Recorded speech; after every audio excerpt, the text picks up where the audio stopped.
Hey everyone, welcome back to the channel. In today's video, we're diving into a fascinating what-if scenario. What if Sakura had to fulfill an ancient Uchiha tradition to complete a mission, and in doing so, her fate became forever tied to Naruto and the legacy of the Uchiha Clan? Sounds intriguing, right? If you're excited to see how this alternate reality unfolds, please like the video, comment your thoughts, and share it with your friends.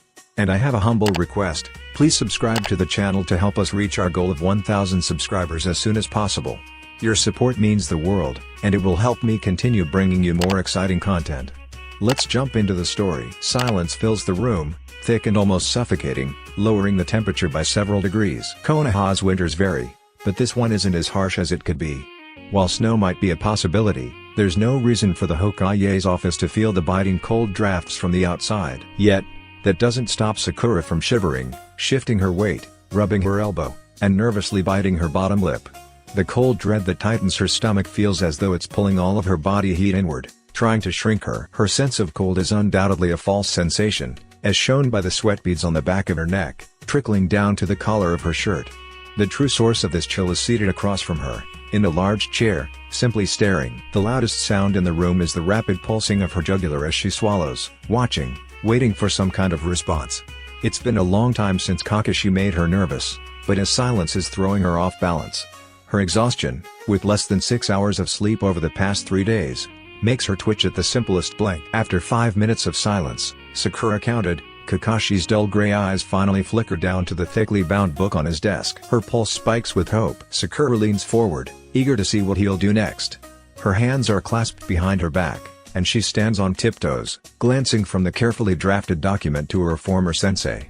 Kakashi slowly places gloved fingers on the page and begins to turn it. Sweat runs down her back. She licks her lips, her gaze fixed on the Hokage. She knows exactly what chapter he's turned to. She could recite it verbatim if he asked. It's her favorite chapter, and seeing Kakashi's gray eyes on it only intensifies her nerves and impatience. If Kakashi notices her barely hidden restlessness, he does an excellent job of staying calm. He keeps his head slightly lowered, focused on the pages before him.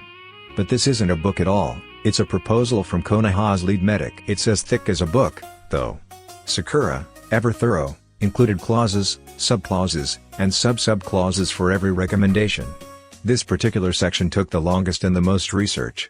It's her favorite part of the entire proposal, and she hopes Kakashi will share in her satisfaction. So, she waits, impatient but silent, watching for some sign of approval. Outside, a gust of wind blows, swaying the distant trees.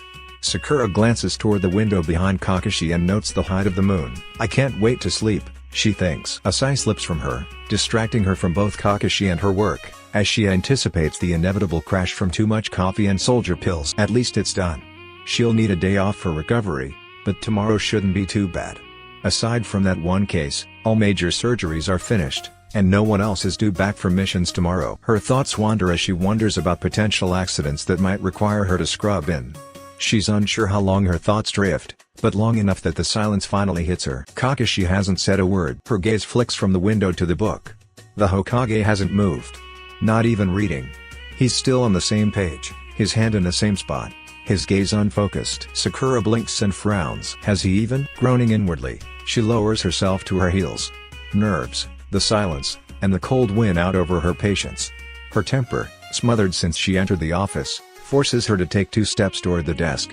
Kakashi looks up just as her hand lands on the page and taps it. The parameters of these clauses extend beyond the clinics, Sakura clarifies. Kakashi raises an eyebrow. Sakura waits for a response, but none comes. She huffs and continues, I believe it's important to implement preventative measures for current and future kunoichi who may want children.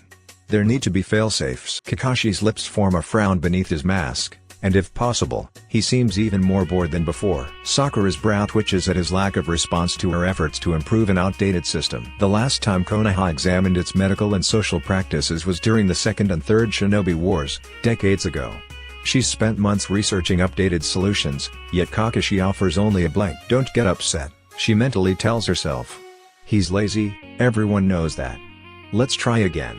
The current programs aren't the most efficient. We already have an orphanage overflowing with children under Kabuto's care.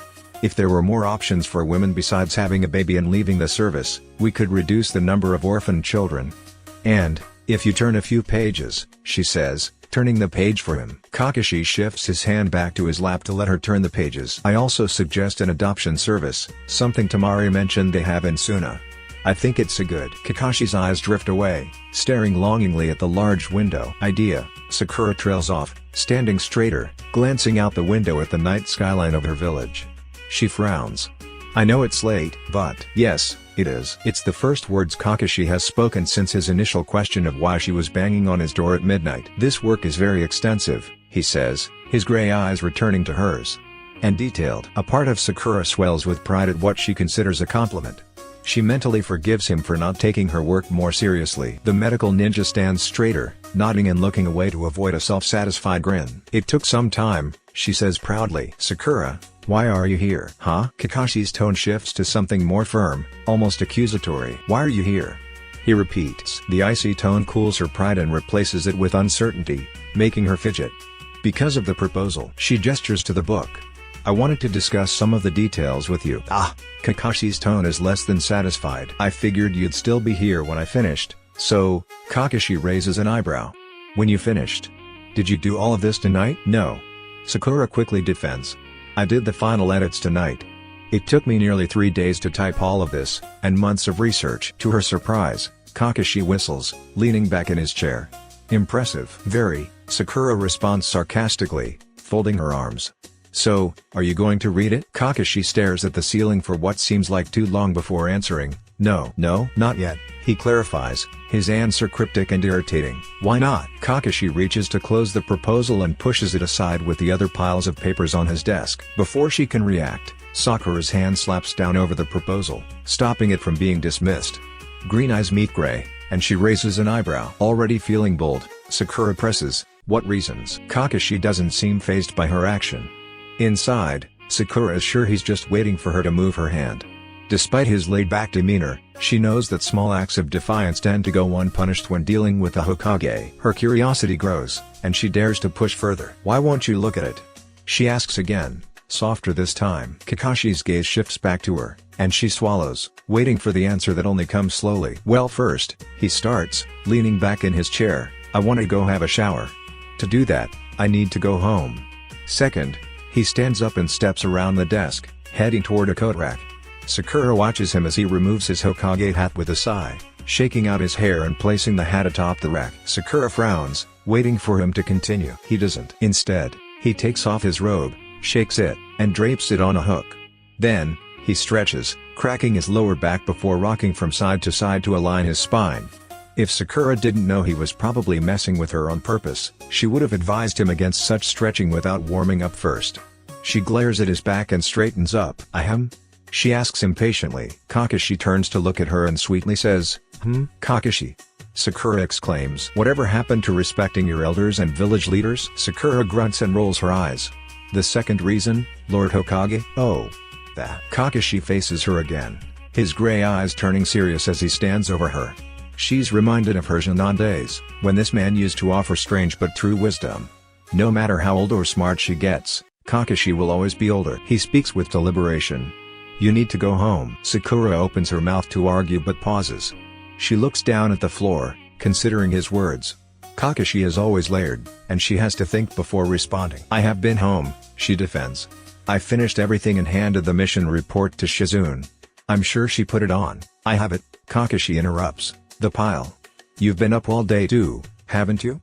She says, noting the tiredness around his eyes. That doesn't matter, Kakashi replies. Sakura remains silent. Go home, Sakura. His voice is stern. Her muscles tingle as the words resonate. There's an odd finality to it that tells her that nothing will come of this conversation until morning. She stares at him for several seconds, silently studying her Hokage. Finally, she nods. Okay, she replies softly. Sakura bows and walks out, aware of how hollow her silence feels as she closes the door behind her. Kakashi, his hands still hanging loosely at his sides, watches her leave with a small sigh. Sakura looks away, feeling both embarrassed and defeated, as Kakashi continues. As a friend, he pauses, taking a step closer. I'm going to overlook that lapse for now. Is something wrong, Sakura? Huh? She replies, caught off guard. The air shifts, and Sakura watches as Kakashi struggles to find the right words. She's unsure whether he's calling her out for slacking off or just trying to provoke her enough to leave. But the final question makes her heart race for a different reason. She hates these kinds of questions. At any given moment, she can swing between being okay and having a complete meltdown. Her mood changes so drastically that it's almost impossible to pinpoint one feeling. Is she okay? Depends on the second the question is asked, she thinks bitterly, frowning. Right now, Sakura feels more confused than anything else. This situation has less to do with the usual mundane aspects of her life and more to do with the man avoiding eye contact as he scratches his hair. It's been a while. Kakashi finally says, his voice trailing off, maybe time has made you lax? Avoiding his gaze, the medical jounin lets out a sigh, releasing the tension in her shoulders. I should have known he wasn't trying to be mean. Kakashi has the strangest ways of showing concern. Sakura leans against the desk, slumping as she responds slowly and calmly. It's not that. Itachi has one more year of probation before he's free. We both know he's not stupid. Trust me, my trust in him is minimal at best. She glances at Kakashi, shrugging slightly as she tries to clarify without causing more worry than necessary. Do I think he could turn nefarious? Absolutely. But he's not a man without a cause. He doesn't act just for the sake of it. Years ago, his motivation was Sasuke. Now that Sasuke's gone, he has no reason to do anything. To her surprise, Kakashi crinkles his eyes and jokes. If I didn't know any better, I'd say you're his wife. Sakura grimaces and looks away, frowning. The ease she felt moments ago is replaced by an odd sense of detachment. Though 4 years have passed since she took on the mission to watch over Itachi, some things still make her uncomfortable. That's not funny, she snaps, looking at her former teacher. I'm just making an observation. Your defense was so well thought out. I was defending myself. It was filled with so much passion, I almost thought you two were lovers. I'm going to throw something at you. Now, no need to beat up an old man. Stop saying things like that. He raises his hands in mock surrender, peeking around them at her. Kakashi then offers, friends, then partners. Sakura corrects, on an assignment that should be reviewed in 3 days. Someone sounds ready to be relieved of duty. Is that why you're avoiding going home to talk about reports that can definitely wait until morning? Kakashi pauses, then adds, later in the morning. Of course, he would catch that. Sakura thinks sourly, sighing. I'm not avoiding it. Her former sensei raises an eyebrow, prompting her to clarify. I really wanted to finish these reports. It has nothing to do with Itachi. Honest. When Kakashi says nothing, she insists, really, when I need a break from Itachi, I take one. But I'm okay. Just as quickly as her reassurance escapes, Kakashi cracks a crooked smile, practically singing, I believe you, Sakura. His tone throws her off, and she pulls back in confusion. What? Far be it from me to get between a lover's quarrel. Kakashi, I swear, but, Kakashi hums, placing a hand on each of her shoulders, and gently guides her toward the door. If things get too out of hand, I might consider meddling further. Further? Sakura questions, glancing over her shoulder as she's gently but firmly pushed out of the office.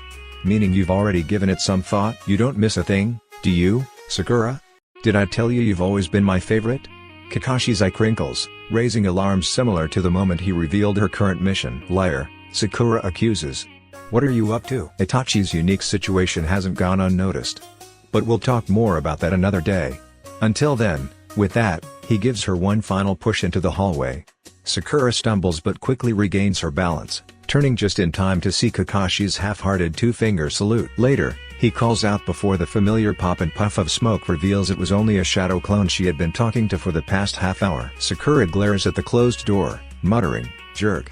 And what unique situation. There's no use arguing with a shadow clone's vapor trail, so she turns and walks away, leaving the Hokage tower behind. She doesn't need to walk. There are plenty of rooftops that could make the journey quicker, but after days of exhaustion, she decides to take the longer route. Walking gives her time to reflect, and reflection often leads to clarity. Sometimes, I feel like I'll never grow out of my own shadow. Take me seriously for once. Strolling along the quiet streets, kissed by the midnight frost, Sakura tugs her coat hood tighter and scowls at the nothingness around her. While Kakashi may have meant well, his words often come across as patronizing. When I need help, I'll ask for it. Trust me when I say I know what I'm doing. Itachi can be a challenge, but I wouldn't lie. Those reports took days to complete, and they're worth reviewing. Sighing in frustration, she mutters to herself, he didn't mean it like that. Get over yourself, Sakura. You're past the age of needing to prove yourself. I've done so much already. This mission will just be another milestone. She continues her walk in silence, finally reaching her home, A modest place nestled between two Sangokako trees and a cluster of juniper shrubs, just on the outskirts of a growing neighborhood near the old Uchiha compound. The house blends with the modern aspects of the city while maintaining a traditional feel. It's a gift of sorts from Kakashi, meant to make the mission easier for her. Though it's not far from the Hokage Tower, it still offers enough privacy to not attract too much attention. Sakura opens the gate and walks up the path to the sleek black door. The subtle sound of movement catches her attention. She looks up toward the roof, sensing someone's presence. A gentle gust makes her turn to find a Nanbu crouched on her fence. "Sakura-san."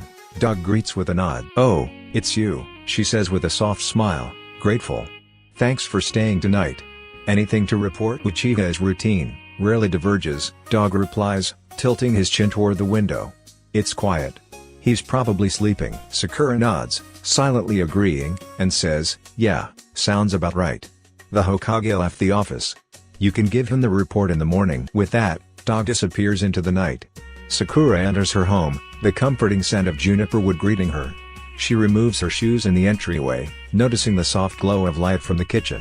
As her eyes adjust to the dim light, she sees the familiar items, some hers, some his, around the house. She walks into the kitchen to find a small white box with a note. "If that's dinner," she says, her green eyes flicking to the table. "What's this?" A tiredness settles over her as she walks toward the table and kneels, picking up the note. The sweet aroma of something baked fills her senses. The note reads, "Hinata made a chocolate tart, assuming you'd be home. The remainder is here, along with the recipe she wanted to share. She also brought some new tea from Naruto's last trip to the land of tea. It's a type of kombucha that pairs well with the tart. The kombucha is in the fridge. Dinner is near the stove." "Oh, Hinata made cake!" Sakura exclaims softly, her fatigue momentarily lifted. She opens the box only to find most of the tart gone, leaving only 2 slices behind. "And Itachi ate most of it." She sighs, shaking her head. She places the box aside and heads for the stove. Not terribly hungry for a full meal, she places both the tart and dinner in the fridge for tomorrow. "I'll be off, so at least I have something pre-cooked," she mutters, heading upstairs for a shower. The mission, though better now, still leaves reminders in every corner of the house, and the bathroom, shared with Itachi, remains a place of duality. After her shower, she turns off the lights and climbs into bed, slipping beneath the covers. She's careful not to cross the line she and Itachi have established, but sleep is a welcome relief. Itachi, however, is a creature of habit, always awake before the sun. He keeps his pace slow and steady, walking through the familiar streets of Konoha. As he moves, women glance at him curiously. "If time allows, I'll swing by the Yamanaka flower shop for more seeds. I need more winter plants. I'll have to move the others inside the screen porch before the frost gets to them." The winding road leads to more buildings, and in a few moments, Itachi is near the heart of the town, where smoke rises from restaurants. Stalls and businesses appear, the scent of freshly baked goods and brewed drinks filling the air. Konoha is coming to life as early shoppers stroll through the streets. A group of returning Shinnon whisper as he walks by, stepping aside to let him pass. Not far away, another group points and giggles. Itachi looks up at the sky, checking the sun's position. It's still early enough for his favorite activity at the open market. "Hopefully, what I need is still there," he mutters, casting a glance at a woman who grabs her daughter's hand and crosses the street. She smiles at him, cheeks tinged with pink. Itachi closes his eyes, letting his instincts guide him onward. "Uchiha-san, looking for something good for dinner?"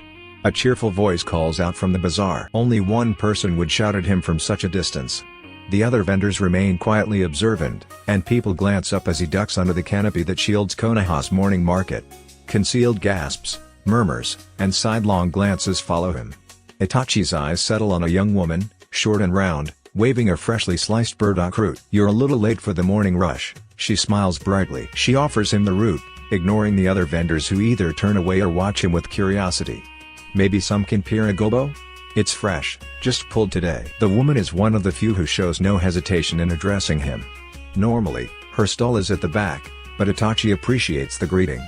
It gives the other shopkeepers reason to ignore him while they smile. He looks down at the root. "Minami-san," he greets her, tilting his head toward her stall. "Do you have carrots?" She beams. "You bet. Yellow and purple, great for winter. They're from yesterday's harvest, though.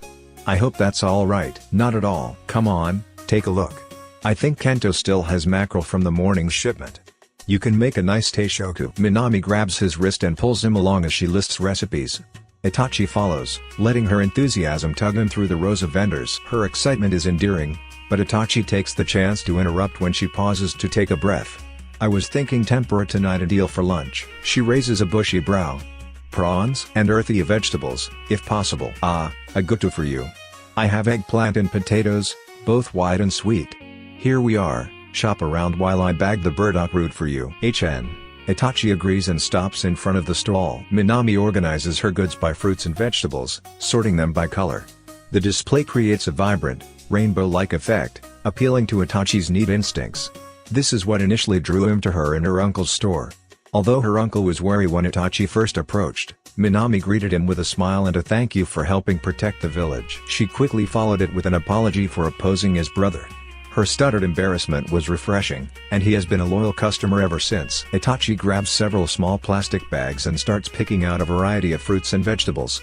Minami watches him from her stool, smiling softly. Itachi is aware of her gaze, noting her internal debate between speaking or staying silent. He offers her a conversation starter. Has business been slow today, Minami-san? Itachi asks, testing the softness of a melon. She shrugs, her hands gesturing uncertainty. Kind of, but not really. We had early customers, the regulars. Oji-san went home a couple hours ago, said we didn't need 2 people today. So, it's been a bit slow. You disagree with it being slow? She replies, confused. Itachi pauses, looks at her. With your Oji-san leaving early. Minami wrinkles her nose in thought. I think he just didn't want to be out in the cold. Itachi nods. He is getting quite old. She snorts, pushing the melon toward her. Sounds like an excuse, Minami-chan.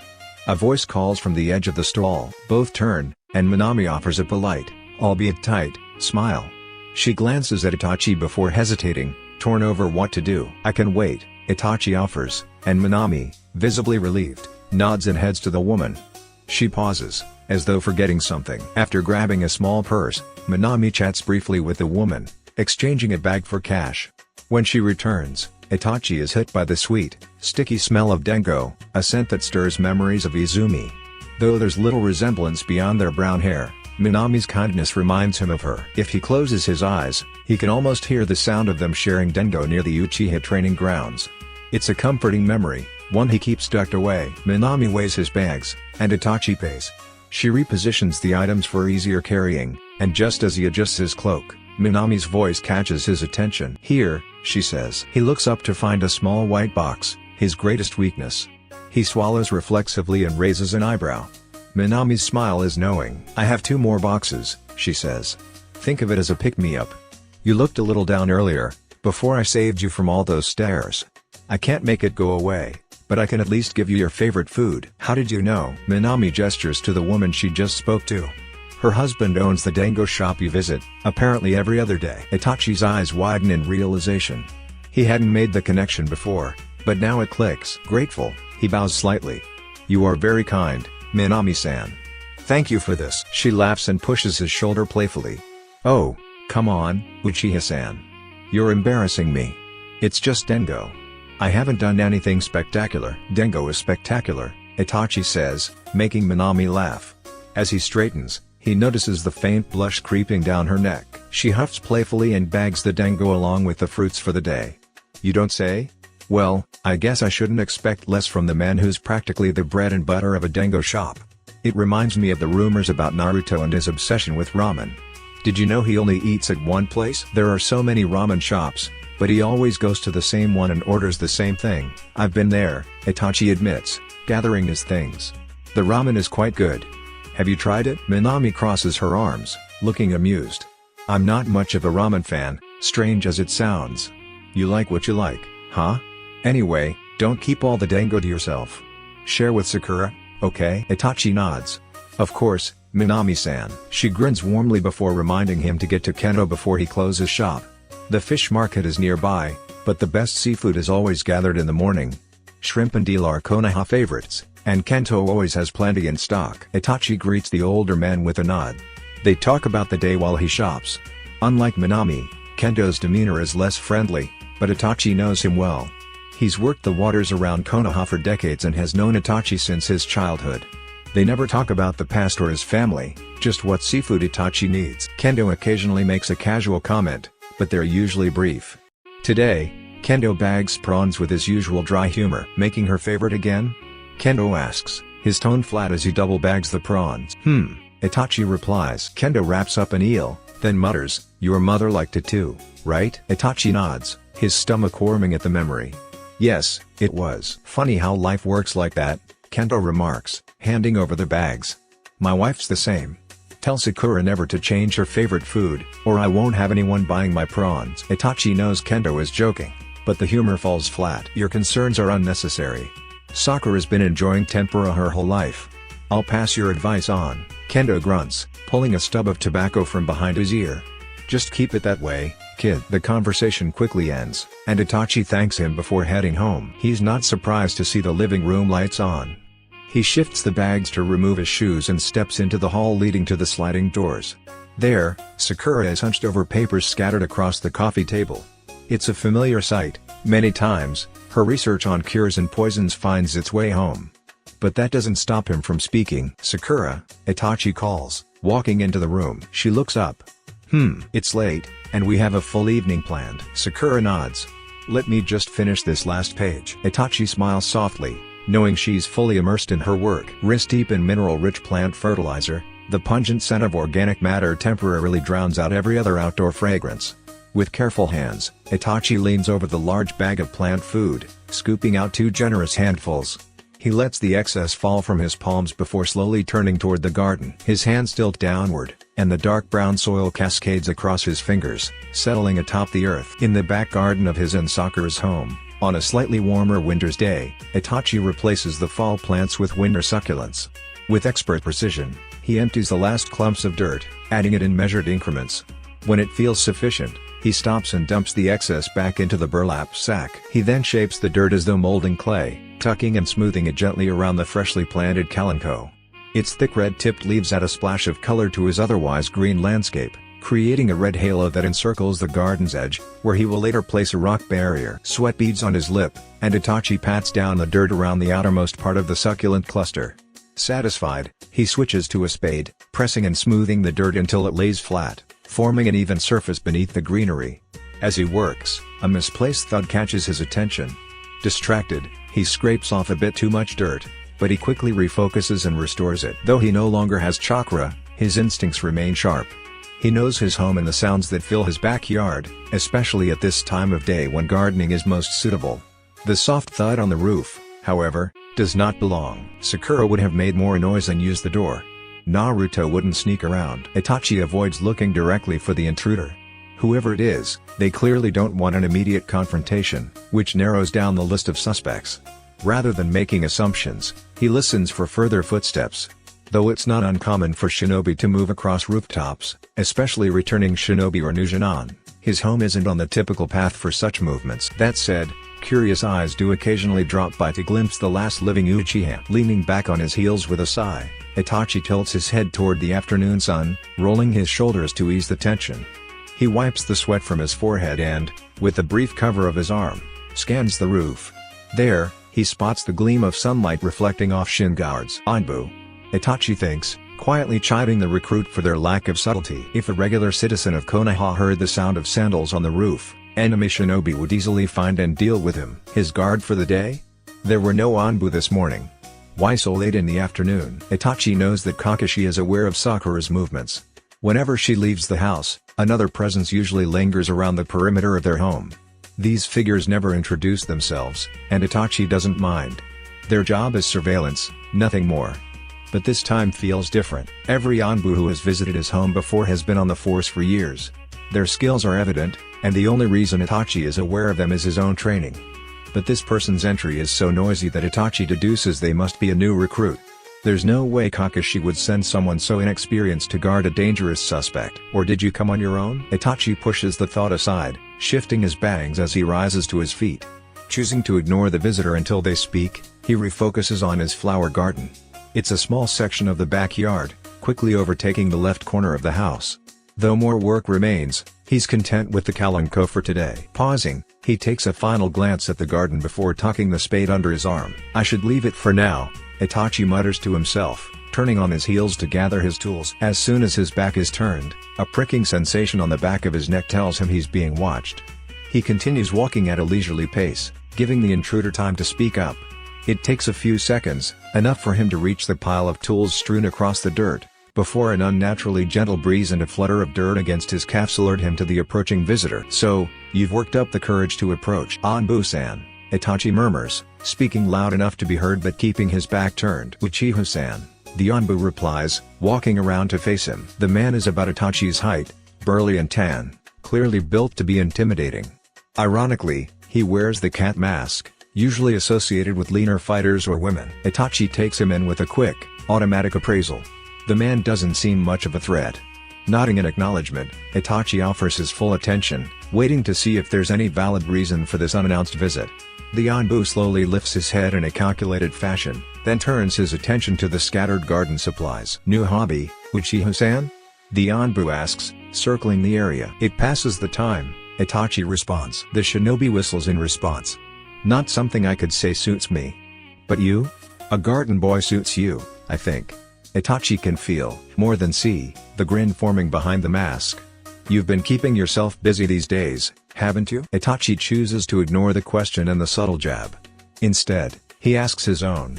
It's clear that the art of discreet information gathering is lost in times of peace, or perhaps the Anbu simply lacks that skill. The man seems more like muscle than a tactician, so Itachi decides to get straight to the point. "Are you here on business of the Hokage?" Itachi inquires. "Something like that," the Anbu responds cryptically. The Anbu crouches down and picks up a weed grabber, twirling it in his hand before tossing it aside. Then he picks up a nearby hoe and tosses it behind his back, repeating the process with several tools. For anyone not trained in battle, these actions would appear random, but Itachi sees through the significance. "Does he think I'll attack?"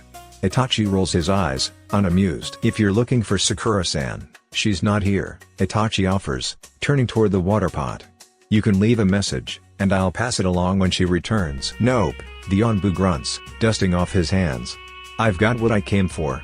Just checking up on you, Uchiha-san." The words cause Itachi to pause. He looks over his shoulder, brow slightly raised. "Checking up? Heard from some Shinanan tuning that you were at the training grounds a couple of days ago, tearing the place up." The underlying accusation causes Itachi to turn slowly, brows knitting together in confusion. The Anbu laughs, waving a dismissive hand. "No need to get riled up, Uchiha-san. I'm just checking up on an accusation from Shinanan Chunin?" Itachi questions flatly, his suspicion evident. "On an accusation about Itachi Uchiha," the Anbu corrects with a smirk, rocking on his heels. "I see." Itachi gestures to their surroundings. "So you've checked and found me gardening. Is your business here finished? I have matters to attend to." The Anbu ignores his words. "Last I heard, you were under heavy restrictions. Now, if I recall, those were training restrictions as well, right?" "I'm allotted 5 hours a week for training purposes. How I use the time is up to me, Anbu-san," Itachi responds calmly. Not really," the Anbu clarifies, stalking around Itachi in a full circle until he faces him again. "You're not allowed any shinobi-style strength training, weapons training, or jutsu training. The only thing you're allowed to do is the minimum to maintain a healthy lifestyle. Now, if I recall, tearing up the training grounds isn't necessary for a healthy lifestyle." Itachi can't help but scoff at the holes in the man's reasoning. Kakashi ensures that all high-level ninjas are aware of his movements, with Sakura overseeing everything. Poor excuses from a poor Anbu, driven by personal vendettas. Itachi indulges the farce only to see how far the man will push, hoping compliance will prevent any bloodshed. Explaining self-defense to Kakashi would be troublesome. Surely, as Anbu, you can verify claims made by Janan and Chunin, who are prone to misunderstanding. The training grounds can confirm it. But if you're truly curious, the Hokage keeps track of my actions through my wife. I prefer to go directly to the source, Uchiha-san. But you make it sound like you have something against Janan and Chunin. The isolation that Itachi feels from the village isn't lost on him. He tries to remain calm but doesn't hide the truth. "Children exaggerate," he responds evenly, earning a snort from the Anbu. "Konoha shinobi aren't all geniuses, but they're not blind. If they say something, I believe them." Itachi silently fills in the rest of the statement. He sighs, tired of this conversation and the power overreach. It's clear that the people of Konoha are still wary of him. They can't fully reconcile with his past. And while Itachi doesn't seek their validation, these moments still get under his skin. He doesn't hold it against them but knows that his actions will forever cast a shadow. "I'm sure you have more pressing matters, Anbu-san," Itachi says calmly. Turning back to his work, the Anbu seems to realize his presence is no longer welcome. He walks toward the gates, casting one final, lingering glance toward Itachi, the unsaid words hanging in the air. "We'll see what the future holds for you, Uchiha-san." Things change. Itachi hums softly, pretending not to hear as the Anbu slips away. This time, Itachi doesn't hold back his thoughts. "Then maybe you shouldn't insult a man's wife." Funny coming from someone who took pleasure in killing other men's wives from his own clan, the man sneers. "You're talking about family and loyalty as if you know what those mean. If you have an issue with me, leave Sakura out of this," Itachi warns coldly. Cat leans in closer. "Or what? You'll kill me too? Put me under your famous genjutsu?" He drags the blade across the first layer of skin on his throat, drawing blood. "Go ahead. Don't pretend you're some saint when we all know you're a psycho. The only reason you're here is because you killed your even crazier brother." "Damn Uchiha scum." Itachi almost reacts. His legs, free from Cat's poorly done restraints, twitch instinctively at the thought of retaliating. Years of shinobi training are hard to ignore, and despite the insults to Sasuke and himself, Itachi's pride is wounded. It's a struggle to suppress those feelings, but he clenches his fists and bites his tongue. He'd love to reenact the death scene playing in his mind, but he forces himself to calm down. Attacking out of anger would only tarnish the redemption Kakashi had granted him. Even with the obvious disrespect and taunting, he knows this man is just one of many who harbor hatred and distrust because they don't understand his sacrifice. Itachi had prepared for these moments, but they never get any easier. Closing his eyes, Itachi takes a deep breath, clears his mind, and repeats a phrase from earlier. "Is your business here finished? Don't change the subject." The man snaps. "On the contrary, I'm going back to the original reason for your intrusion," Itachi responds. "If you want to know whether I violated my probation, speak to Sakura or the Hokage. There are no answers here. Please leave my home." Not in a position to make demands, are we? Not with a sword that, with one stroke, could make sashimi out of your throat. Cat sneers. Itachi dismisses him with a grunt and looks at the grass. Assumptions are easily made when the right conditions are present. "The hell does that mean? You came to my home, claiming to check up on me, assuming I cannot defend myself. But your continued survival is not about whether I can or cannot defend myself, it's about whether I will or will not." "I'm sensing a threat," the man whistles. "Threatening an Anbu can get you killed." Itachi lifts his chin, letting the blade cut deeper without flinching. Blood runs down his neck into the dirt. Cat stares at him in shock. Itachi grunts, unimpressed. "If I wanted to threaten you, you wouldn't need to sense it. Leave now." There's a moment when the man battles with his pride and instincts. Seizing the opportunity, Itachi speaks calmly. "You've left my legs free, Anbu-san. If I wanted to defend myself, I would have already. This is the last time I'll say it. Leave." Reluctantly, Cat eases the tanto away from Itachi's throat. "I'll check those records. Try not to murder any plants, Uchiha-san." With that, the man leaves in a gust of wind. Itachi remains still for a moment, the warm blood still cascading down his neck, a reminder of the unpleasant encounter. He stares at the gray clouds, his hands by his side, physically still but mentally scattered. People mistake his ability to control emotions for a lack of them. The last few minutes have brought a whirlwind of feelings: resentment, anger, sadness, frustration, haughtiness, and annoyance. Itachi allows himself to feel them all and understand where they come from. His hands dig into the cold dirt, pulling fistfuls of earth. As he squeezes, his knuckles hurt, the dirt and grass mashing together. He squeezes until the burning anger in his chest cools. It takes only 2 minutes for him to calm himself, resigning to his reality. "I can't force people to see what they refuse to see. I can be angry, but what good will it do to respond out of it? None. It will only set back decades of work. Though I'm not looking for acceptance, peace would be a nice alternative. It would be nice to garden without being attacked." The thought gives him a slight smile, and he rises, now less agitated, no longer considering using a human target for kunai practice. Itachi collects his gardening tools, one by one, carefully placing them in the small closet. He's mindful of the blood dripping onto the floor as he bends down to gather everything. Despite the sting, he ignores it and continues. Once done, he heads to the bathroom to shower, opting for a shower over a bath. His thoughts wander as he cleans himself, drying off, and inspecting his wounds. He disinfects the cut on his neck, cleaning the taut skin as the water washes away the blood. He will need to ask Sakura to heal him later. The thought brings a frown. Will she help, or side with the Anbu? He shakes his head. She will if she wants to. As he applies ointment and wraps his neck in gauze, he traces the mark left by the blade, noting it's mostly superficial. Sakura's sense of justice might work in his favor. Despite their rocky start, there's been progress, some understanding between them. Still, he doesn't expect much from her. Even though she knows the truth behind the massacre, he understands the difficulty of accepting it. He struggles with his own convictions about his past actions. He can't resent her if she decides against helping him. Itachi understands the burden of duty, of doing what's necessary even when it goes against one's heart. After finishing, he changes into fresh clothes and heads out the door. As he does, a scratching sound at his front door catches his attention. He opens the door, reluctantly greeted by the sight of Pakun, the Ninken, with his poised to knock. Pakun, Itachi greets him, glancing outside for the Ninken's owner. "What brings you here?" Pakun sniffs the air and eyes Itachi's neck. "You're bleeding." "I was," Itachi replies flatly. "Somebody else was here?" "They were." "You smell like dirt and plants." "Care to explain?" Itachi doesn't answer. "Did the Hokage send you?" Pakun grunts. "Yeah, Kakashi sent for you. Are you fit to go?" Itachi smirks. "The wound is superficial.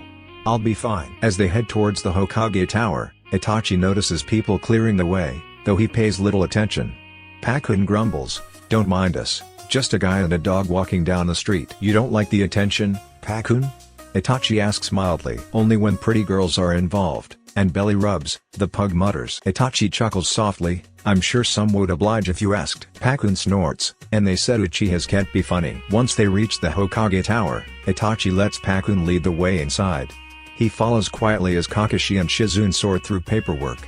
Kakashi acknowledges him with a brief glance, though Itachi knows the Hokage was aware of their arrival the moment they stepped in. "Good job, Pakun," Kakashi says, though his eyes remain focused on his papers. "Yeah, well, I think we called him in at the right time," Pakun replies, hopping onto the desk. Kakashi turns to Itachi, his eye narrowing. "You seem agitated?" he says with an almost casual tone. Itachi doesn't answer immediately.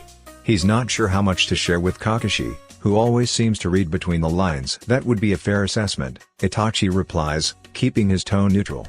"I was on my way to the shop for tea and Dengo." Pakun interrupts, "He's bleeding too." Kakashi's demeanor shifts instantly, his eye hardening as he leans forward. "What happened?" Itachi remains calm.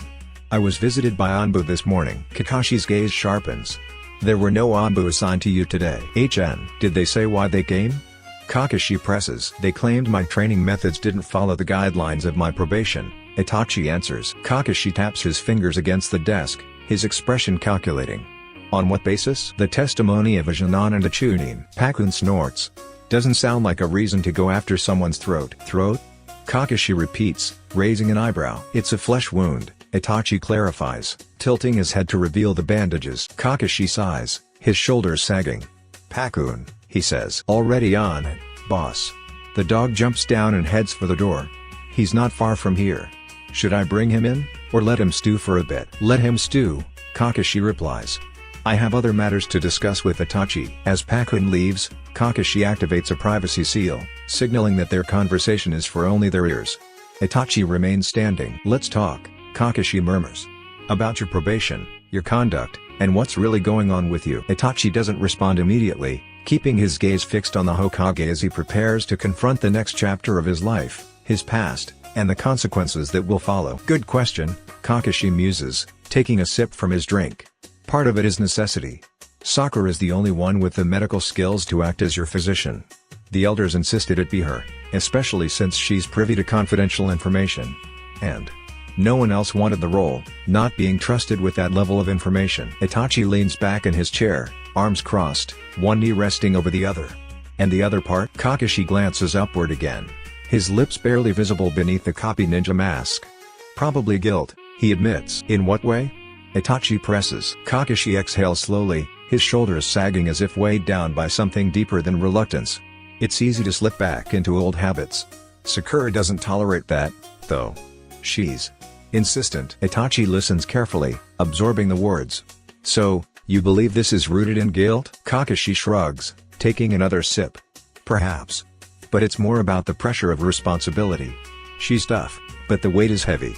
She has her moments." Itachi nods, but his mind remains focused. "It's clear you care for her well-being." Kakashi shrugs again. "She's a complicated one. A lot of the time, she hides it.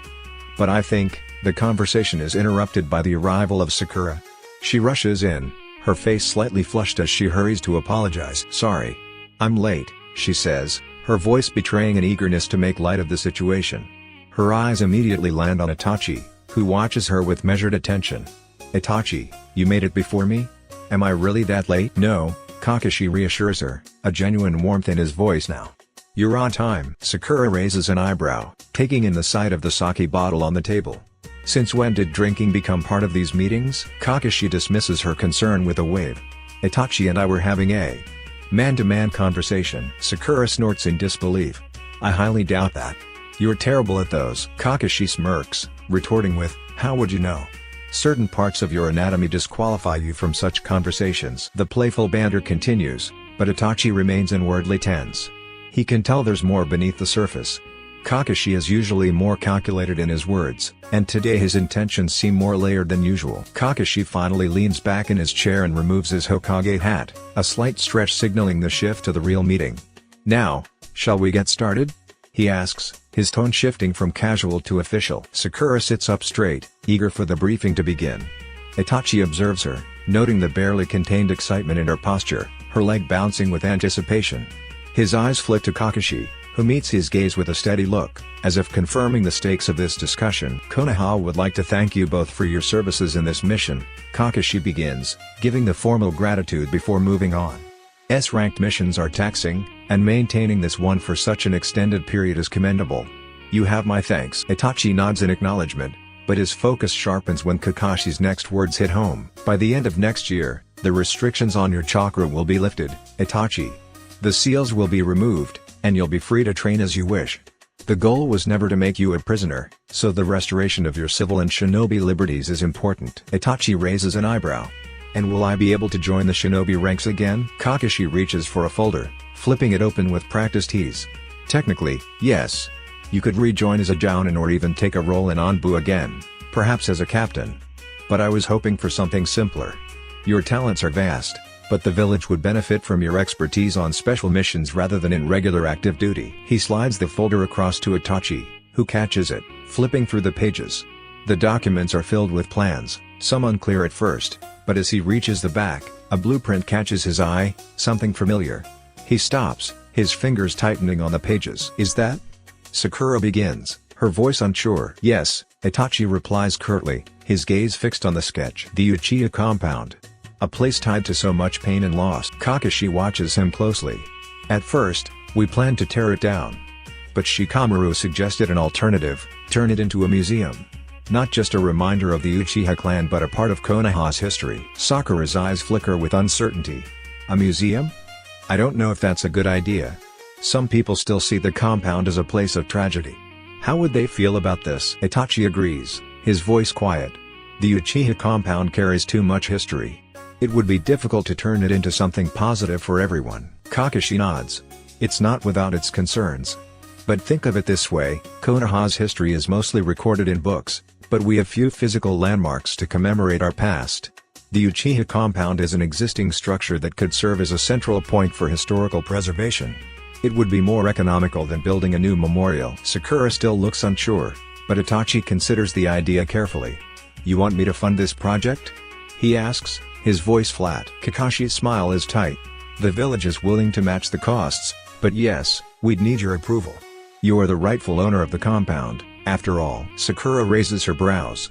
"Wait, Itachi owns the entire compound?" Kakashi leans back, explaining, "Due to your probation, we couldn't transfer the property to you earlier. But now that the restrictions are lifted, everything that belonged to the Uchiha family has passed to you." Itachi processes the information, the weight of his family's legacy settling more heavily upon him. "And you want me to invest the funds for this museum?" Kakashi nods. "Yes. The village will handle the maintenance and staffing costs. This project would be a public endeavor, with long-term benefits for Konoha's cultural heritage." Itachi blinks in surprise but doesn't have time to ask about Kakashi's last statement. Kakashi continues, "Konoha is in a delicate position right now. Peace is fragile. It could last 5 years or 50, but eventually, someone will come along who doesn't know the sacrifices made by people like Naruto. They'll be too far removed from the horrors of this war and won't hesitate to bring them back. Greed, revenge, power, any of these could turn cooperation into occupation. I want to make sure Konoha is ready." Sakura speaks up, and Itachi is relieved. "I don't understand. What does this have to do with the museum? Everything and nothing, Kakashi replies cryptically. It's not the building itself, but the content being memorialized. Above all, the Hidden Leaf Village and its shinobi exist to protect the people inside its walls. As Hokage, I'd be remiss if I didn't ensure our protection for the future. Our greatest asset is our shinobi, and within that, the unique skills of each clan within our borders. As Kakashi speaks, Itachi's mind starts piecing things together. This meeting, the questions, it's all deliberate. Kakashi is fishing for something. Itachi's suspicion grows, and he can feel the weight of the moment. Sakura seems lost, her face filled with confusion, waiting for Kakashi to clarify. Okay, so you want to protect the village from future threats by reminding us of past mistakes? She asks. Kakashi straightens in his chair, looking intently at her. What I want, and what the elders want, is to protect the village and its heritage. With a museum? With shinobi? Sakura tilts her head, unsure. Eh? How does that work? Through preservation, Kakashi says. And restoration, Itachi adds, frustration seeping into his voice. Be straightforward with her, Hokage-sama. To Itachi's surprise, Kakashi complies. We want to see the Uchiha clan restored. The room falls silent, the tension palpable. Sakura's confusion turns into something deeper, and Itachi can see it in her face. Her eyes widen, her nostrils flare, and her neck flushes. She's struggling to contain her emotions. When she speaks again, her voice is dangerously low, eyes fixed on the floor. Restored? How? Kakashi hesitates, eyes flicking to the ceiling, searching for the right words. Well, in theory, Itachi needs to have children to restore the clan. With who? Sakura's voice cuts through the tension, a growl underlining her words. For a moment, Itachi feels a strange sense of vindication when she glares at Kakashi. Ah! Kakashi seems cautious. Such matters are delicate. Her fists clench. With who? She demands again. Ideally? Kakashi meets her gaze. You. The chair Sakura was sitting in crashes against the wall as she stands, her chakra crackling with intensity.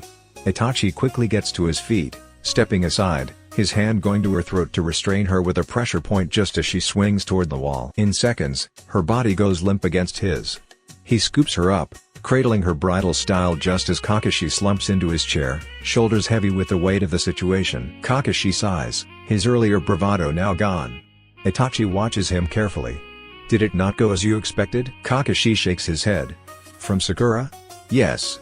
But with more casualties to my office than expected. You couldn't have thought she'd accept this, Itachi says sarcastically. No, Kakashi admits, but I'm more interested in your reaction. It wasn't directed at me, Itachi replies. Kakashi winces. Well, we can't do it without you. I want to know your thoughts. Itachi leans back in his chair, still holding Sakura close, and considers Kakashi's words carefully. This mission, for lack of a better word, is insulting.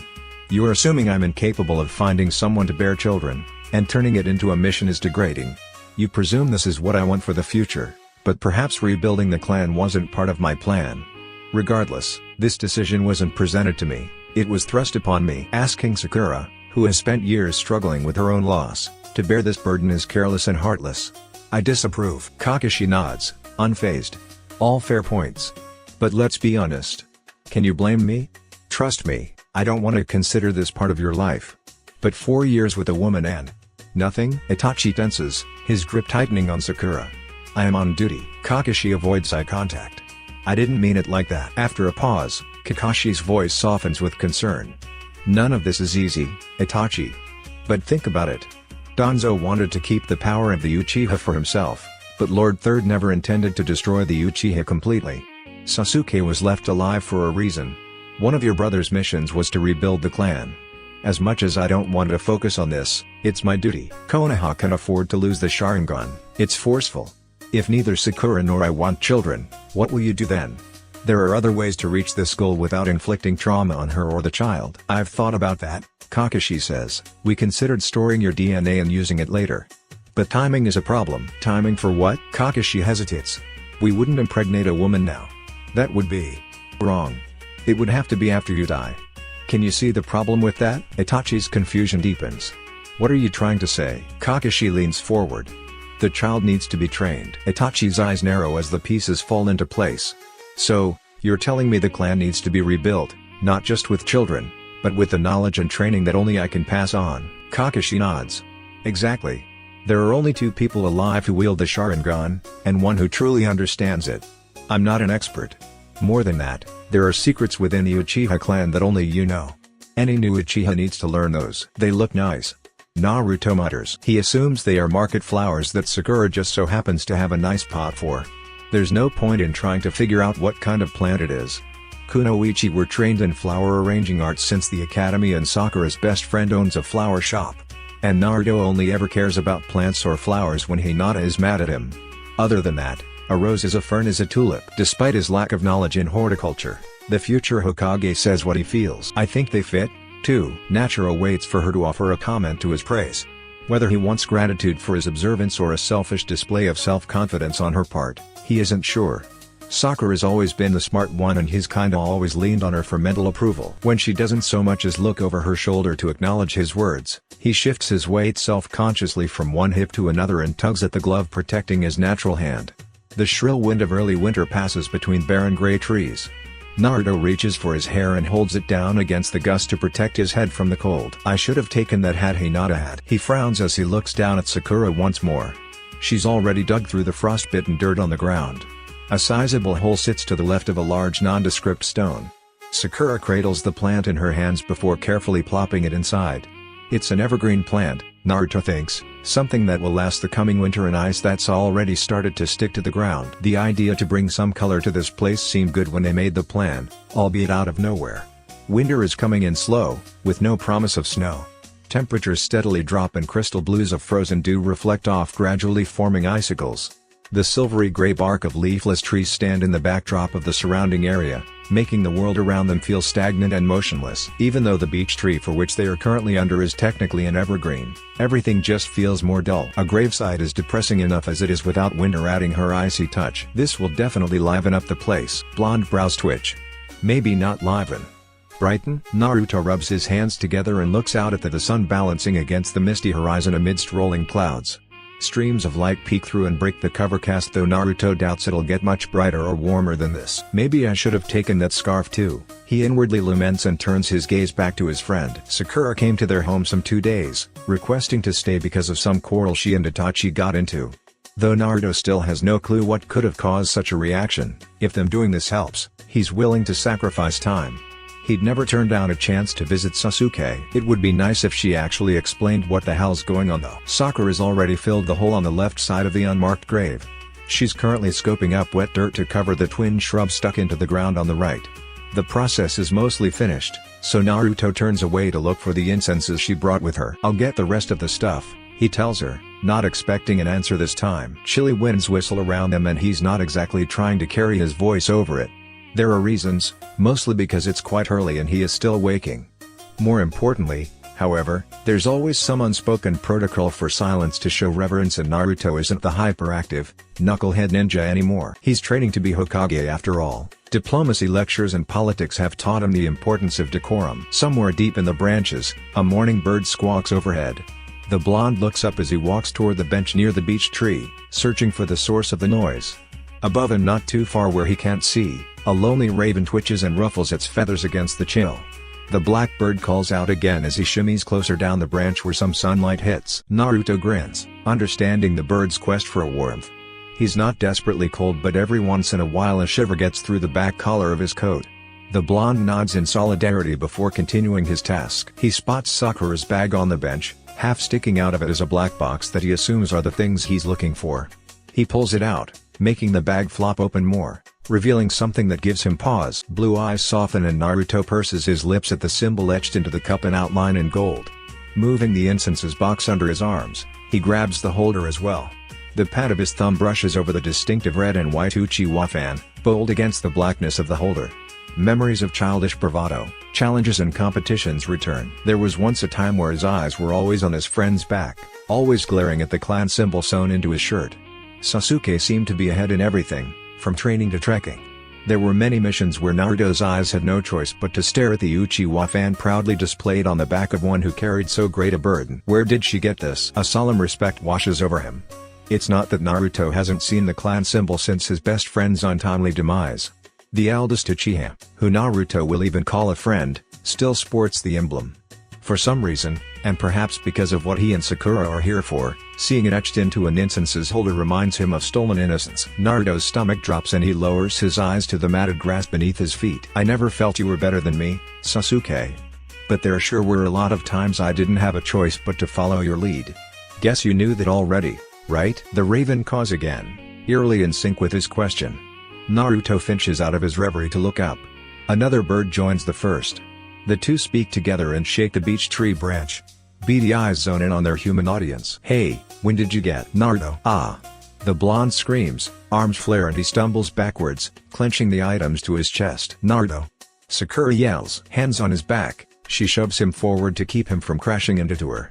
The push sends him stumbling on his feet until he catches his balance in a hunched over position. He tucks the items into his chest lest they fall and peeks over his shoulder. Sakura? Yes. The medical ninja deadpan. Who else did you? Another caw stops her mid-sentence. Green eyes drift above then oblique at him. The birds? Really? Naruto gathers himself enough to stand and defend his earlier blunder. They were looking at me. He stresses, I didn't even hear you finish or move. All I heard was Naruto. I was confused. I didn't say it like that though. That's how I heard it. Sakura levels a disbelieving look his way then folders her arms over her chest. Sometimes I find it very hard to believe you're gonna be the voice of Konoha one day, she teases, but, you know, they say ravens are a bad omen. Sakura. Naruto squeaks, an unnatural feeling of dread zigzagging down his spine. The last thing they need is anything bad or any omens at all. She ignores his protest and opens the slick black box, plucking scent sticks between her fingers. I've also read that they are messengers of the dead, especially if they travel in pairs. Messengers of the? This piques his curiosity. Fear forgotten, Naruto looks behind her at the unmarked grave and widens his eyes. Really? He questions. Of course, Sakura assures, rocking on her heels as she nods. A part of him hoped their friend knew what they were doing for him and that he wasn't forgotten, even if Konoha didn't honor him with a proper grave. For Naruto, the folklore resonates and he crosses his arms over his chest in serious concentration. Raven and crows are basically the same bird. Crows are Itachi's thing, so maybe the raven is. Sakura giggles, stopping Naruto's rationale. It's a muffled but pretty tinker at first that blossoms into a full-on chuckle when he looks crossed. Blue eyes meet green and Naruto finds himself grinning at the wistful smile on her face. It helps that the wind catches her hair in a caressing breeze so gentle it barely disturbs the nature around him. She's let it grow out, nearly to the small of her back, and her low ponytail sways behind her. Against the background of gloomy grays and browns, her bright green eyes, soft pink hair and tickle of chiming chuckles adds more vibrancy to this place than any plant or scene or holder ever could. Naruto laughs as well, shaking his head at the ridiculousness of the situation and the odd peace that follows familiarity. They both hoped for a different outcome. They both wished Sasuke was still alive. Any semblance of his presence they wanted, be it bird or body. When the chuckles die down, Sakura sighs and nods to the tree branch. They're still there, she informs. Naruto checks and sure enough, the two birds sit next to each unaware of their audience. Do ravens carry messages to and from the dead? I don't see a reason they wouldn't. Naruto's eyes swing to her as he asks, would you leave a message if you could? Sakura's face twitches in odd places, an expression that wants to show is kept by restraint. Instead, she shrugs one shoulder and tucks hair behind her ear. Maybe. Her voice is calm and in control but not harsh by any means. Do you want to set those ups? Naruto turns fully to her and looks down at the incenses and holder still in his hands. Sakura gestures to them and looks up at him. You can do that part. Are you sure? I mean, this was your idea, Sakura. She shakes her head and pulls the collar of her coat further up her neck, hiding her lips on down. You do that while I get the other stuff. Sakura steps around him to get to the bench next to the beech tree. Naruto nods, following her instructions and kneeling down before Sasuke's tombstone. Where should I set them up? He asks. Anywhere you think looks nice. Sakura calls over her shoulder. Naruto grimaces slightly. He has never been the kind of guy to properly understand when something looks nice. With exception to when his wife gets extra fancy, looking nice to him usually ends with just throwing stuff anywhere. He places the items down with care, scratching the back of his neck and surveying the area. Hinata would say something like it looks better off to the side apostrophe ... but Sakura's already put the plants there. For a second he just stares at his best friend's final resting place. Slowly his hand comes to rest on his thighs as the events that led all three of them to this point come rushing back. The senseless war, an act of retribution and a modern miracle that brought the dead back to life at the expense of killing his brother. And Sakura. I want to do this right. For her. Cautiously he eases the cup towards the middle, in hopes that she will like it. Naruto takes great care with getting out the incense. He sits the tray next to the cup as well as the active charcoal for which to light them. If ravens did carry messages to the dead, Naruto whispers in hopes Sasuke is listening. He drops the final incense in the decorative holder, presses his hands together and says a quiet prayer. Most of your life, you lived in darkness. Hopefully these will lead you to the light. You can thank Sakura for the help. Thank me for what? Sakura asks and settles next to him on the ground with 2 boxes in hand. I was leaving a message. Naruto replies, maybe it'll get through today. Maybe, Sakura absently replies as she removes the lid of a bento. Blue eyes gaze curiously and Naruto raises a brow at the rows of cherry tomatoes all lie needy. You brought breakfast? Sakura grunts and shakes her head. Not for you, she half-heartedly comments, then sits the box on the other side of the incense. Naruto opens his mouth to retort but pauses when she lays a couple talismans on the headstone and, finally 2 small stones to keep them from blowing away. There, Sakura confidently concludes then sits back on her heels. Both of them eye the place where Sasuke's body lays. Silence surrounds them for a brief moment and not even nature makes a sound. No wind, no birds, just the 2 of them in Konoha's cemetery just after dawn. There's peace in it. A kind of acceptance of reality that allows them both to bask in the fact that Team 7 is somewhat united again. Naruto, Sakura and Sasuke all in the same place but on different planes. I can't believe it's been 5 years already. Naruto says. Hushed. Astonished. Sakura nods slowly and hugs her elbows. It's been a long time, hasn't it? The blonde looks obliquely at her smaller frame swaddled in a warm red winter coat. She fiddles at the loose strands hanging from zipper pockets and eyes the ground. With nothing else to do to keep busy, Naruto notices the lines of sadness on her face. How much older and wiser she looks under the morning sun. More than that, how much he owns her and what he can never repay. Naruto can only watch her for so long before looking away. Maybe she just misses him. Maybe Sasuke's shown up in her dreams again. Naruto isn't sure exactly what she's wrestling with, but it's something.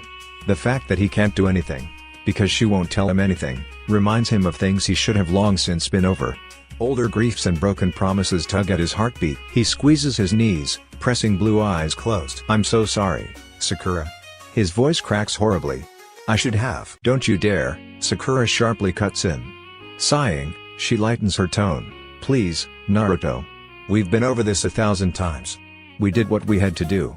All of us. Naruto clears his throat, then tilts his head in her direction. I know, but. She looks up quickly and shakes her head. There's no use dwelling on old promises. It wasn't just an old promise. I wanted to bring him back, Sakura. You have to know that. The smile she gives is both heartbreaking and encouraging. Sakura softens her eyes and places her hand atop his. Instantly his body relaxes and he leans instinctually in her direction. It's not a lot, but it's something. Of course I know, Naruto. She reassures him. But even if you did, things wouldn't have been like they used to be. Naruto knows she's right. Sasuke was beyond all of them at that point. But knowing all of this doesn't make it hurt any less. He nods anyway because it is true. Because Sakura is actually talking to him and not staring blankly in the distance like she did at his home for the last 2 days. Sometimes I wish it wasn't real. Naruto surmises. Me too, Sakura whispers, but 5 years is a long time to hurt. Has it stopped hurting for you? No, Sakura quickly remarks and follows it with a resolved huff. Just a little less every day, I guess. I have good days and bad days, bad weeks, bad months. It sucks, that's for sure. But it's where we are, Naruto. It's all we are. He hums at the wisdom of her words, comforted by how much Sakura's moved past phases of grief. Hearing you say that, I'm glad for you, Sakura. He thinks. Naruto turns his hand over, palm up so that their fingers lace for comfort. The sun slowly crawls up the sky. He gives her hand a squeeze and she returns the gesture in kind. They sit in silence once more, gazing ahead but lost in their own thoughts. As time passes, his friend presses closer to him, then rests her head on his shoulder. He lends her his strength to let her rest. Even if he never finds out why she stormed his home in the middle of the night, he'll be here for those silent fears and unspeakable situations. He'll be here for her as long as she needed him to be. That's what partners do. They are there for each other. Though nowadays their missions are mostly solo. Sakura being Itachi's guardian and him training to be Hokage, Team 7 will always be Team 7. No mission or death or marriage or duty would change that. Naruto parts his lips to say just that but bites down on his tongue to keep it inside. Perhaps now is not the time. Instead, he tucks her head under his chin. Sakura's other hand grabs his forearm and she curls closer. I hope you know you can always come to me when things get tough. You don't have to suffer alone, whatever it is. Maybe his feelings get through. Naruto hopes Sakura feels his need to ensure she is alright. The only thing that ever gets her this down is the person they are reverencing now. Sasuke was a precious person to both of them. While he can never understand the loss of lover, he knows lost well, even the loss of a friend. You did more than any of us, and protected all us in the end. I never did properly say thank you. Naruto muses aloud. The medic ninja tilts her head just enough for him to see her quizzical look. For what? For saving us, he answers and quickly adds, stop looking at me like that, I'm serious. You don't have to thank me, Naruto. We all did. I do, he insists and squeezes her hand tighter. Please let me say this. I've been thinking about it a lot and I know none of us sacrificed more than you did. Every day I see Hinata and Boruto, I think about the dreams you gave up to do what was best for the village. Now that Hinata's pregnant again I want you to know much I appreciate everything you've done. Sakura's gaze is unsatisfyingly blank. He hit a nerve. He can tell by the way she stills completely. Which was it? What did he say that made her go rigid on him? Naruto unconsciously holds his breath, hoping that she's caught his true meaning. She watches his eyes for a few more seconds before hiding her own from view. Silence follows them once more and Naruto looks longingly and regretfully at the top of his friend's head. Feeling even more useless than before, Naruto opts to do nothing at all but be a leaning post. That seems to be the best course of action. After a few seconds, she gives his forearm a gentle squeeze. Sakura holds him tight and, in a voice much softer than earlier, she answers. She is having another baby, isn't she? Naruto sighs at the way she avoids his show of gratitude. He looks ahead at his best friend and brother's grave. Yeah, she is. Naruto expects Sakura to follow up with something but she doesn't. It's odd for her to be so quiet. Maybe some of it is because of where they are. He reasons it's more because who they are here for and whatever else has got her down. Naruto tries not to be impatient. The urge to reassure and reassure again compels him to do something. He fights against the fidgets and keeps still for as long as she needs him to. Time isn't a factor for he's already lost track of it. His muscles tingle with numbness by the time Sakura pulls her head away, keeping her arm and hand locked with his. At length, she tells him solemnly, I appreciate your thanks but I don't really need it. Sasuke made his choice and I needed to make mine. If the situation were different and we did lead the life I wanted, I still would have done the same if Sasuke decided to betray the leaf. I took an oath as a medic and as a shinobi. She pauses long enough to glance and smirk at him. So don't you go feeling sorry for me. I'll be okay. Besides, you're about 5 years too late to be issuing heartfelt thanks. Relief quells some of his worries but Naruto hides his deeper fears and agrees for the moment. Yeah, I guess you're right. Better late than never. Of course I am, Sakura retorts, plus, you have more things to worry about than me. You're gonna be a dad again. That's big news. Poor Hinata. Naruto readies a retort but the statement only tugs at things he's curious about. His mirth at her teasing falls flat in light of more questions he wants to know answers to. The blonde hesitates and slouches a little as he thinks over how to phrase it. Sakura must have noticed his change in disposition. She pulls her body away. The lack of heat makes him shiver. Naruto looks down as she looks up with furrowed brows and a tug of a frown. What? The blonde doesn't answer. He can't meet her eyes yet either and lets his gaze drift towards the slow burning incenses. What? Sakura asks earnestly, leaning to catch his eye. Naruto chooses his words with care, drawing from tactic training. I was just wondering about your mission. She pauses. Naruto chances a glance in her direction. There it is again. Like shutters that slam over her true feelings, keeping him far away from the real reasons they are here. Sakura stares intently at the ground. What about it? So this is about the mission, he contemplates. The topic is somewhat sensitive, though he knows his longtime teammate will disagree. She'd say it's not a big deal, that it's just a mission that's almost over anyway. But Naruto's seen her cry, knows the way she questioned her decisions throughout the mission. He's comforted her when grief came swiftly and reassured her when insecurities made her feel inadequate. Even still, Sakura will say it's all a part of being a shinobi just so he wouldn't worry. It never stopped him from doing so. Even more so now that he knows that's why she's been so withdrawn. Something happened, something she won't say that has to do with mission. Sakura wouldn't have come to him if she didn't want him to do something. That much he knows though the something eludes him. But if he says the wrong thing, it may set off a Sakura bomb. She'll get defensive if I say what I want to say. Naruto? Sakura insists. What is it? He can't not say it now, though. He's already opened his mouth. I really gotta watch my mouth sometimes. Naruto looks at anything but her and scratches the back of his neck. I was just wondering how you two were getting on, that's all. It's not a complete lie. Naruto has 100 questions. This one just seems the less likely to cause Sakura's temper to flare. He feels more than sees her scrutiny. Naruto makes a point to look at a shifting branch above them. Sakura pulls away from him completely, pulling herself to her feet and dusting melting dew from the back of her coat. For a moment Naruto thinks he's overdid it. On instinct he readies himself for a burst of temper or smack to the back of the head. I shouldn't have said anything. Sakura stretches her arms high over her head, places her hands on her hips and seemingly ignores him in favor of loosening stiff muscles. We're better, she finally says. We're working better together now, would be more accurate. Itachi's not such a bad partner, overall, I guess. Well, that was unexpected. Oh. So, you two aren't fighting? Sakura's brow twitches in a way that says everything and absolutely nothing. She mutters to herself, too quiet for him to make out the words, then shakes her head. Naruto watches the way her face cools into indifference, something he's noticed she's learned over the last few years since this mission started. Sakura's matured in many ways, and perhaps she doesn't see how some of Itachi's mannerisms rubbed off on her. Yes, she's still Sakura. Naruto would bet that she's thinking a ton of things right now. They hardly show, though. For him it only makes it more obvious. Sakura only tries this hard when faced with a dire problem. Naruto pulls himself to his feet, dusting off ice and shaking his legs to loosen his pants. He's adjusting his jacket when Sakura finally speaks. No, his friend admits and grimace. We're not exactly fighting, more like vehemently disagreeing. But they are something. I'm sorry, Sakura. Naruto blurts, unable to hold back anymore. Sakura shakes her head.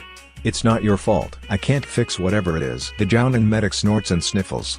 You can't fix everything, Naruto. Some things people have to fix on their own. Yeah, but you're not just people, Sakura, he stresses. You're my best friend, my sister, the closest person to me besides Hinata.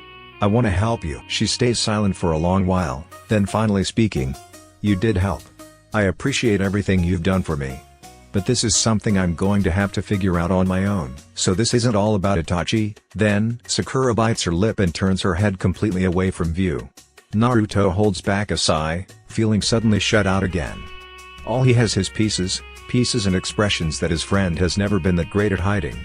Sakura may have adopted the stoic Uchiha mask, but underneath she is still his best friend. He knows her. Did Kakashi give her a new mission already? Sakura exhales and, much to his relief, relents. Kakashi shared something with me, something about Itachi that I think he wants me to fix. How to fix? Naruto pauses and frowns. Did he tell you how? Just the desired outcome and a possible way to achieve that desired outcome. But that can't be the only solution. There has to be another way. Naruto nods. Is that why you are so angry? Because of this problem? Is that why you and Itachi are? He pauses to remember the phrasing she used, but Sakura supplies it for him, vehemently disagreeing. Yeah. To be honest, most of this is Kakashi's fault. Naruto huffs and crosses his arms. Sounds about right. Kakashi-sensei loves meddling, giving information without actually saying anything. With bits and pieces. But there's always a reason, right? The blonde offers hopefully. Sakura shivers and crosses her arms, then looks down at Sasuke. I suppose. What's gonna happen after next year? Naruto hedges closer to the thing he originally wanted to ask. Naruto watches his friend carefully, waiting for some kind of reaction to his question. Sakura only shrugs and takes a step back. I don't know yet, she admits. Oh, Naruto hides his mild disappointment. It's half an answer to half a question. On the one hand he's concerned about the village. On the other, he wonders about his closest friend's happiness.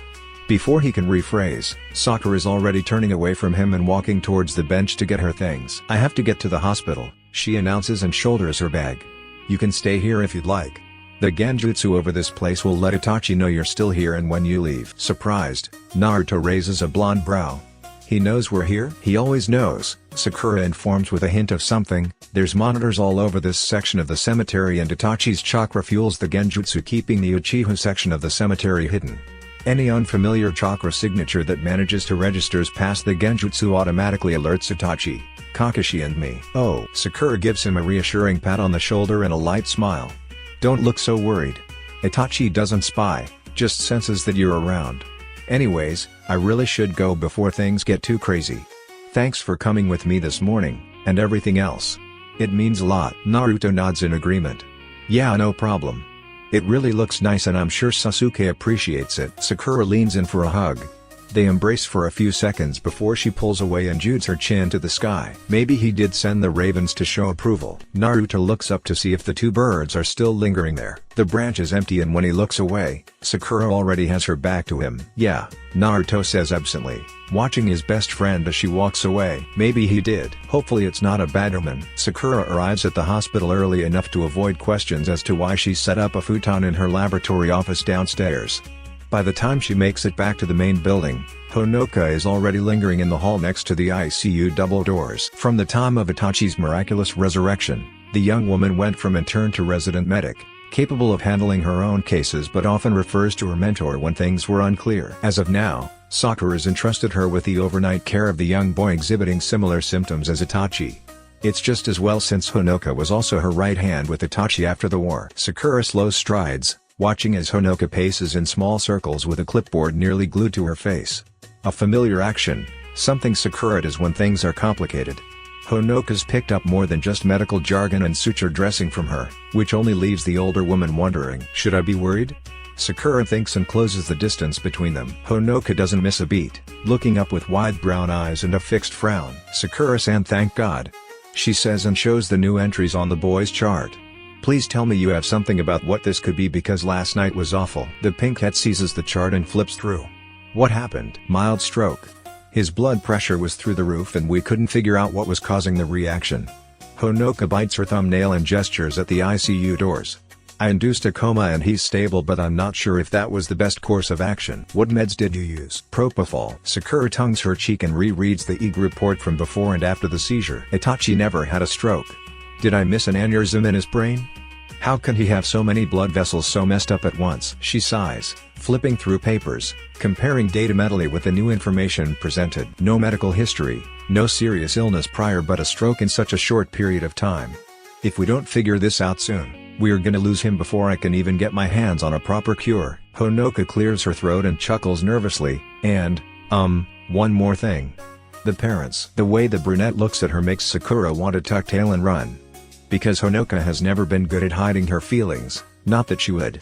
If the young woman is giving her that look, of unfeigned sympathy and mild relief, it could only mean one thing. Oh no, she whines, please tell me they're not those kind. When we told them about the stroke, they nearly refused all of us from entering the room, demanding we wait until you come back. They don't want anybody to touch him. Sakura groans and scratches her head. Being the top medic in the entire village always comes with drawbacks, obviously, namely the constant request for her presence or only her offering treatment. Flattering as it may be, her duties extend well beyond treating patients now. Where are they? Honoka nods at the door. The mother's inside and the father left to get blankets and breakfast. Green eyes watch the door with disconnect. I hate these conversations. Against the sinking feeling in her gut, Sakura offers the way out. I'll talk to her, thank you. Honoka breathes a sigh of relief. All in a day's work, right? Sakura teases, meaning you get used to these things, Honoka. People are always going to question you. I know, the young medic admits, I just don't like it. Go check on your other caseload, Sakura soothes. I wanted to meet everyone on the team in about 3 hours. Think you can round up the crew to the meeting room by then? I've done most of my rounds, so I'm sure I can. Great.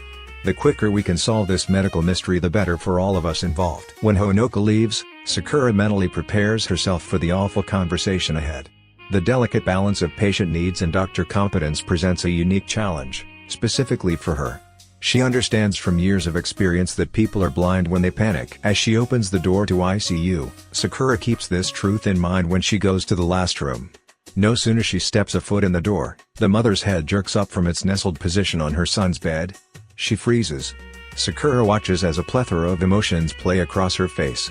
Relief, fear, anger, happiness, joy, uncertainty, hope, each lingering for a moment then flickering to next in sunken bloodshot eyes. This woman hasn't slept at all, understandably so. But Sakura has to keep her composure and gauge which of these extreme emotions she will land on. Finally, after several seconds, shock gives way to relief. The mother's lip tremble and her eyes glass over with tears. Quickly she ducks her head, squeezing the white sheets in her fingers as she shoulders shake. Thank you so much, she huffs out between tears. I was so worried they wouldn't call you. But you came. Thank you, Sakura-sama. Gratitude. So much gratitude. Oh dear. This will be harder than I thought. Sakura takes several more steps into the room, going to the woman's side and offering her hand for comfort. The mother leans into the touch on her back, shaking as she cries her sorrows and worries. Sakura lets her get it all out, express her griefs before pouring the proverbial ice water all over her sorrows. Because while Sakura understands that panic makes people do and say crazy things, she will not stand for her team being belittled by anyone. And then she said they gave him meds and look at him. She exclaims. My son was awake and talking before you left for the night. They did something to him and now I can't hear his voice anymore. Sakura has hope, as her tone isn't as nastiest she's heard. Still, Hyjin-san. She interrupts before insults make her less empathetic. Did Honoka-san explain to you why your son is in a medically induced coma? The mother comes up short between sniffles and looks up at Sakura and then over to her son. Honoka-san, that's the little one with the short hair, right? Yes, that's right. Yay. That one said Kai had a stroke and that the coma would protect his brain or something like that, and that's correctly, Sakura cuts in. Doctors will usually do this if the patient has a stroke or any kind of condition, known or unknown, that could put the brain at risk of damage. In Kai's case, his stroke put him at risk of brain damage and the cause of the stroke is unknown. Honoka performed a preventive procedure to keep him stable and avoid any more strokes in the future. Tired eyes gain new life. Sakura takes a half step back as the woman sits up full and offers her full defiant attention. Preventive procedure? To stop what? She never explained any of this.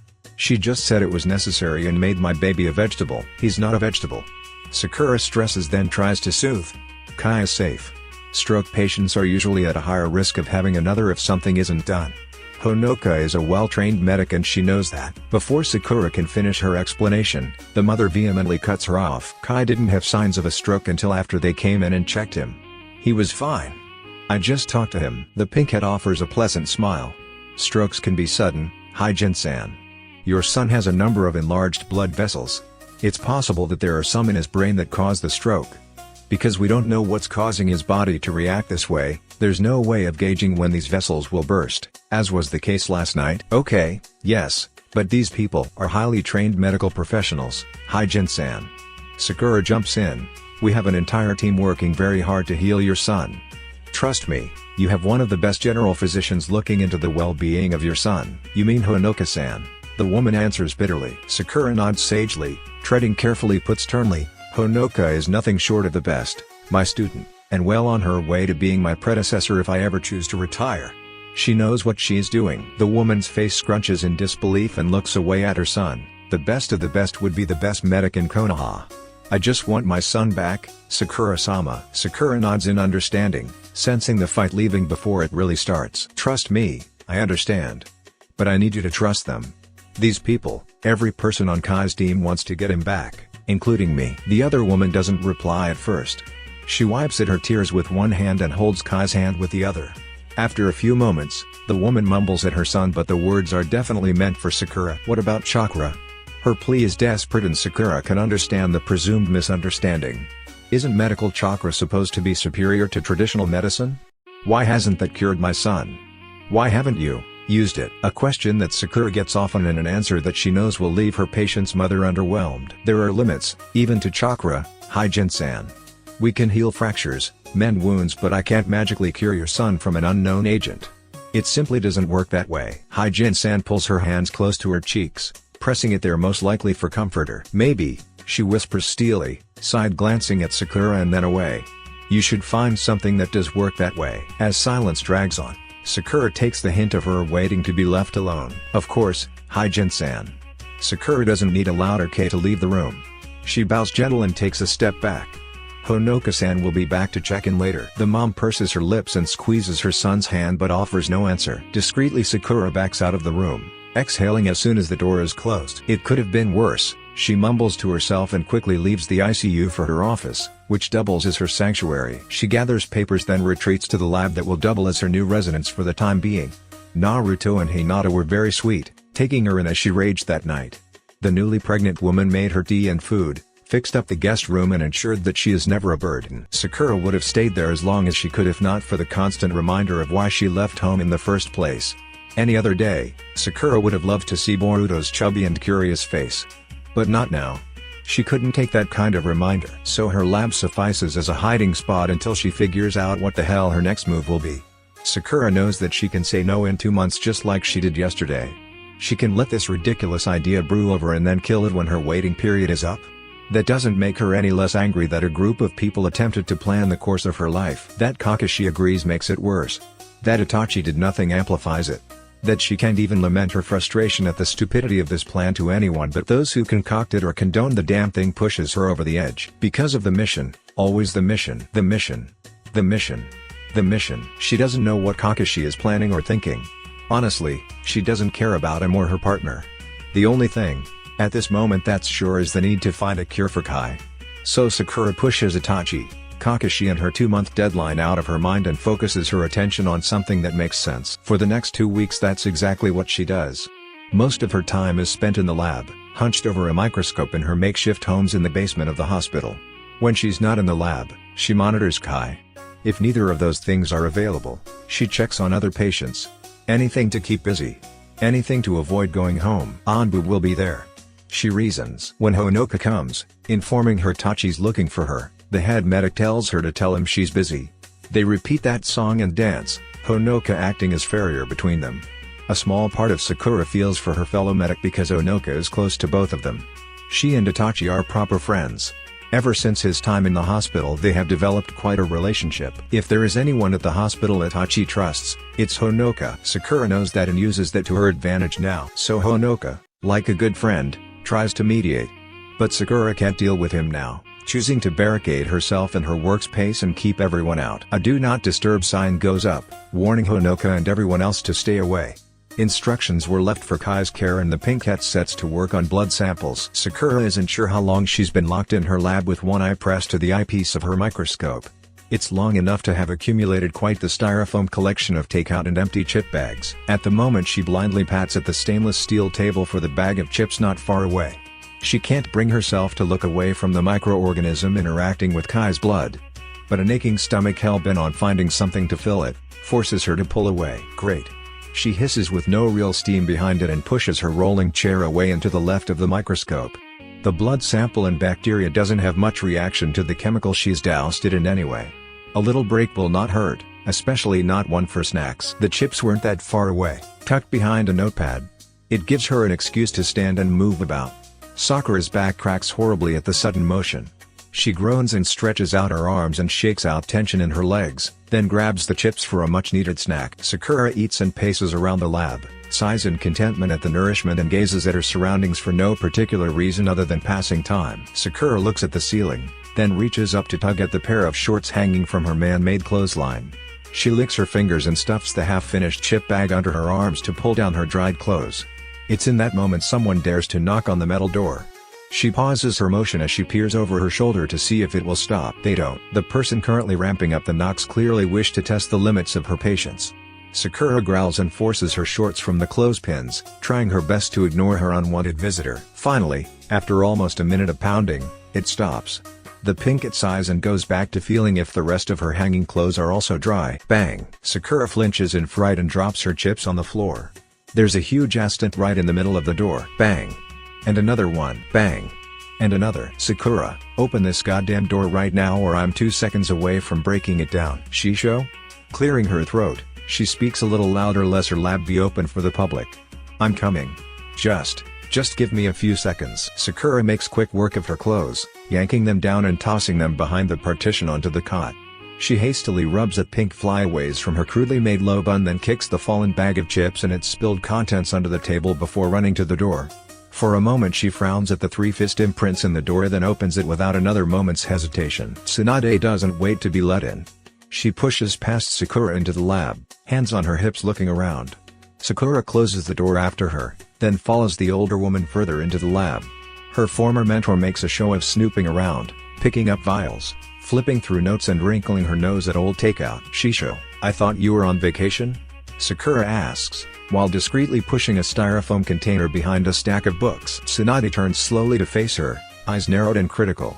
Sakura knows this look, knows when her former teacher is analyzing, searching and evaluating. At the moment, she is the subject of such scrutiny. It makes her fidget under such intense attention and Sakura finds herself flustering and looking away. I was on vacation. Tsunade speaks carefully, full of motherly skepticism and crosses her arms. But Kakashi called me back here. The confession instantly puts Sakura on the defensive, sensing where this may be going. She really does not want to go there. Why? Sakura questions for conversation's sake, but there's a bite to her tone. Tsunade seems to ignore this. Apparently, Konoha's topic medic has gone missing. I'm guessing he may have been worried. Know anything about that? Sakura smacks her teeth and rolls her eyes. I didn't go missing, Shisho. They know where I am and what I'm doing here.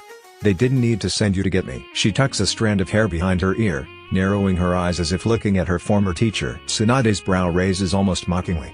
Oh, yes, Sakura stresses, turning away from the heavy skepticism Tsunade sends her way.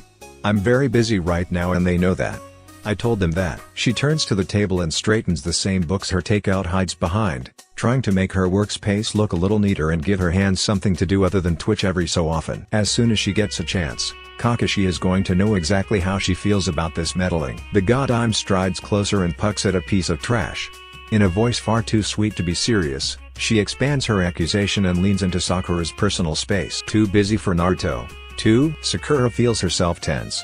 She pauses for a moment with a book in her hands, then carefully places it on top the PA. She's not ignoring her best friend and teammate per se, she just doesn't want to see him now. Sakura winces and mumbles. Naruto knows what I'm doing too. He knows I'm working. I'm on the cuffs of something here, Shisho. When Tsunade sighs, Sakura tries perking up, tries changing the subject to something more pleasant and stable.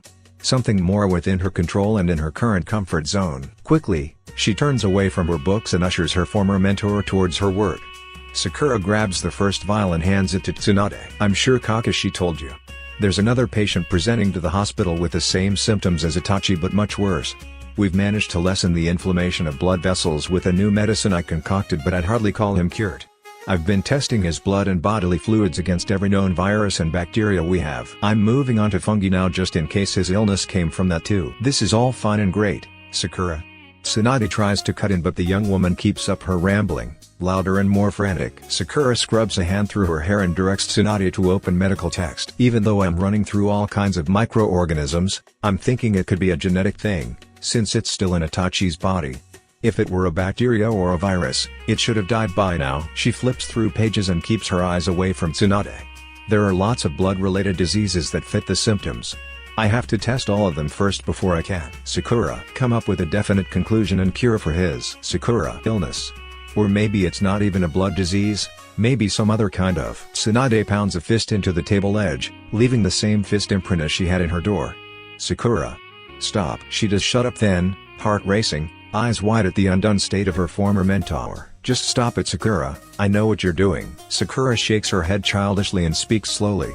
Yes, I'm trying to find a cure for Itachi's. Tsunade growls and glares. Do you think I'm an idiot, Sakura? You think I can't see what's going on here and why you've been drowning yourself in work for the last 2 weeks? Sakura fumbles with her hands as she tries to explain and force down the feeling of being caught. I haven't. I'm doing my duty. Sakura rationalizes and challenges, I have a patient that requires much more of my attention right now. Isn't that what I'm supposed to do? Save lives? That's why I'm here. That's why I've been stuck in this lab for God knows how long. To save a patient? No. This, Tsunade gestures towards the mess around them, is so you can barricade yourself in this lab that smells like stale tempura and sweat. Perfect place to hide from citizens and colleagues and friends, who worried about you. I'm not hiding. Sakura yells and stomps her foot as tears threaten to fall. Tsunade doesn't even flinch at the action. The hell you aren't. I've known you since you were 12 years old, you're not fooling anyone with this crap. I know the difference between avoidance and medical curiosity. Adamantly Sakura shakes her head at Tsunade's words and the pounding in her ears. Shisho, Tsunade cuts her off, save it. I can look at you and see you've hardly slept. The dark circles under your eyes are so black, you could rival Gaara. You've lost weight. Your hair looks greasy as hell, like you haven't washed it in days. The shaking gets worse. She cries against her own will, thick warm tears and streams. Biting her lip, she grinds out a warning. Please stop. Sakura whispers, begs. I've been a medic a lot longer than you, kid. I know neglect when I see it. Tsunade snorts and gestures at the woman before her. I know what it looks like when a shinobi struggles with an impossible choice. You're not the first and won't be the last, Sakura. The pink cat squeezes her eyes shut, to force her tears to stop and her breathing to regulate and her thoughts to settle. She knows. Sakura thinks, a suddenly relief washing over her at not being alone. But her annoyance kicks up as Tsunade keeps picking, keeps digging and prying and pulling up carefully laid bricks for the wall she's trying to build around her heart. Even more, The fact that you would insult me like this, as if I'm some idiot. You're talking to a woman who's cradled her lover as he died in her arms. Shisho. The cement floor cracks under her feet as her emotions threaten to loosen her chakra control. Had it been anyone else, they would have tucked tail and run. But Sakura knows she can't intimidate Tsunade away. She knows the woman can probably beat her to the ground and back. It's frustrating and infuriating, making her feel helpless as if she were 12 years ago again. Plain and useless. Don't you start, she warns herself. But the seed is there and blossoming and it burns. Tsunade just keeps rapid firing in her ears without thought for what it's doing to her inside. I know what it's like to be forced into a position you don't want to be in. I know how it feels to be handed a mission you don't want to take. You think it was easy for me to become Hokage knowing it was something my lover wanted? Do you know how much guilt I felt at the thought of filling a position that was never meant for me? We all have to do things we don't want to, Sakura. Hiding from it won't make it go away. That's not the same. The pitch of her voice manages to silence Tsunade for a moment. How can you even compare being Hokage to what Kakashi is asking from me? Her mentor lowers her voice this time. You can make the argument that it's not the same, but my point still stands. You're just going to keep ignoring it in hopes that it goes away? I'm not ignoring anything. Bullshit. That's bullshit, Sakura, and we both know it. They both glare at each other. Steel brown eyes against glistening green. Sakura meets her Shisho's temper blow for blow. How can I? How the hell can I ignore it when every goddamn day I'm working my ass off to save Itachi's life? Every blood sample, every glance in a microscope, every failed test reminds me that I'm throwing myself into curing the man who killed Sasuke. I've been throwing myself into saving him for 4 years and now Kakashi wants me to give the rest of my life to being the mother of his children. No. No. Sakura spreads her arms wide and flicks her wrist at the many samples scattered about. I'm doing my mission. I'm finding a cure for him and my other patient. I've done my part in this. Kakashi's just going to have to find another solution. And if he can't, then I will. Much to her surprise, Tsunade smiles.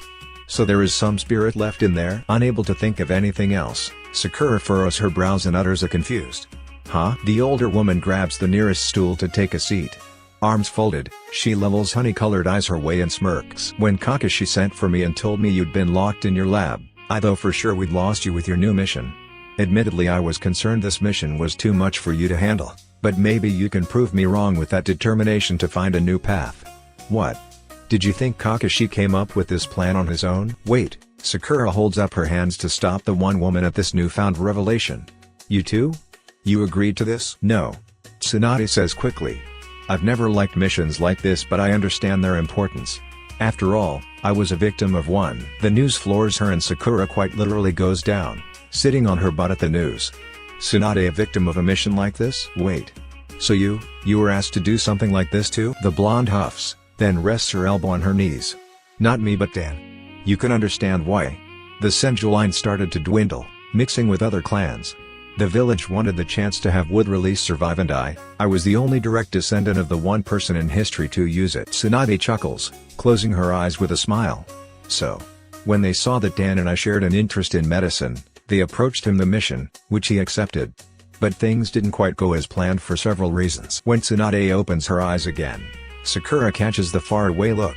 What happened? She presses. It doesn't take much pushing, as Tsunade willingly tells all. For one, these missions are done in secret. Usually only the person the mission is given to knows that it is a mission. To make it feel more real. Dan wasn't supposed to tell me, but he did. He said he wanted our love to be genuine.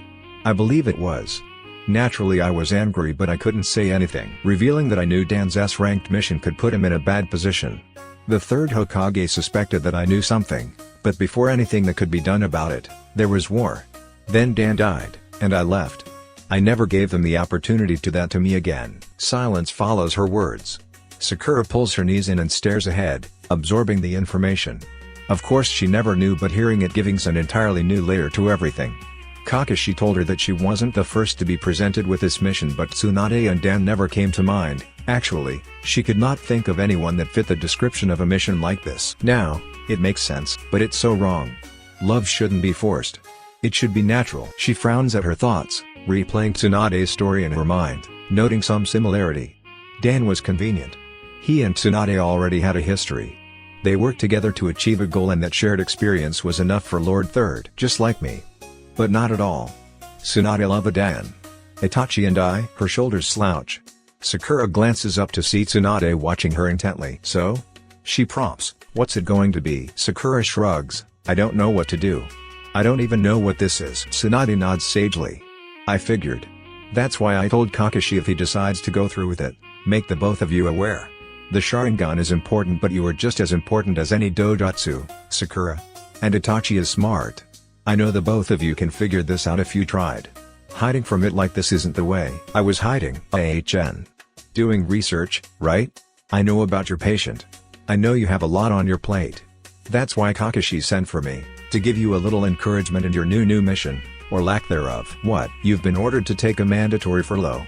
Tsunade says offhandedly. "Don't argue with me, girl, just listen. You're taking a furlough for 1 month. No hospital or any kind of mission-like duty. You're going to do some landscaping jobs around the village." "Landscaping?" Sakura gawks.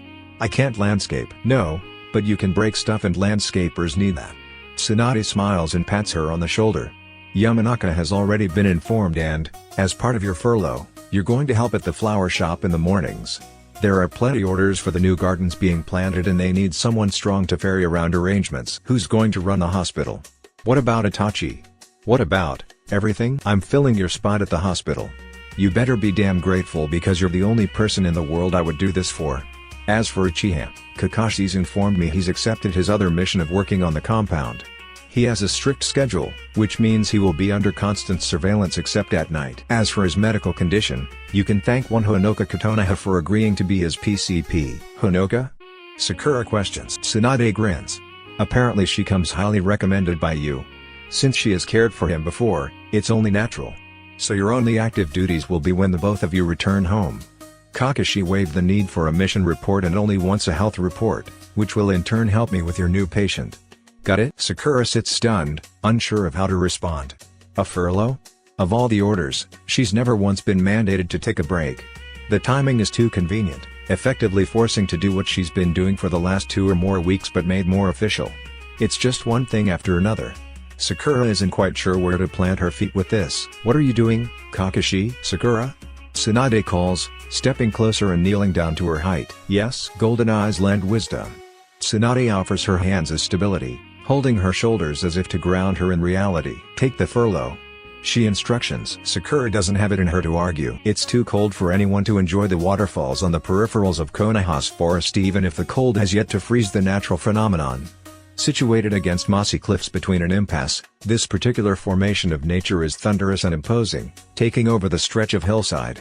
Despite the loud crashing against the rocks and the river below, the water flows peacefully. Cascades deposit into the stream then floats lazily towards the ocean. Standing on a neighboring cliff across from the scene of Earth's most elegant displays, Itachi feels at ease.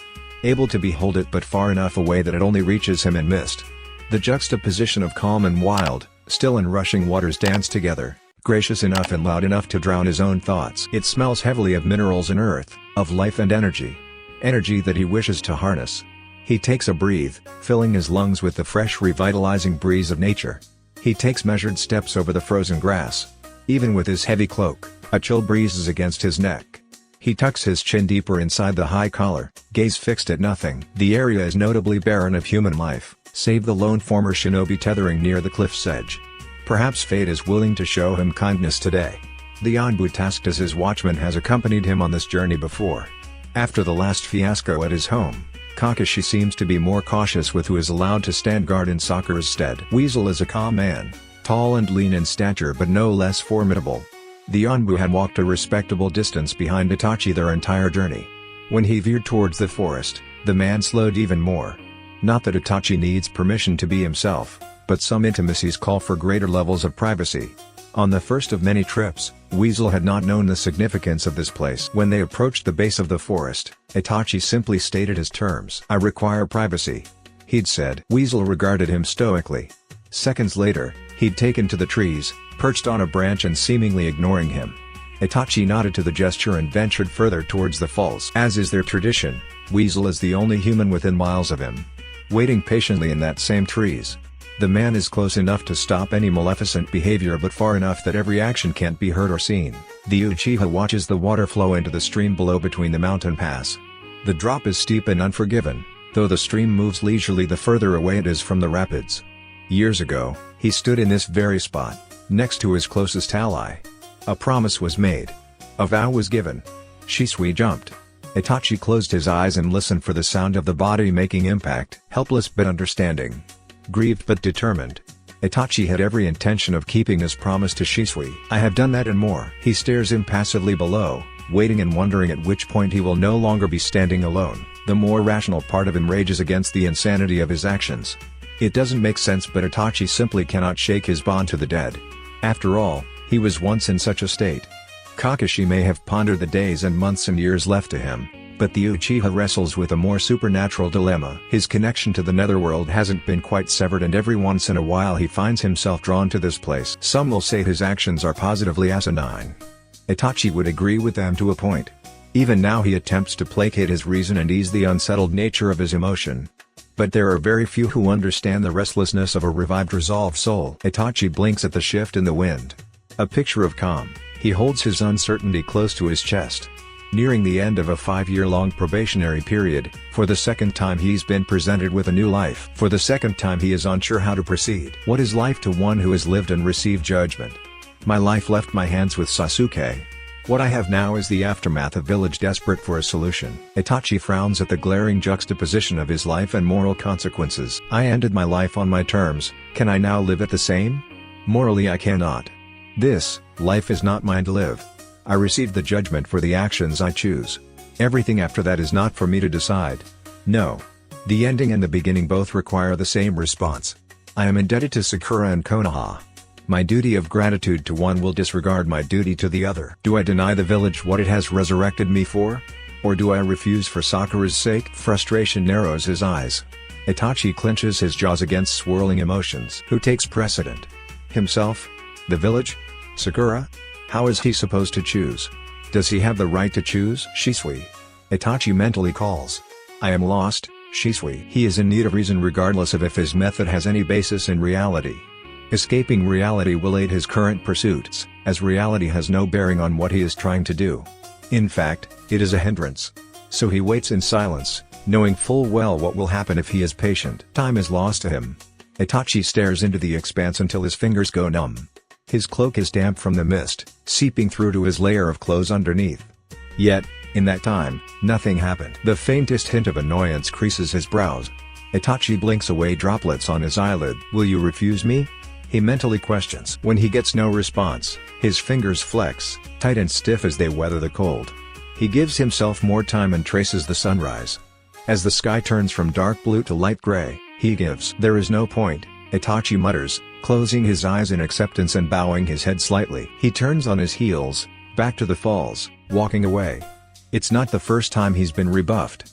It is not the first time his mind has failed him. The inconvenience of it all is irksome, but he will not rebel against it. Perhaps my lack of clarity is the hindrance. I cannot think. Itachi walks away for the moment, vowing to try again later in the day. As he turns, the mist tickles at his uncloaked ankles, circling unnaturally so with every step. Itachi ignores the tug. Once he's close enough to the tree line to disappear into the forest, the mist crawls up his back, covers his shoulders and brushes against his cheek. Immediately he pulls to a halt as the caress is far too gentle to be that of whom he was expecting to meet here. Soft to the touch, beckoning and seemingly apologetic, the misty fog hangs over him, smelling faintly of jasmine and oranges. Where is Shisui? Itachi softly questions. Who knows with him, probably sleeping. Izumi's voice is as light and airy as the mist circling his back. Itachi withholds a sigh, refusing to turn around and meet her. In measured tones he asks, why did he send you? You sent for me, Itachi-kun. Because, Izumi pauses. The mist dances over him curiously. You needed a second opinion. Itachi considers the response. Dishonesty is pointless. Lying to Izumi more so as she can always read him. This situation doesn't concern you, Izumi. I could help. The mist exclaims, huffing and binding in indignation. Get me Shisui. Itachi challenges, why? She counters. Itachi offers half his shoulder and a slight tilt of his head in the direction of the voice. This is a matter of clan affairs. Can you provide insight? Yea, Izumi quips. My insight is that you're a stick in the mud. He huffs, unamused, prepared to walk away. And, Izumi stresses, softer this time. It's okay, Itachi. It's okay to change. None of us will fault you for it. I have no issue with change, he rebels. Should I choose to rebuild the clan, My desire has always been to change its previous state of affairs. Izumi's voice turns inquisitive, challenging almost in how she responds. Then why come here seeking counsel? You have a plan. Itachi's fist tightened but his expression holds. That plan was, for another time, but this is your time now. Izumi reasons. She pauses. The mist teases at his cheeks. Itachi's eyes slip shut and he turns away. Izumi pulls back, whispering in his ear. Yet, this thought fills you with such sadness. Why, Itachi? Itachi denies nothing, laying out his true thoughts in 3 simple words. I am alive. Izumi nods. An enviable state for someone like me. I don't see why that is a problem. Itachi nods once in understanding and explains, quoting himself. Those who turn their hands against their comrades are sure to die a terrible death. This is my virtue. This was my life. I live to die. And yet, Izumi peacefully hums. You live. The words offer no comfort. Itachi shakes his head. My decisions should have led to the end I had. I've been given something undeserved and now the two clash. A crisis of loyalty. Izumi agrees. Do you feel guilty or are you afraid? Itachi growls low in his chest. I have done nothing to warrant second chances. But there is expectation, from both of them. Much to his surprise, Izumi holds him tighter, wrapping him in unnatural warmth. That's not true. Your sacrifices speak for themselves. You've done everything. He holds still, allowing himself to feel her feelings of unwavering conviction. Her words may only be true for the moment, but Itachi relaxes in the otherworldly nature of her touch just for a second. Before he can contest or confirm, the mist recedes quickly, taking what little sympathy it had with it. Weasel appears through the foliage, stopping several feet away. Narasama requests your presence. He announces. Itachi shivers and pulls all of his emotions back into tight coils. Guilt or fear? He doesn't know, but that can wait for another day. He strolls past the Anbu, face a mask and tone void of inflection or any particular feeling. The Hokage Tower? Weasel denies. At his residence, Uchiha-san. An odd choice, as Itachi has always assumed Shikamaru detested morning meetings. However, upon arriving at the Nara household, evidence to the contrary exists. Tamari greets him at the door, aware of his invitation. She doesn't waste time with pleasantries, escorting him to a sitting area that opens to a screened-in porch. Do you have a preference for tea? She asks. Itachi scans the setup outside, then turns to her. Oolong will suffice, thank you. Tamari nods. Pick a side, she informs. Shikamaru is just finishing morning stretches with Shikadai. He'll be down in a few minutes. The conversation is over just as quickly as it starts. There is always an air of no-nonsense with the former Sunakunochi. It is something Itachi can appreciate. He nods at her departure, then turns his gaze back to the shogi table set up on the porch. There's a portable burner set up just behind them on the porch. Although they are technically outside, the burner keeps the space just as warm as inside while allowing for occasional winter breezes to flow through the screen. The cushions opposite the board game are surrounded by soft furs, another layer of warmth. If he had not known of Shikamaru's love for shogi, he would have thought the display a pompous display. Even the board smelled of freshly polished wood, glistening in the minimal morning light. Itachi settles on the cushion closest to him. The burner is nice considering his clothes are still slightly damp from the falls. Tamari returns a minute later with a serving tray, a kettle and 2 cups. She sits the tray near the entrance, leaves, then returns with another burner, smaller this time, and places the still hot kettle on top. Thanks, Tamari. Shikamaru announces his presence and slips by to join Itachi on the porch. Tamari stands after arranging everything. Where's Shikadai? Waiting in the living room. What's the tea? Oolong. Tamari nods her head in Itachi's direction. Guest's choice. Shikamaru hums and takes a seat opposite Itachi. A good choice, he admits. Tamari finishes up and takes her leave. Shikamaru takes the lead, pouring both of them a cup before handing it off to Itachi, who accepts. I didn't think I'd find you up. The clan head explains. Itachi inclines his head. Likewise. He snorts and then yawns. Tamari's a stickler for having Shikadai do morning stretches before training. He trains with his mother? Shikamaru takes a sip of tea. These days, yeah. He's too young to start learning shadow paralysis jutsu. Wind style is easier and can be modified for a toddler. Besides, it's a mother/son bonding thing or something like that, I was told. They sip tea, letting the activity replace conversation. The hum of the burners fill the space. Itachi sips slow, eyes closed, listening and waiting. It's not like Shikamaru to invite him to his home. They have shared cups of tea together. It is easy to lapse into silence with the younger shinobi. The change of scenery from tea houses and official government meeting spaces is not unwelcomed. When the first cup of tea is finished, Shikamaru seems more awake. He pours another, refilling Itachi's as well, then removes game pieces from a compartment hidden in the side of the board. "Are you familiar with the rules?" Shikamaru asks, glancing curiously at him. "I have played several times before." "Good," Shikamaru states. "It's hard to find people that aren't over 50 willing to play. Harder to find any that present a challenge." Itachi tilts his head inquisitively. "Are you hoping for one?" Shikamaru glances at him, one brow quirks in question. "I'm not exactly trying to be bored." Not willing to disappoint, Itachi accepts. "I have no intentions of being bored either. I assume you will use your wit to attempt to win?" Shikamaru lets out a breathy grunt and resumes setting up the board. As he does, he gets to the heart of their meeting. "Besides," he says, "if we're going to talk business, may as well make it easier on both of us." Itachi sits his cup aside. "I agree." Rumors of Sakura's furlough are spreading fast across the village. Shikamaru hedges. "I never suspected you a gossiper, Nara-san." The young man glowers and grunts, then shakes his head, adding more pieces. "I have an old teammate with a propensity for it. That teammate happens to be your wife's best friend. You wanna try telling Ino to keep her mouth shut?" When Itachi refuses a response, Shikamaru continues. "I guess it can't be helped." In her own way, Ino worries. Sakura's been working herself ragged lately. Not only at the hospital, but Temari tells me she's been trying to get some reforms going with displaced and orphaned children. Itachi narrows his gaze curiously. "Reforms?" "Yeah," Shikamaru drawls and pulls himself up from his slightly hunched position. "She came to Temari about a month ago with a draft proposal for Kakashi. They worked through some kinks together before Temari sent her on her way. I don't know the details, but any reform is bound to be messy. Top that with missions and hospital duty, and Sakura's on a collision course to burnout. I was unaware that she carried so many duties. Sakura is not so forthcoming when things become stressful. Your concern for your friend is admirable." It's Shikamaru's turn to shrug and scratch behind his ear. "Yeah, well, you'd know more than any of us the type of stress she's under. I can't imagine how it's affecting you as her partner." Itachi stares blankly, neither confirming nor denying the allegations that he is in duress because of Sakura. Shikamaru doesn't seem perturbed by his lack of conversation. He carries it himself, getting to the point. "This is such a drag, but I want to do my best to help alleviate some of that stress by explaining our intentions with the Uchiha compound. I'm hoping this'll help sway your decision our favor." "So this is his intention?" Itachi thinks. The barest trace of smirk curves the edge of his lips. He looks to the game. "How befitting.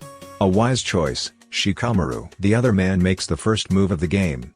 Itachi braces an elbow on one of his knees, tucking his knuckles under his chin, relaxed and posed for discussion. "You have my attention, Shikamaru." Itachi answers, turns up his palm and gestures openly. "What is your proposition?" The young man lets out an airy chuckle, crossing his arms over his chest as he eyes the board. "My father died during the 4th Shinobi War. So did Ino's father and a number of other comrades. We honor them with graves and stones, monuments to the fallen." "This does not satisfy you?" Itachi questions, moving his desired piece and ending his turn. "How often do you think people visit the memorial stone?" Shikamaru challenges. "I see." Itachi thinks. "Shinobi frequent the stone. The Hokage is known to venture there several times a month. Those that have fallen in battle are not so easily forgotten." Shikamaru quickly makes a move, then shakes his head. "Fallen shinobi is not the story of just shinobi. It is the story of Konoha Core. The cycle of life and death is one of the many ways things evolve and change. When one is born, another leaves. Death is inevitable." Itachi supplies. "Yeah, and necessary. We learn from dead. The Nara clan has made its own shrine for our fallen comrades, but I feel that this is something that should be shared with the village." The Uchiha hums, eyes low and focused on the game before him. He gets where Shikamaru is coming from, but his persuasion skills are severely lacking. "These are all things Kakashi has told me." He half expected the man to come up with something that would force his hand. At least it would make the choice easier. But Shikamaru's point is merely a restatement from a personal perspective and hasn't touched on the real reason for his hesitation. "A celebration of death is one thing. I am not against this. Will the people understand why some had to die? Sacrifice is often misunderstood, Shikamaru. Will they see such a place of sacrifice as sacred as you and Kakashi? I have my doubts." Itachi adds a piece to the board, then goes for tea while Shikamaru concentrates. A piece is moved. Itachi responds. Shikamaru counters. More tea is sipped. They go like this for several minutes before Itachi offers a boon. "Did the Hokage tell you why I'm hesitant?" Itachi inquires. Shikamaru shifts a wooden piece sideways. "Let's just say you haven't passed the popularity contest." "Partly," the Uchiha supplies. "The history of the place that you want to use is not one that most would find honorable. Your intentions as well as the Hokage's is admirable. I do not believe the rest of the population will agree with choice, however. Shikamaru chuckles. I didn't think so either. Look, I'm not expecting shinobi to be all over the idea. But civilians? Most of them only know you as a hero. I'm making this proposal with them in mind anyway. History is only going to repeat if it isn't told. Plus, the location is perfect. Itachi cannot withhold a small snort. It is nearly on the outskirts of the village. For now, Itachi raises a brow. There are plans to expand the village. The village will do that on its own. Peace usually equates to babies. Both men hum in agreement. In any case, Shikamaru continues. The museum will be at a location that's easily accessible with room to expand. The hope is to get more cultural centers up around the village. That's a conversation for another time. Aside from having a physical place to visit and learn, it will help you as well. What makes you think I am in need of help? Itachi counters. Shikamaru laughs and scratches the back of his head. Sakura may be your wife, but you're standing with a lot of the shinobi haven't changed. The truth is that they don't trust you. No offense, but from your track record, can you blame them? Turning the old Uchiha compound into something for the village and you offering yourself to care for it, is a sign of loyalty. You may not be in it for the popularity, but it would make missions easier should you need to go with a team. Itachi looks up from the board, into Shikamaru's face. Loyalty, camaraderie and commemoration, this is what you propose to me? Shikamaru returns his gaze, looking quite serious and resolved. It sounds trite, the young man admits. Half of the stuff I doubt you care about. But if the rumors about you are true, if... Shikamaru pauses, huffing in obvious frustration as he rubbed his chin. Naruto says a lot of good things about you. Years ago I would be the first person to call him an idiot. He is still an idiot, but he's good at reading people. He's convinced that your first priority has been protecting the village. I guess, if taken at face value, your hesitation kind of speaks to that. If you were really after your power and glory as the rumors say, why fight this so hard? That is a fair assessment. Itachi contends. Protection doesn't always look like a fight or a great sacrifice. Sometimes it's far simpler than that. So my proposition is to you as a former Konoha shinobi. There's no guarantee that a physical location will make people any more or any less inclined to be the next Madara or Obito. In fact, I'm sure it won't. But it might be enough to encourage people to put a stop to it before it starts. When he finished his spill, Shikamaru makes a move, leaving Itachi with an overwhelming sense of compassion and duty. For the man's appeal beckons to him on the most basic level of being a shinobi. Personally, and perhaps unknowingly playing on his desire for peace and pacifism. Itachi is a firm believer in preemptive actions. Something as simple as a museum couldn't on its own stop a war, but it could put an end to many a wayward ambitions. There is no guarantee, but there never is in any mission. We act in hopes that the results will be peace. Itachi's heard similar words before, and perhaps that's why his consciousness sounds achingly like Shisui. Protect this village. Honor the Uchiha name. Itachi represses a huff and tilts his head towards the ceiling above. Where were you this morning? He questions his thoughts, but there is no response. Again, honor the Uchiha name. His lips step into a frown. I did as we agreed. Now I must decide how to do that again, only this time you are not here to guide me. Just as quickly as one voice plays in his head, another comes back hauntingly sweet. Do you feel guilty or are you afraid? Itachi toys with the feelings, and dismisses them just as quickly. Izumi has always been good at unraveling him. Even in death you are my undoing. Pale fingers flex in the sunlight. Itachi watches as rain clouds roll past, remembering things that happened and things that didn't. Izumi. Very few knew of his regard towards her. Even fewer knew of his greater intention, an ambition set aside for the good Konoha. He'd given her everything that he could before ultimately letting her go. Itachi had no need for such things anymore. His fate had been sealed. He'd resigned himself to death at Sasuke's hands. This was his resolve. He was Itachi of the Hidden Leaf. His devotion to the Hidden Leaf. He died for the Hidden Leaf, and in doing so hoping to repair the Uchiha name. There was no room for marriage or a legacy. His legacy was to be whatever Sasuke made it. But now, what is my resolve now? 5 years of life, and the only thing Itachi has done is what he has been told to do. Because he'd done everything in his previous life. He had no other ambitions afterwards. He had no expectation or thought or imagination or anything contrary to what he'd resolved. What is my resolve now? The truth is that he is none. People don't come back from the dead. Most people die with regrets, but Itachi perished only wishing for more time to explain things to Sasuke. But Sasuke is dead. What else is there for me than duty? My dedication has always been to Konoha. The museum is no different. I must do what is in the best interest of the village and those who reside in it. Shikamaru clears his throat, pulling Itachi from his bout of nostalgia. He brings himself back to this reality, looking at the man before him. His previous destiny set him up as leader of the clan. His father trained him on how these matters should be done. Itachi extends his right hand, palm sideways before Shikamaru. The other's reaction is natural, extending his arm as well. They grab forearms, a common gesture of agreement between clan heads. "I've heard your petition, Shikamaru," he declares. "I will do what is in the best interest of me as a shinobi to the leaf." His words seem to be enough. It is not a promise to do exactly as he was asked. But the vow to protect Konoha remains true. Their current bond a sign of good faith and trust. Shikamaru seems to understand, nodding as they separate. "It's your move," Shikamaru informs. They spend the rest of the time sipping tea and playing shogi, surrounded by furs and portable burners. The day wanes into afternoon and afternoon to early evening. Tamari scolds the both of them for not even stopping for food. She offers Itachi to stay for dinner and he accepts, knowing Sakura would not begrudge him. That is, assuming she's decided to return home. As it stands, his wife and partner has yet to address him about the issue. So he accepts the offer and spends his evening with spicy food, tea and the amusement of watching Tamari and Shikamaru navigate life. They sent him off with a care package from Tamari and a request to play shogi again from Shikamaru. By morning, Itachi awakes to rainfall and pellets of hailstones. Rolling from bed, he goes to the bedroom window. It's still dark and quite early in the morning.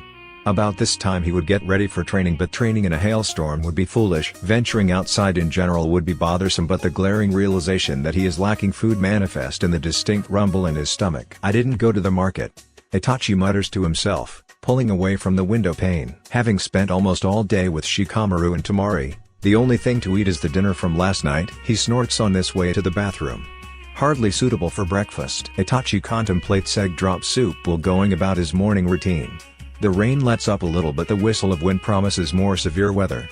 Itachi prepares the house, adjusting the indoor heating to suit what is sure to be a cozy day of tea and reading. At the very least he has a plethora of tea to choose from. Food, however, is severely lacking. While he is not exactly excited at the thought of going out in this weather, Itachi dresses warm. Long pants, fitted at the ankles with thick socks and shoes. He matches it with an equally long-sleeved dark blue shirt donning the Uchiha crest. Itachi grabs his thickest cloak, lined with wool specifically for harsh winter weather. He checks the cupboards, noting what is there and what is not. Finally, going to the refrigerator to account for things he can but quickly. A clear vial catches his eye. He emits a disapproving hum, grabbing and holding it up towards the kitchen light. In her absence, Sakura so kindly left him with several doses of her experimental drug. Clearly not enough to last her staged protest of not coming home. Very little of the liquid is left, probably enough for one shot. And he needs to take 2 before bedtime. "I overestimated," he sighs, straightening and sitting the jar on the nearest counter. "It seems I will be out much longer than I'd hoped," he mutters to himself as he searches for a sterile needles. Itachi administers the drug with practiced ease and grabs his belongings. Umbrella in hand, he heads towards the hospital. It's unlikely that Sakura will be there. If he has to guess, she is probably at the Yamanaka flower shop. The rain would prevent any landscaping from happening. Since her furlough includes both, the former is currently her only option. While Itachi is understanding of her annoyance at their possible future mission, they still have a mission now. As part of that, his health needs to be monitored.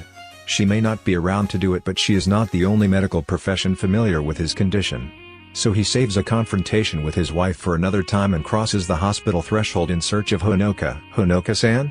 the receptionist questions, holding a clipboard close to her chest. Itachi nods once, unbuttoning his cloak in the process. The woman pulls the clipboard tighter and narrows her eyes. "I need to speak with her if she is available." She looks off a moment. Itachi follows her gaze to a passing shinobi headed towards the elevator.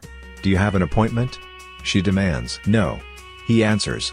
"I have never needed one before." "Honoka-san is a very busy resident. She may not be available." "I can wait." She makes a face at him, glancing about once again before looking at her clipboard. Itachi takes note of how she fidgets. He resisted the urge to roll his eyes. Shikamaru said that civilians hail him as a hero. Clearly this woman, a new hospital worker based on her behavior, has heard rumors about him. It's people like her that makes him wonder if Kakashi and Shikamaru have lost touch with reality. He holds his frustrations, giving her the benefit of the doubt to collect herself. Anyone else would have let him through without a second thought. Since she obviously doesn't know the protocol, Itachi offers assistance. "Honoka is the assistant to my current acting physician who is unavailable. I need to speak with her for medical reasons." "Without an appointment?" The woman challenges, flipping pages and scanning for names. The process takes more time than he thinks is necessary, but finally she makes eye contact with him. Honoka-san is, the woman trails off again, looking down before back to him. Currently assisting another doctor with a patient in log. Hey. Wait. You can't just go there. Itachi pauses his strides long enough to look over his shoulder at her. I am well within my rights to see my acting physician. Not when she is with another patient. He huffs, feeling the ebbs of frustrating. Not wanting to explain himself but doing so to pacify her, Itachi prepares himself to leave. I will wait in cardiology. If you keep going, I'll be forced to get security, Uchiha-san. Do as you please. Whether she does or doesn't is of no consequence to him. The Anbu that is his ever-present escort did not intervene in the conversation. Itachi dismisses the threat as just that and boards the nearest elevator for cardiology. Most staff at the hospital are used to seeing his face. They don't bother him as he moves about, to which Itachi is grateful. His earlier encounter is enough for one day. Thankfully cardiology is mostly quiet. The halls are relatively empty, save one patient getting in some morning exercise with a night nurse. Itachi walks towards the reception area, passing the two. The older man pays him no mind while the nurse smiled kindly and continues her duty. Itachi nods at the both of them before taking a seat in one of the many empty chairs in the waiting area. Outside the rain starts up again, banging against the windows and adding life to the otherwise silent room. He closes his eyes to sound, anchoring himself in the moment to slip off into a meditative state. It lasts for but a moment when his name is called with a hint of curiosity. The person, a male by the sounds of it, approaches cautiously. Uchiha-san? He calls again. Itachi hums, eyes still closed. Are you waiting for someone? Sakura-sama is not here today. I am waiting for Honoka-san. Oh. The man says, pausing a moment before speaking up again. She's making rounds with patients. I think it shouldn't take too long. Do you want me to let her know you're here? That would help, thank you. The man hurries off, leaving Itachi to reflect on his own thoughts. It's been a few weeks at least since he and Honoka last spoke. The young woman was unfortunately put between himself and Sakura after his wife confined herself to her lab. She was unsurprisingly happy to help. The relationship the three of them share is unique. Honoka was Sakura's right hand during his recovery. She plays an important role in his continued health care. For the past 5 years, she assisted him whenever Sakura was absent. Him coming to her today wouldn't be out of the norm. If anyone knew anything about Sakura's plans for him, it was Honoka. Itachi loses time amidst the rainfall. He is unsure how long he waits but opens his eyes at the sound of double doors opening and the distinct sigh he's coming to recognize. Itachi-san.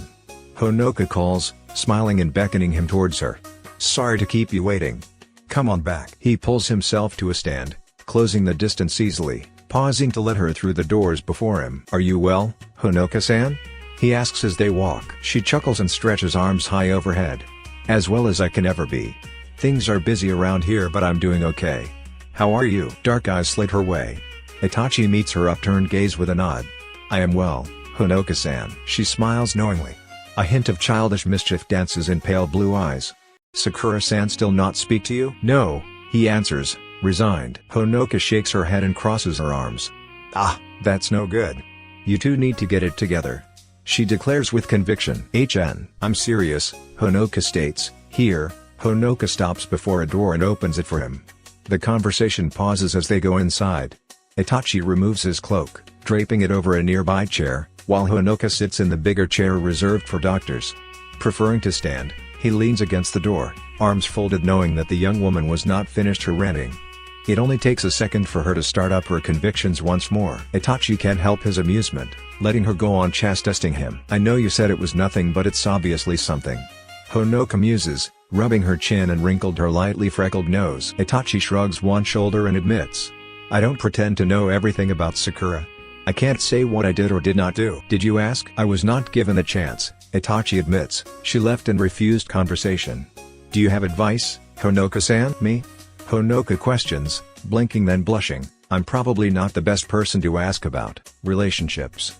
I work way too much to have anything steady. Itachi hums in humor and looks off at the posters on the way.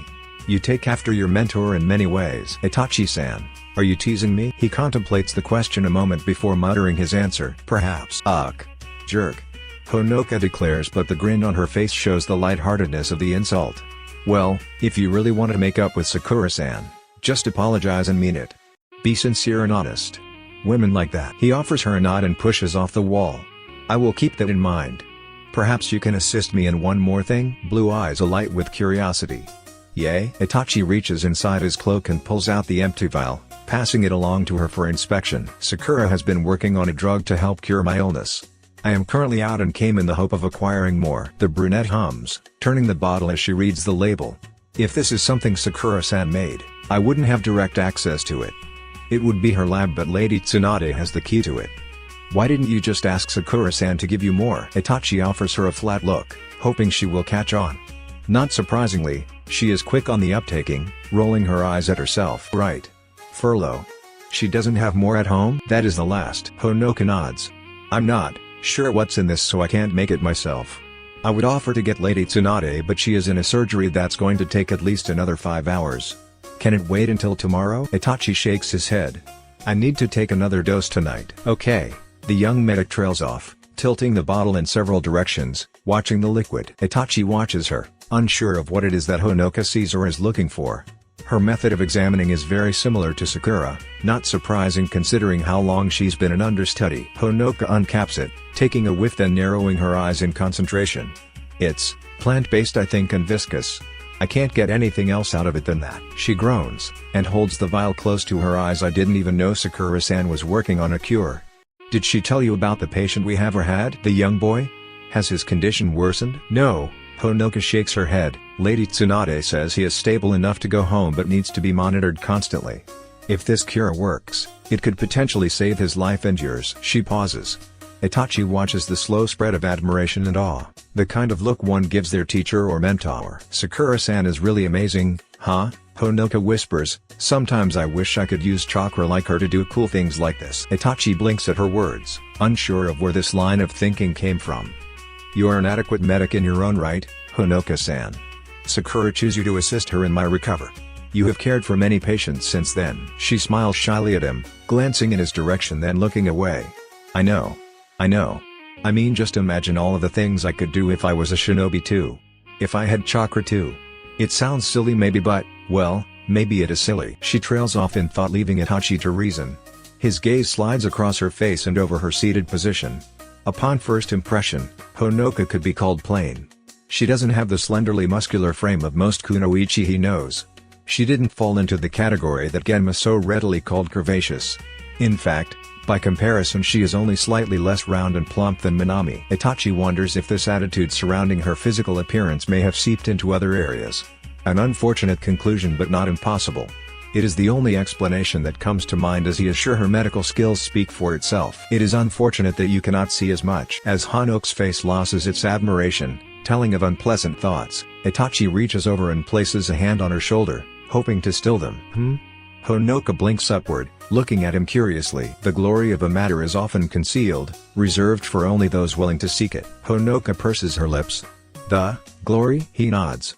If you can see a thing for what it is, Honoka, you can better understand how to use it. Honoka's lightly freckled nose wrinkles in confusion. Itachi-san, I don't understand. Medicine is more than just chakra, and not all patients are shinobi. The art of healing is much deeper than both of these. Oh, she whispers, looking away and out at the room. Itachi-san, are you trying to say I'm needed? Yes. Because I don't have chakra? Because medicine is more than just chakra. Right, the glory of it and all of that. Honoka huffs then squirms. I guess you're right. I'm just being silly. Let's figure out how to help you, okay? He pulls back, giving her room to stand and stretch, pleased that the light returned to her eyes. Much better. What do you propose, Honoka-san? She takes her time with answering, tapping a figure to her lip for several moments. Oh, she exclaimed, turning to him with a bright smile of recognition. I forgot. Sakura-san keeps a spare key to lab around here somewhere. I don't know where it is though. If she can tell you, then I can get the key and get your medicine. A deep rumble reverbs in his chest. After weeks of non-communication, it would seem a confrontation with Sakura will be had after all. I see. Here, take this. Ino says, handing Sakura a bundle of ribbon samples. Carefully gathering the delicate fabric, Sakura folds the loose ends for greater manageability, then surveys the plethora of fabric piles before her. This is going to? Ino twirls her pen in her hands, then checks something off a paper. The Mizukage. Next week, I think. With a nod, she lays them down on the far end of their assortment of fabrics, then grabs the itinerary Ino made for her days ago. She scans down the list of places and deliveries, looking for the one directed towards the Mist Village. Yeah, fabric and flower samples, she informs, looking up to Ino, who frowns at her own itinerary. That's 3 out-of-town meetings next week, and a meeting with Kumo at the end of this week. The blonde blucks, glancing down and again at Sakura. Panic takes her for a few seconds before she looks back at the list and sighs. No, their florist is coming here. I mean, it's still gonna be a pain, but at least I'm not going to be gone for a week just to discuss arrangements. Sakura goes for a sweet bun, strategically placed away from the many fine silks and linens currently draped over Ino's living room table. For safe measure, she pushes back a bit towards the sofa. Green eyes flicker over the rainbow display of a collection, all of which were going to be presented to a different florist from a different hidden village. In honesty, most of them look the same, if not for different patterns. Who could tell the difference? Sakura would be the first to admit that when the furlough was presented, she doubted she'd have much to do but carry some stuff or break up dirt. Working at a flower shop seemed far too slowed down for the on-the-go medic. However, these last few days opened her eyes to all of the things her best friend does. While Sakura knew Ino's arrangement skills kept her in high demand, the extent to which such a skill was necessary never really revealed itself until now. Taking a glancing survey of the orders for next week alone, the pinkette takes a tentative bite of her sweet bun in humble admiration. I never knew there were so many types of silks. Add modal or viscose to the mix and I'd be completely lost without Ino. The large shipment of fabrics didn't come cheap. Sakura realized that when she was asked to pick it up from the Yamanaka shop and bring it home. Add that cost to labor Ino's been putting in, and these people must be paying big bucks. Who knew so much went into making things look pretty? Ino exhales slowly and grabs her cup of tea. Sakura shifts her attention to her friend as the woman settles more comfortably on her backside than her knees. Okay, so, Ino pauses to blow away steam before taking a sip.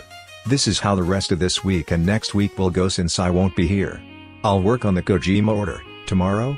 Yes, tomorrow. It's the biggest one we have and I'm almost finished. Sakura stuffs the rest of her food in her mouth and takes out her own agenda binder to write down instructions. I'm guessing I'm working the front again then? Ino nods sagely and watches the selling. Sounds good. I'll have the other girls handle everything else, so you just ring up customers and look pretty. The pinkette smirks and writes that on her to-do list. Don't forget I'm counting your money too.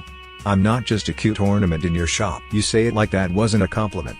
Ino quips, brains are just as much a compliment as beauty, you know. The blonde waves a dismissive hand and sips more tea. Trust me, I already know that. Beauty doesn't always just come. She gestures at all of the material before them. Someone has to be smart enough to make it happen. Sakura rolls her eyes but smiles good-naturedly. Going to the subject, she taps her pen against the paper. So those peace garden meetings? 1 this week, Ino reflexes. A ton next week. Can you fold these ribbons and put them in labeled boxes for me? Sure. I have to put the finishing touches on these flower portfolios before I leave.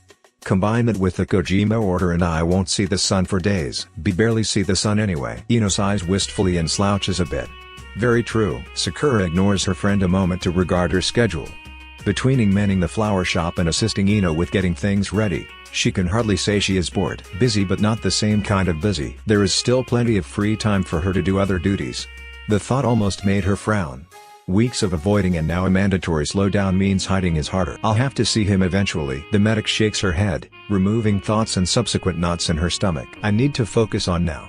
Tomorrow is another day. Forcing a smile, she pulls the ledger down towards her lap and grabs her cup of cool water. No landscaping then? Ino shakes her head. Nothing major will start until we get to work on our peace garden. The Hokage said they've already carved out a space, which reminds me I need to go see it. But he said they were still getting the land approved by whoever owns it. Once that's done and we get the flora and fauna in from the other villages, then the blowing things up starts. Basically nothing until you come back from these meetings. Basically.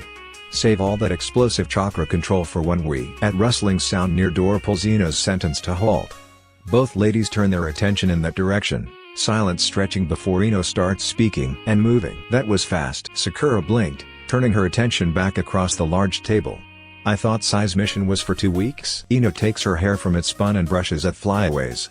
Shaking it free, she finger combs it to detangle knots that may have formed. If Sakura hadn't been just sitting here with her a few seconds ago, would have thought the light dusty pink in her cheeks was rouge. So did I guess he finished early. The blonde's voice shifts from businesslike to pitched, a change that makes Sakura's brows raise. With a quick fluff, and final cautionary comb through, she promptly stands to the sounds of keys at the door and rushes towards the entrance. All of it translates to a noticeable childlike excitement that makes Sakura smiles behind a cup of water as her friend scurries off to meet her husband. It's cute. After years of marriage and a young child, Ino still tries to look her best for Sai. The thought warms her core and Sakura smiles genuinely for their happiness. She goes for a sweet bun again, waiting patiently for the both of them to make an appearance. She doesn't rush them for obvious reasons. In the few days she's been camping out with her best friend, the unmistakable pauses and far-off looks told of a longing Sakura's only experienced in small immature doses with one person. All of them are older now and she imagines Ino's found many more reasons to relish Sai's company compared to her youthful form of love. Bittersweet memories come to mind. Sakura sips slow, allowing herself to reminisce and even have hopes of her own. Nowadays, the closest she gets to this feeling is seeing Naruto after a long mission away. It's not even close to the same. But one day maybe. Her thoughts come to a pause as muffled conversation seeps into her conscious. Someone said her name. Sakura looks up just before both parties appear in the archway. Ino in a casual side embrace and the slightest tint of red on her lips tell of much greater intimacy shared than a simple welcome home hug. She really loves him. Sakura offers her former teammate a greeting wave. He returns a brief nod before taking in the scene of papers, food and drinks scattered about their living room. In a look she can only describe as classically Sai, his quizzical expression flickers between her and his wife before settling on Ino. I thought Sakura was on a furlough? He questions. All of the admiration she's built up for the couple comes crumbling down at the mention of her realty. Not that she isn't painfully aware of it, but the fact that Sai somehow is also aware makes green eyes widen and narrow in disbelief. Sakura manages to look utterly mortified while Ino just laughs behind a hand. You've been gone for nearly 2 weeks. The pinkhead exclaims. How the hell did you know that? Sai seemingly ignores her look of dread and ponders the ceiling. I heard rumors. Rumors? Ino asks, an unnerving glint in her eyes. How long have you been back? 20 minutes. Ugh. Sakura throws herself backwards, slouching against the bottom of the sofa behind her. Is nothing sacred around here? If it helps, there is debate as to why the furlough was ordered. Really? Ino inquires, brow raised. Sakura scowls and glares, letting her head lean back and rest against the sofa cushion. Don't you start that again. Ino. We are supposed to be working on stuff for the flower shop right now, right? Sai? Much to Sakura's dismay, her supposed best friend dismisses her current concerns with a flick of her wrist. Ino leans beseechingly into Sai's embrace, earning a scowl from Sakura. The look goes unanswered but she proceeds undeterred. Sakura's been unhelpfully tight-lipped about what's really going on. For good reason. Sakura proclaims. Sai pulls back from Ino a few centimeters. I thought the rumors would have been you. The medic stiffs a giggle as her friend glares at her husband. For one that used to be emotionally stunted, Sai seems to have picked up on her discontentment and pats her hand affectionately. Am I wrong? He asks. Sakura nearly chokes on her sweet bun. Apparently he hasn't learned everything. Yes. I wouldn't do that to Sakura, my best friend. Ino declares. But she's been here a few days. I thought maybe you'd know. Pulling a wiry-looking Sai into the living room towards the low table, Ino forces him to sit. No. No. That's different, personal girl stuff. This is public knowledge. So, let's talk about those rumors. She moves things out of the way to make room, giving Sakura a playful nudge to sit up. She doesn't gestures at the papers and planners around them to attempt to reel Ino back in. Now's not the time, Ino pig. Sakura says through gritted teeth. Now's the perfect time, don't you think? Ino casually replies and cozies up to Sai. Sakura gives her a flat look. No, this is much more fun. Forehead. Of course. We are gossiping? Sai innocently inquires. Yes. Ino exclaims. Sakura groans. Ah, but he catches that. We, meaning Ino and I, are working on the schedule for the shop. Ino hums and leans her legs against her husband. Sai adjusts, slipping an arm around her so she fits more comfortable against him. But your personal life is so interesting. Everybody wants to know about the famous medic and her scandalous affair with her patient. Now the talk of the town is why you were forced to leave work. We're dying to know. Sakura bulks. They're not. They are. Sai affirms. Ino casually flips her hair. My guess is that Itachi has something to do with it. Otherwise you wouldn't be camped out at my house. Sakura rolls her eyes. Why I came here and why I'm on a furlough are not mutually exclusive. You know my reasons for being here. Yes, because you and Itachi had an argument, again. Sakura, I'm no love expert, but the number of times you've been to my house because your husband stresses you out is a bit concerning. You gotta admit, the timing is suspect. Shouldn't you be investing your time into Sai and Inojin and not spying on my marriage? Better yet, can we get back to what we were doing literally 5 minutes ago? Sai sagely agrees. Sakura has a point. Thank you, sigh. Sakura crosses her arms in mild victory.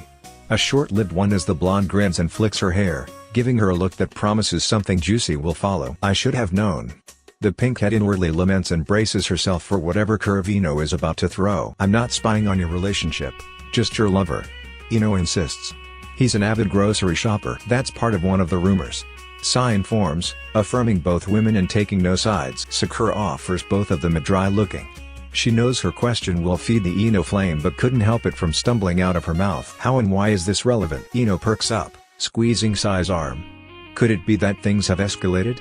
Did he kick you out of the house? No. He cheated on you, didn't he? Then you drown yourself in work to forget the heartbreak? Sakura rolls her eyes, thinking of how routine her husband is. Ino, you already know why I'm here. Ino taps her chin. Is it the fruit lady? The pinkhead blinks in surprise. The fruit lady? Yeah, you've been juggling that full-time wife and full-time medic thing for 4 years now. Ino trails off. With exception to buying the food, which your husband does a lot of. I'm pretty sure what you're doing is stalking. Sounds like stalking, Sai offhandedly offers. Noticing, Ino corrects, Itachi seems to be a creature of habit. Always the same days and times, for 4 years. With the same woman. Sakura can't hold back her annoyed sigh. She's well aware of the woman Ino is talking about. Minami is such a nice gentle soul. Yes, Itachi does attract attention from the females, but she highly doubts their relationship extends beyond that of friendship. Probably the only friend he is aside from me, Honoka and Naruto, and that's saying something. Minami and Itachi have a profession relationship. Customer and producer, that's it. Ino hums dismissively, regarding her nails. Sai repeats. Sakura watches with growing trepidation as the two trade a private conversation of hums and looks. I'm serious. Sakura insists. Ino flicks at dirt. Sai grabs a sweet bun and starts eating, leaving Sakura to glare at being ignored. It occurs to her that, on some weird level, this is Ino's way of showing concern. As unconventional as it may be, her best friend has always been victim to whatever juicy story came hot off the Konoha rumor press. While Ino can sometimes be the starter of rumors, she is just as quick to end them once all the facts are gathered. To this, Sakura is glad to have her in her corner. I just wish you weren't so persistent about it. It's bad enough I told you what I did. Kakashi never said she couldn't seek counsel elsewhere. In a fit of desperation, Sakura turned to the one person who knows more about her and relationships than anyone.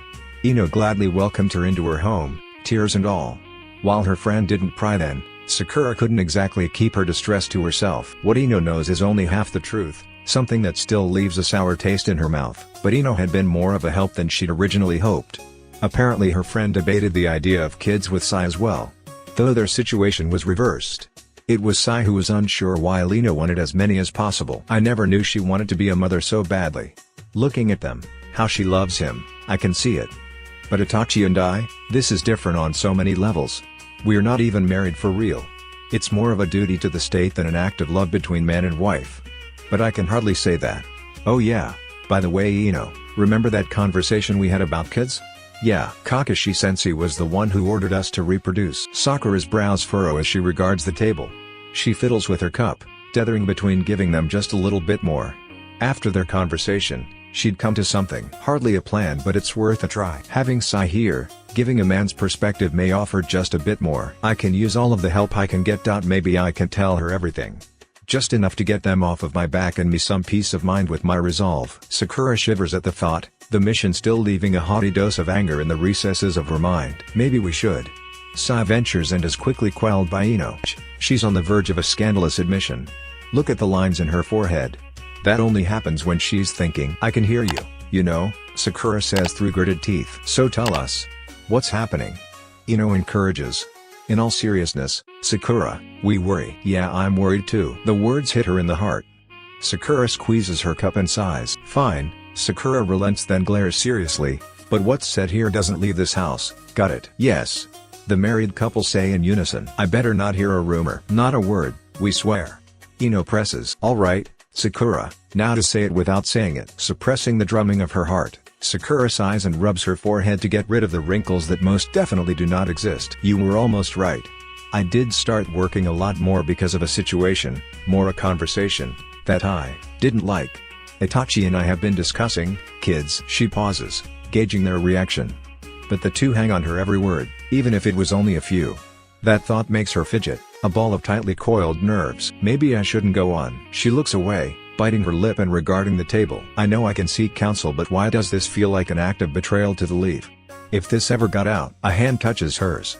Green eyes jerk up, meeting Ino's softened gaze. It's alright, Sakura. She assures.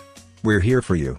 Really? Her friend gives her a gentle squeeze, fortifying reassure. Sakura manages a wiry smile, glancing away and then to Sai, who nods sagely. With a healthy dose of trepidation, she adds. There was a conversation about us having kids with someone else. The truth is there are expectations on us to rebuild the Uchiha clan. And to a point I can understand why. Sasuke wanted to do the same thing, but the conversation I had with the other person really pushed me to the limit. That pressure. I just needed to get away from them and Itachi. Much to her surprise, it is Sai who speaks first. Does Uchiha-san want children? Sakura gathers herself up to her elbows. See, that's the thing, I don't know. We'd never talked about kids before. He never mentioned it and probably wouldn't have mentioned it if this person hadn't said anything. Who is this person? Ino asks. Sakura deflated and flushes slightly. I'd rather not say. But the point is, I felt he should have defended me and he didn't, and I can't even stand to look at him right now. So wait, Ino says, there was never any discussion about rebuilding the clan or babies or anything until a couple weeks ago? The medical ninja shakes her head. Truthfully, the only conversation surrounding the future they've had is when the mission will end. There is nothing else. It's always been about the mission. Itachi never seemed interested in anything really that wasn't connected with the mission. How the hell would I know if kids is something he actually wants? Sakura bites the inside of her cheek. Itachi and I never really got around to that. There was no reason to, until now. Her best friend bits her lip, making Sakura sit up a bit more because Ino never gets this serious with gossip. Sakura, do you want kids? Not with him. She feels herself blush. Thinking of babies means other things that she has yet to do. Yes, maybe she'd kissed Itachi a few times, but that was different. That was for control. There was no love or even lust in those kisses. It was her doing stupid things because she felt she could. Because it was one thing she could get the upper hand in, but having babies meant having sex, and sex can't happen without some kind of desire for the person. Sakura grimaces at the thought. Desire and Itachi doesn't even fit in the same sentence. She pauses, struggling for words. I don't know. Kids are a huge responsibility. It's kinda hard to fit them into my life right now. May I? Sai starts but comes up short with a knock at the door. Hold on a moment. He excuses himself, leaving Sakura and Ino alone once again. Sakura blinks absently, looking at the half-empty cup in her hands, thinking through the conversation. Namely, the question Sai posed to her earlier. I never even considered the possibility that Itachi might actually want to restart everything. She wasn't lying when she said they'd never discussed anything of the sort. It's always been the mission and healing, and Sasuke. Slim fingers grip the cup tighter as guilt seeps in. She wonders for a moment what could have been going on in Itachi's mind during the meeting. Here I am hiding from him, upset that he didn't stick up for me with Kakashi, but maybe he didn't want to. Maybe, just maybe, he's wanted this all along? Sasuke always talked about rebuilding the clan. It's not that far-fetched that Itachi does as well. But with me? And like this? I doubt it. Words from years ago resurface. The resolve Sasuke used to have to the goal used to fill Sakura with a giddy happiness. Maybe she could be the one to help him. She's older now, wiser and more understanding of why it was so important to him. Instead of childish glee, the only thing there is, pity. The makings of tears sting her eyes. I can imagine he must be lonely having no family. For all of the reasons she hated Itachi when they started this mission, she's found a few better reasons to at least show sympathy. The soothing sensation of Ino's hand draws Sakura's attention to it. She realizes, belatedly, that the blonde had been making gentle circles on her wrist. Sakura raises her head, meeting Ino's soft smile. It's gonna be okay, Sakura. She whispers. The pink head attempts the same optimism. Sorry I didn't tell you all this the other day. I was so out of it I barely wanted to talk. Ino opens her mouth then closes it. Blue eyes flicker away. Ino's entire face changes. She pulls back, taking her hand with her. Sakura blinks in confusion, turning her head to get a glimpse. Ino, what is it? The words die on her lips, replaced by a sudden lump in her throat. Sai smiles kindly, one hand gesturing to Itachi, who stands slightly behind him. The other hand reaches forward, towards Ino. Let's go check on Inojin, he says, smiling more and even adding a head tilt for emphasis. Whatever it's meant to communicate, Ino gets it. Standing immediately, she gives Sakura one more squeeze, her shoulder this time before hurrying to take Sai's hand. Itachi-san, Ino says politely, but Sakura doesn't miss the subtle reservation in her tone and she doubts Itachi would either. He doesn't show as much, not that Itachi shows much of anything at all. Nodding in her direction. Ino-san. Sakura looks away, steeling her features knowing what is to come. It's been almost 3 weeks since she last spoke to him. While she didn't expect him to physically come get her, Sakura is well aware that they would to talk eventually. With her current disposition, the words playing her mind don't exactly sing her praises. Guess he finally got fed up. Nothing I can't handle. Her resolve doesn't stop the speed of her pulse or her nails from scrapping the clay cup. She doesn't look up when her friends leave. For a moment she thinks to sit and take it, whatever Itachi has to throw. But her inner self gets the better of her. Just as Itachi gets close enough, Sakura drops her hands to the table and pushes to a stand. Without meeting his gaze, she stalks past him with instructions. "Let's talk outside," she says. "If he's gonna chew me out, I'm damn well gonna get a chance to say what I wanna say. Not that I don't trust Ino, but it's just safer." She has every expectation for him to follow, leaving the door open in her wake. Arms crossed, she posts up against the pillar near the stairs. A few seconds later, Itachi makes an appearance, closing the door behind him. The cold of the afternoon gives her chills. She rubs her thin, barely clad arms to pull some heat closer to her body. And perhaps for some added courage, Sakura gives her partner time to close the distance before saying the first thing that comes to mind. "I wasn't expecting you to come get me." "I did not come to get you." Itachi interrupts evenly, seeming more interested in the slight downpour than in her. "You can remain if it pleases you to do so." Sakura opens her mouth, then closing it, not expecting such a quick, blunt response. Her thoughts stall a moment, but she recovers a moment later. "So what are you doing here?" "I require your assistance," he informs. Immediately her mind goes back to the meeting. Sakura frowns. "If this is about what we talked about with Kakashi-say." He interrupts her again, eyes glancing her way as he quietly states, "I have nothing to say about that." She nearly reels at his comment. Whatever goodness she'd built up for him a moment ago disappears in the moment he reminded her of why she'd come to Ino's in the first place. Sakura's finger flecks with older anger at her partner. Working hard to keep her composure, she tucks her balled fist behind folded arms. "Then what do you want?" Her tone, however, gives away her displeasure. Itachi tilts his head towards the sky, stoic and silent. Sakura waits, wondering if he would own up to anything or acknowledge more than the rain. He says nothing. "Why was I even worried? He's the same as always," she snorts, turning on her heels and heads towards the door. "I'm not going to stand here talking to myself." "I'm sorry, Sakura." "What?" She stops short, looking over her shoulder and surprised to see Itachi watching her retreat. "Why?" she challenges. Itachi takes a step forward. "For whatever leads you here." "For what lead, Itachi? You can't apologize for something when you don't even know what you're apologizing for." "I'm apologizing for whatever leads you here," he repeats. His words only serve to make her more frustrated. Sakura rolls her eyes. "I heard you the first time," Sakura says. "That doesn't change the fact that you don't even know why I'm here in the first place." "Enlighten me," Itachi answers without missing a beat. "I shouldn't have to." Sakura raises her voice. "It's blaringly obvious, and if you can't see what the hell is wrong, then you're more dense and obtuse than your brother, and that's saying something." Itachi manages at least a crease in his brow, which for Sakura is more effort than she's seen all day. "The mission made you angry." Itachi hedges. Sakura throws her hands up. "Congratulations, genius, you spotted the elephant in the room. The only question left unanswered is why the hell I'm the only one? Call me crazy, but I half expected you to sympathize." "A tall order, I know. But what did you do?" "You knocked me out." His brows narrow, as does his eyes. "You threatened to take down the entire Hokage Tower." "And I should have, for what Kakashi asked us to do. That mission is BS and you know it." Itachi tsk at her, causing her to bristle, but he speaks before she can challenge his attitude.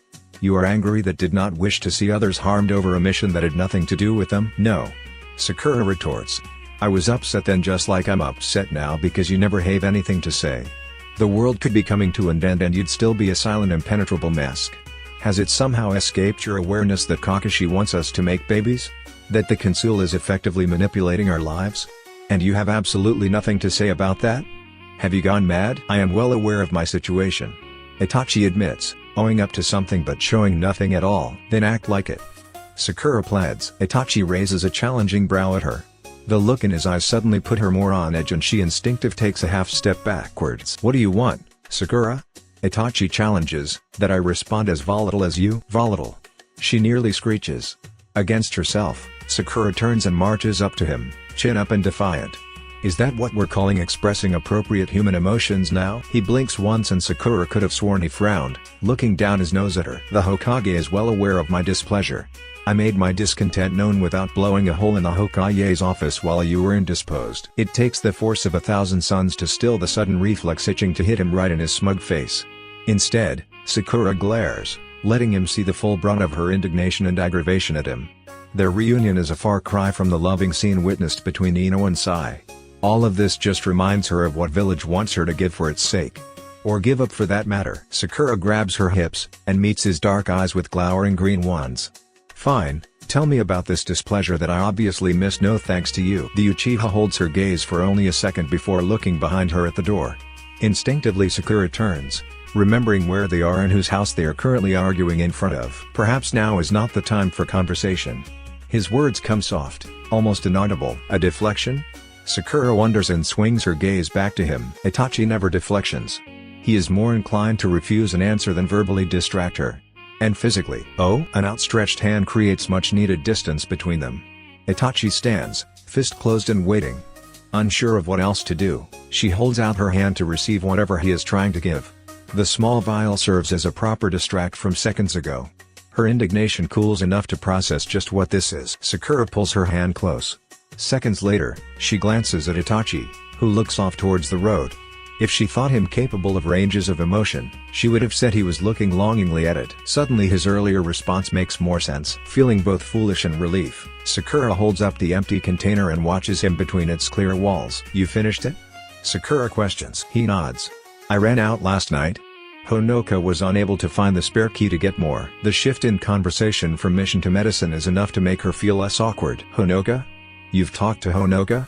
Did she tell you how Kai is doing? Is he stable? Black eyes shift her way. Itachi inclines his head in the barest of nods. Kai is fine. Tsunade-sama sent him home under strict instruction to be monitored. Her relief doubles, knowing her patient is doing well. This would be easier if I could check him myself. I know he's in capable hands with Shisu though. Sakura shifts, bring it down and slipping it into her pocket, mind wandering to other things until Itachi brings her back to the moment. He turns slightly towards the stairs.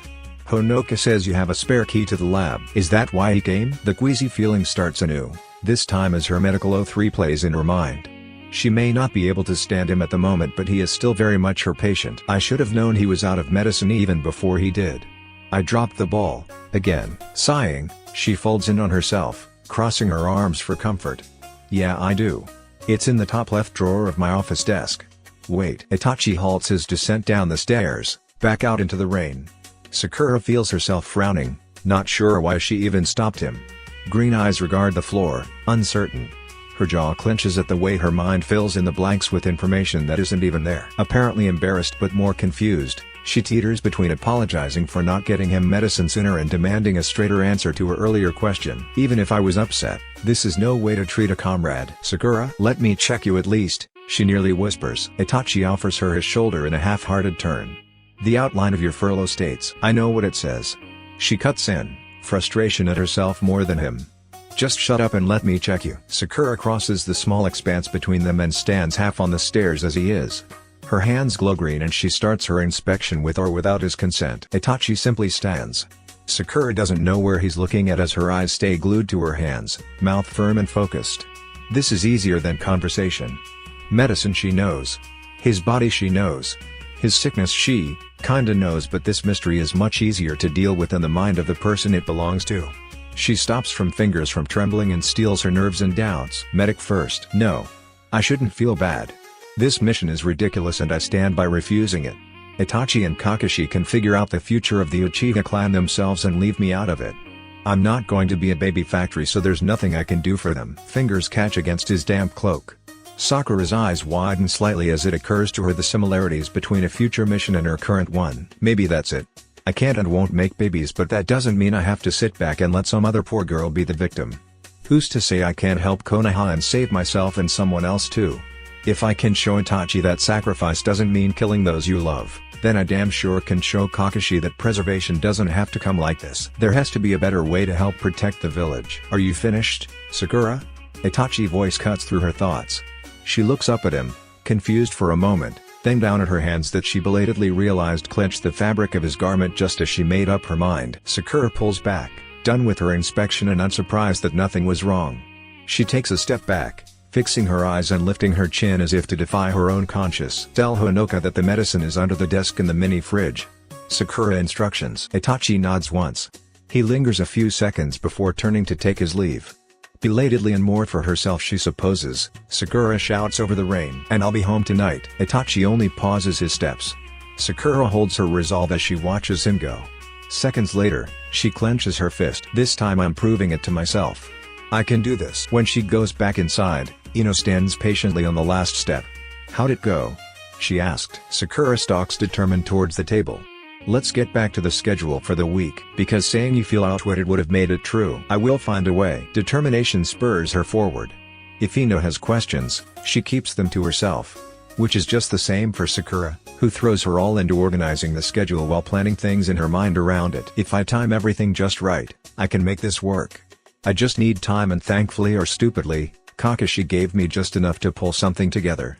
I just need a little help from a certain someone. The beginnings of a plan, bros. A small smirk of victory graces her face. Once the planning is done she announces her departure, much to Ino's shock. True to her word, Sakura did return home that night but made a small detour to ensure a message was passed on. Itachi doesn't stir, and it's just as well because Sakura has no intention of having another conversation. To make sure he doesn't try to start something, she chooses to sleep on the sofa. Not until I get what I need. Sleep comes slow. Most of the night is spent thinking and rethinking reasons and scenarios. Things she won't know until a few days from now. I just have to be patient. A couple of days later, her patience rewards her kindly. Nearly alone in the cool of the morning, Sakura gazes languidly through the glass door of the Yamanaka flower shop. Every once in a while, a man or a woman or group walks passes the door. Green eyes lazily follow until they disappear beyond the range of her peripheral. Sakura lets them go, fixing her attention to the front door once more. The other girl won't be in for another hour, which is about the same time customers start filing in to place orders. Thus forcing Sakura to man the shop alone, staring listlessly out of the glass door. Idle time leaves her mind to wander. Because she is not one to sit still, the absence of physical work only makes her mind switch to mental work. When too much time is taken, her mind reminds her of things most unpleasant. She feels a cringe, bits her lip, glares at nothing and curses Kakashi to the ends of the earth. A familiar figure comes into view. Oh thank God! Perking up as a hip pushes open the door. Sakura rushes from around the corner and helps Honoka by opening the door more so she can enter. Oh! It smells like spring in here. Honoka coos and takes a long deep inhale. So much better than sterile hospital rooms. Sakura offers a kind smile, helping Honoka out of the large backpack. I think you don't get out of the hospital much these days? The young medical reaches up high, cracking her back as she stretches. Not as much as I would like. I think I got everything you asked for. Distractedly, Sakura takes to digging through.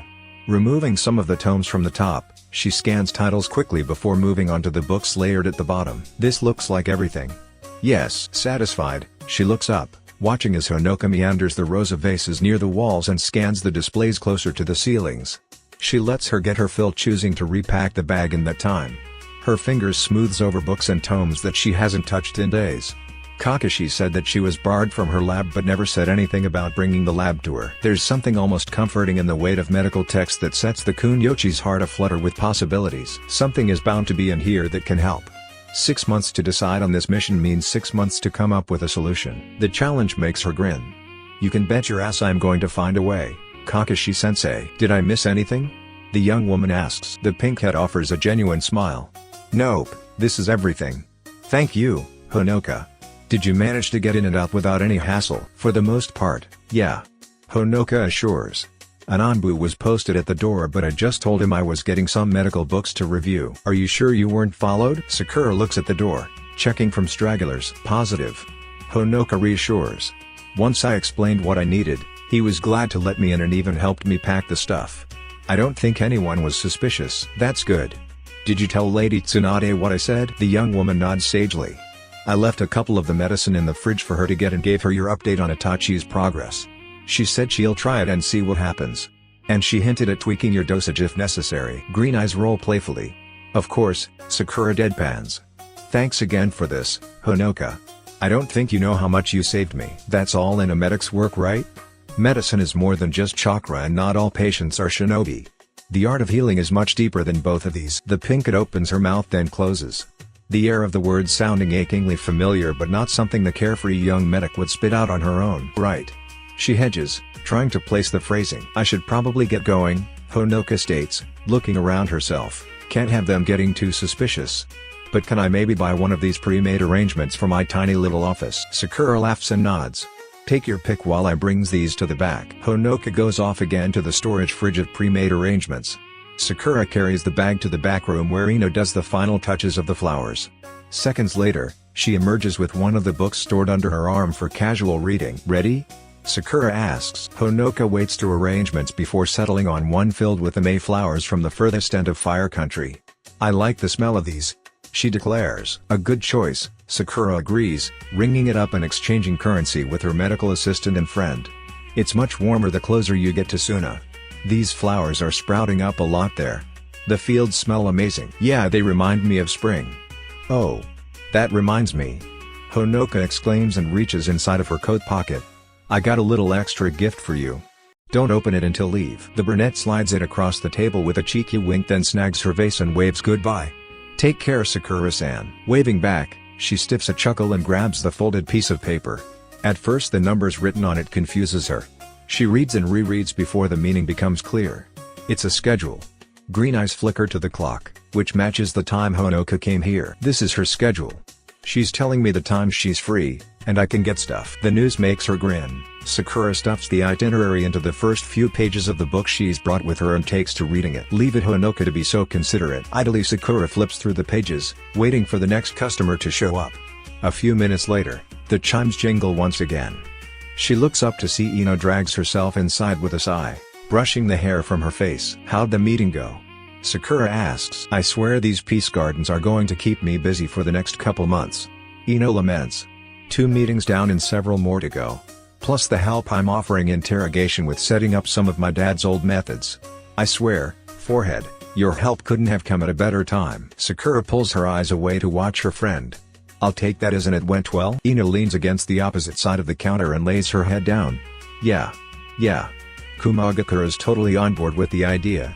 The problem is trying to find things that actually grow on mountains and look good while simultaneously finding flora that could withstand Konoha's summers. Was a consensus made? Ino snorts and huffs hair from her face. Barely.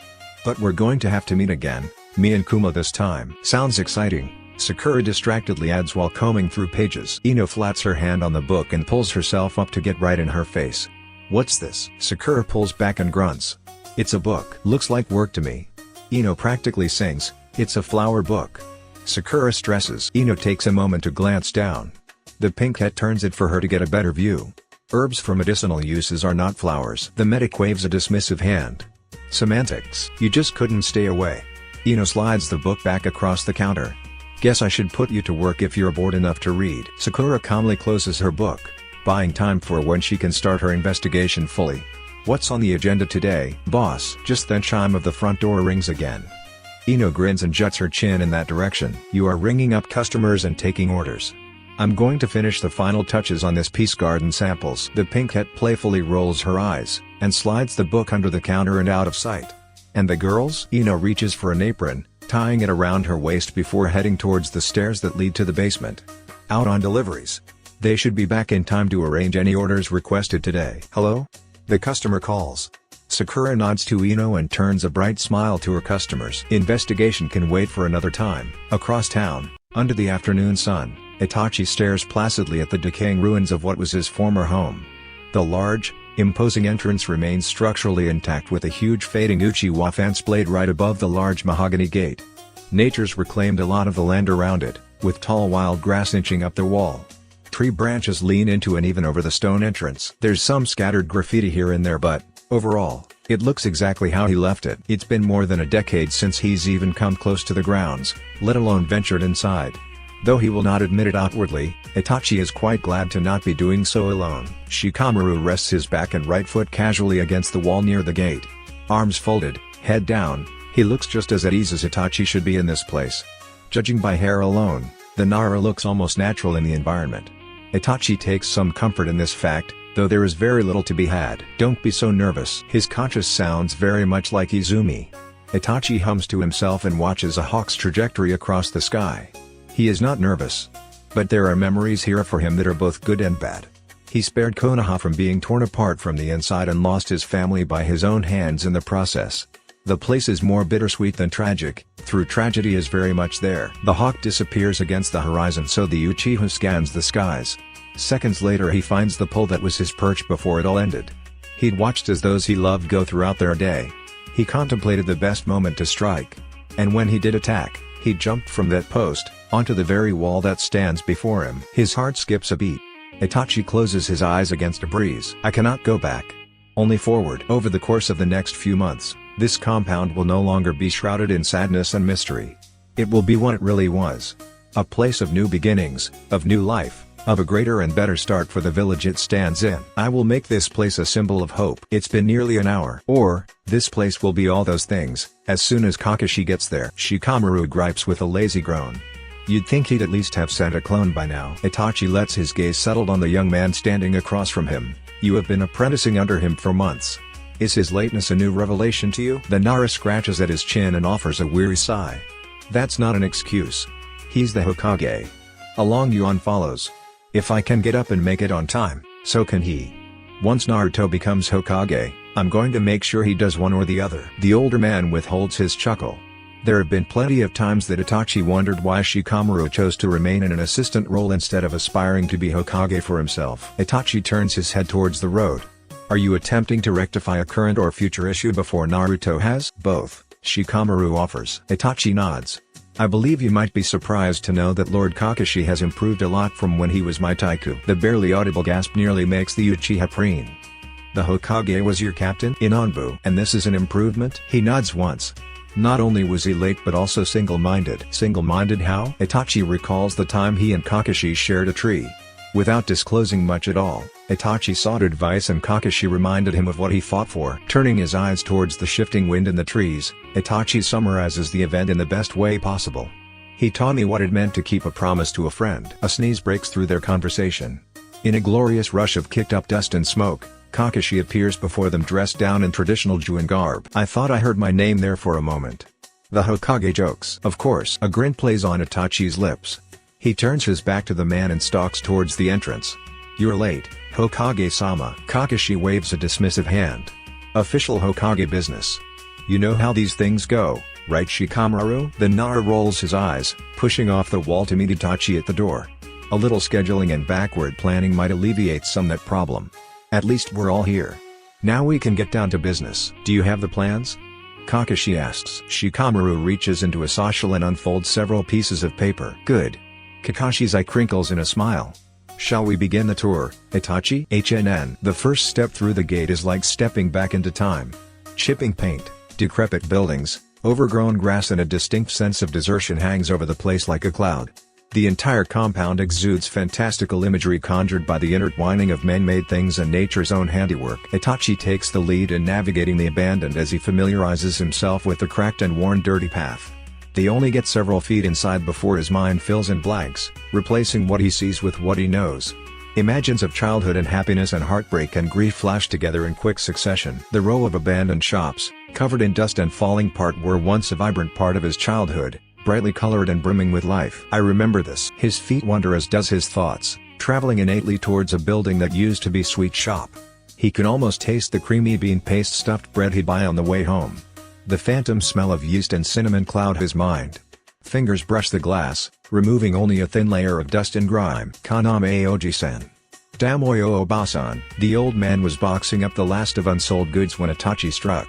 She'd already made it home to their cats and met her end in their bedroom. Eriko was here. 5 more around the corner. Mentally retracing his war path through the sector, Itachi can see it all and everyone. How he'd killed them, where they lay when he left their bodies. Jin and his family 2 shops down. At one point he'd tried to fix them into a dignified position, but it was far too much and there were far too many. Suit, Kagome, Hoji, and 4 more fell here. Itachi hadn't realized that he'd started walking again until a hand catches him by the shoulders. He blinks, seeing for the first time in minutes as a firm but brief squeezes brings him back to the present. Maybe we should go to the designated spot first, an eye crinkle and a telling smile. After that, I think a good stroll to get a better feel of the place would be good. Don't you agree? Itachi glances over his shoulder at his former captain, then flickers his eyes to Shikamaru, who stands a ways off looking in the opposite direction. Once again, the Uchiha is appreciative of the company. He gives a non-committal acknowledgement, grateful to have been pulled back. He walks out of Kakashi's hold and towards Shikamaru. With a brief nod for assurance, the young man starts down their original route again. Itachi follows, leaving memories and ghosts behind as they travel a little ways to an open area where a makeshift pavilion has been set up. Shikamaru lays out the blueprints, holding them down with weights on the table between them. The contractor in charge of this project won't be free until next week. Today we're just taking a survey of the grounds and seeing what buildings should or shouldn't be demolished, based on what you want. Itachi-san. Me?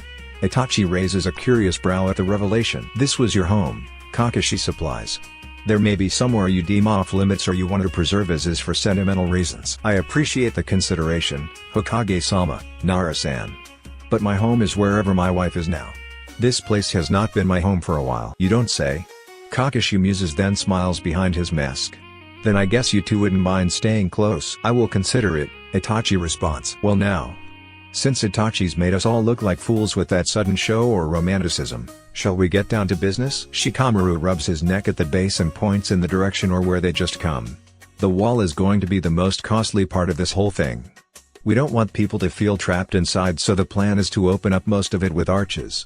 There'll be restaurants and shops, here and here. Who will man these businesses? Itachi inquires. Different vendors, Kakashi says. This part won't really be your responsibility. They will be independently owned, but it's an option for you to charge them land fees. After all, the village is only asking for the land and houses public exhibitions sit on. Everything else is yours. That is to say, what becomes of these buildings is also my decision. The Hokage tilts his head curiously. Ideally, yes. You have the option to reject our suggestions and remodel the area however you choose. Think of them more as recommendations. Shikamaru supplies, then points the blueprints and follows the line north and then east. We can't build up everything now, but the objective is to renovate those old shops we just passed and have them lead the people to the museum. Several other buildings will be restored for the number of clans represented. The rest will be demolished. Itachi watches the map with expert eyes, knowing almost all of those who lived in that area. He shakes his head of memories no longer needed for this time and focuses. Mentally reviewing information, Itachi scans the map objectively before pointing to a specific spot. What is the plans for here? The clan heads home? Kakashi chimes in. That will be the spot of the museum itself. There will be addition buildings added to the surrounding area. The point is to maintain the feel of what life was like through time. Your former home will house most of the artifacts. And how are other clans dealing with this? Itachi questions. Will they willingly donate what could amount to sacred history? Kakashi regards the sky. We've gotten some donations. Others are the villages to give. Honestly, we haven't asked them yet. Itachi raises a brow. Do you think that's something that should be done sooner rather than later? To be fair, we were waiting for you to give us the green light. It wouldn't matter if we had no place to put the stuff. Right? Shikamaru clears his throat and continues. Shall we take a walk towards the lake? The plan is to have a peace garden put in that area, but from my understanding, there may be buildings there. A garden? Peace garden? The Uchiha asks, turning his gaze to Kakashi curiously. An idea pioneered by the Kazekage. It will be a garden with flowers, trees and ornaments from different villages planted together to commemorate the Fourth Shinobi War, or the time when we all came together against a common enemy. A mischievous glint dances in the older man's eyes. Ino Yamanaka is heading that project, and I believe Sakura is working on the landscaping with her for it. So if timed correctly, the last week or so of her furlough means you two would be worked together. Kakashi waged his brows at him and Itachi ignored it, standing and following Shikamaru towards one of his childhood pastimes. The walk to the lake takes them a few minutes. When they get to its shores, the cool breeze makes the area much colder than the land they previously came from. Itachi holds memories with his father and brother here close to his chest and tunes into Shikamaru's explanation of how the peace gardens might be structured. The more details he gets, the more something stands out to him as an unnecessary expense. Shikamaru-san, is there any reason why we are demolishing the rest of the homes? He asks. Shikamaru pauses, then looks to Kakashi for assistance. The Hokage struggles a moment with an answer, gazing intently at the lake before offering an exaggerated sigh, dropping his shoulders dramatically. I guess we don't really have a reason. Any thoughts, Itachi? Why not open all of it? Itachi ventures. These homes are perfectly built and mostly preserved. There is no reason why they can't be lived in. Hold on, Shikamaru interjects, stepping around to close the circle. You want to have people live in homes where others have died? Itachi withholds a grimace to present a greater point. Many have died from the Fourth Shinobi War and yet we are still here. You said it yourself, Shikamaru. The village will expand. People will need places to live. These homes are available and suitable. Shikamaru opens his mouth then closes it, looking off to digest the information while Kakashi perks up considerable. I think it's a great idea. The Hokage announces, you would. Shikamaru accuses. Kakashi throws his arm across the young man's shoulders and amicably declares. Think like a village planner, Shikamaru. This place could be a district of its own. The Narut tries pulling away but only manages to get his face a few inches away. I gather that it would also ensure visitors to the museum and surrounding businesses. Itachi chimes in. A residential area, close to the cultural area will attract the kind of people who will want to live near such a place and weirdos who might get a kick out of staying in a possibly haunted house. No offense, Itachi. The more the merrier. Kakashi says. Itachi smothers a grin at the two. I understand your point, Shikamaru. But is the Hokage is right? After a few tugs, Shikamaru finally navigates out of Kakashi's neck hold. That'll mean the wall will have to come down complete for room to expand. Kakashi nods. The village planners will figure out the logistics. I personally think having an Uchiha district will only highlight what it's supposed to be. Sighing, the Nara folds the adjust in his hands. I'll bring it up. Right now I have to meet up with Naruto in a few minutes. Should I leave the plans with you, Hokage-sama? Give them to Itachi, Kakashi informs. He knows the place better than anyone. Since he's come up with this brilliant idea, I think he should take more of a leader in the organization. Fair enough. Shikamaru carefully rolls the blueprints and hands them off. With a half-hearted wave, he leaves the two in a few jumps across rooftops. Any thoughts so far? Kakashi questions. Itachi looks out over the expanse of blue waters. I think this is an extensive project but worth the cost. I'm glad you've come around to this. Kakashi adds. I trust that your other mission will also have favorable results. You say it as if the decision is mine alone to make. Itachi challenges. Well, the other drawls. I trust that the two of you will come up with the best possible solution, whatever that looks like. Itachi remains quiet, staring ahead while taking in information. Kakashi stretches arms above his head and takes a step back. I'll leave you to think it over. Don't spend too long in this place than you have to. Itachi looks over at him after the warning. When Kakashi leaves, Itachi settles on the grass. One leg bends at the knee, an arm carefully draped over it. In his mind's eye he can see his younger self practicing his fireball jutsu. He sees himself and Izumi sharing dengo on the deck. He sees him, Sasuke and his mother having a hastily put together picnic. Closing his eyes, he rolls all of those pleasant memories into one. Soon, very soon, more people will have such memories and he will gladly give it to them. Will I also be able to give memories like my father gave me? Kakashi's question comes to mind. He and Sakura have only had one conversation about the mission since it was given. In that time, Sakura's opinion hadn't changed from that day in the Hokage Tower. I would not force her. We must reach a conclusion together. Tilting his chin towards the sky, Itachi goes through scenarios. What would he do if Sakura still refused? Was his feelings the same as hers? The makings of a frown tugged at his lips. I am not so wholeheartedly opposed to the idea as her. Should I be? Sakura accused him of not responding appropriately. At the time, his indignation was more so for her than himself. Taking a wide view, he did not truly consider himself in that moment. The fact that his partner insisted he should reforce is what Izumi whispered to him days ago. Had he done something to make this choice himself? I would not say that I am being selfish. It was the elders who inquired. I only have one reason to disagree and that reason is Sakura. It is a big enough reason considering she was chosen to carry out the mission with him. Kakashi had mentioned time and Itachi understood the specifics of his thinking. His reasoning precluded Itachi's ability to choose. If he was to be the progenitor of a clan that could protect the village in the future, then all possible resources must be considered. Be it Sakura or another, restoring the clan is something I would be willing to do for the village's sake. I would love them regardless. I would give them all the things I had and more. Itachi stays in him thoughts a moment longer before letting it all go. As he'd said before, the decision is not his alone. Sakura has a choice as well. Pulling himself up, he takes his leave, closing and locking the gate before heading home. It's late into the night when Itachi hears the low strain of the front door opening followed by the soft click of it closing. Sakura is home. His hand stops.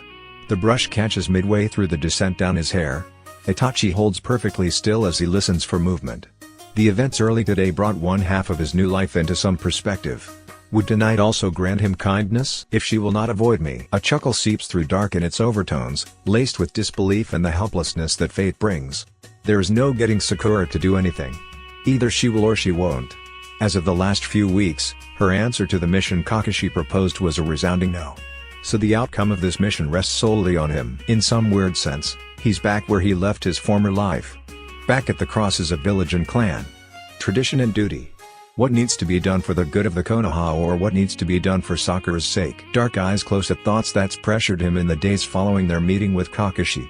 Itachi resumes his hair brushing as he ruminates. The duality of task gives him focus, for he is on the brink of making a different choice now. A choice he knows will yield unfavorable consequences in the form of Sakura's wrath and uncooperation.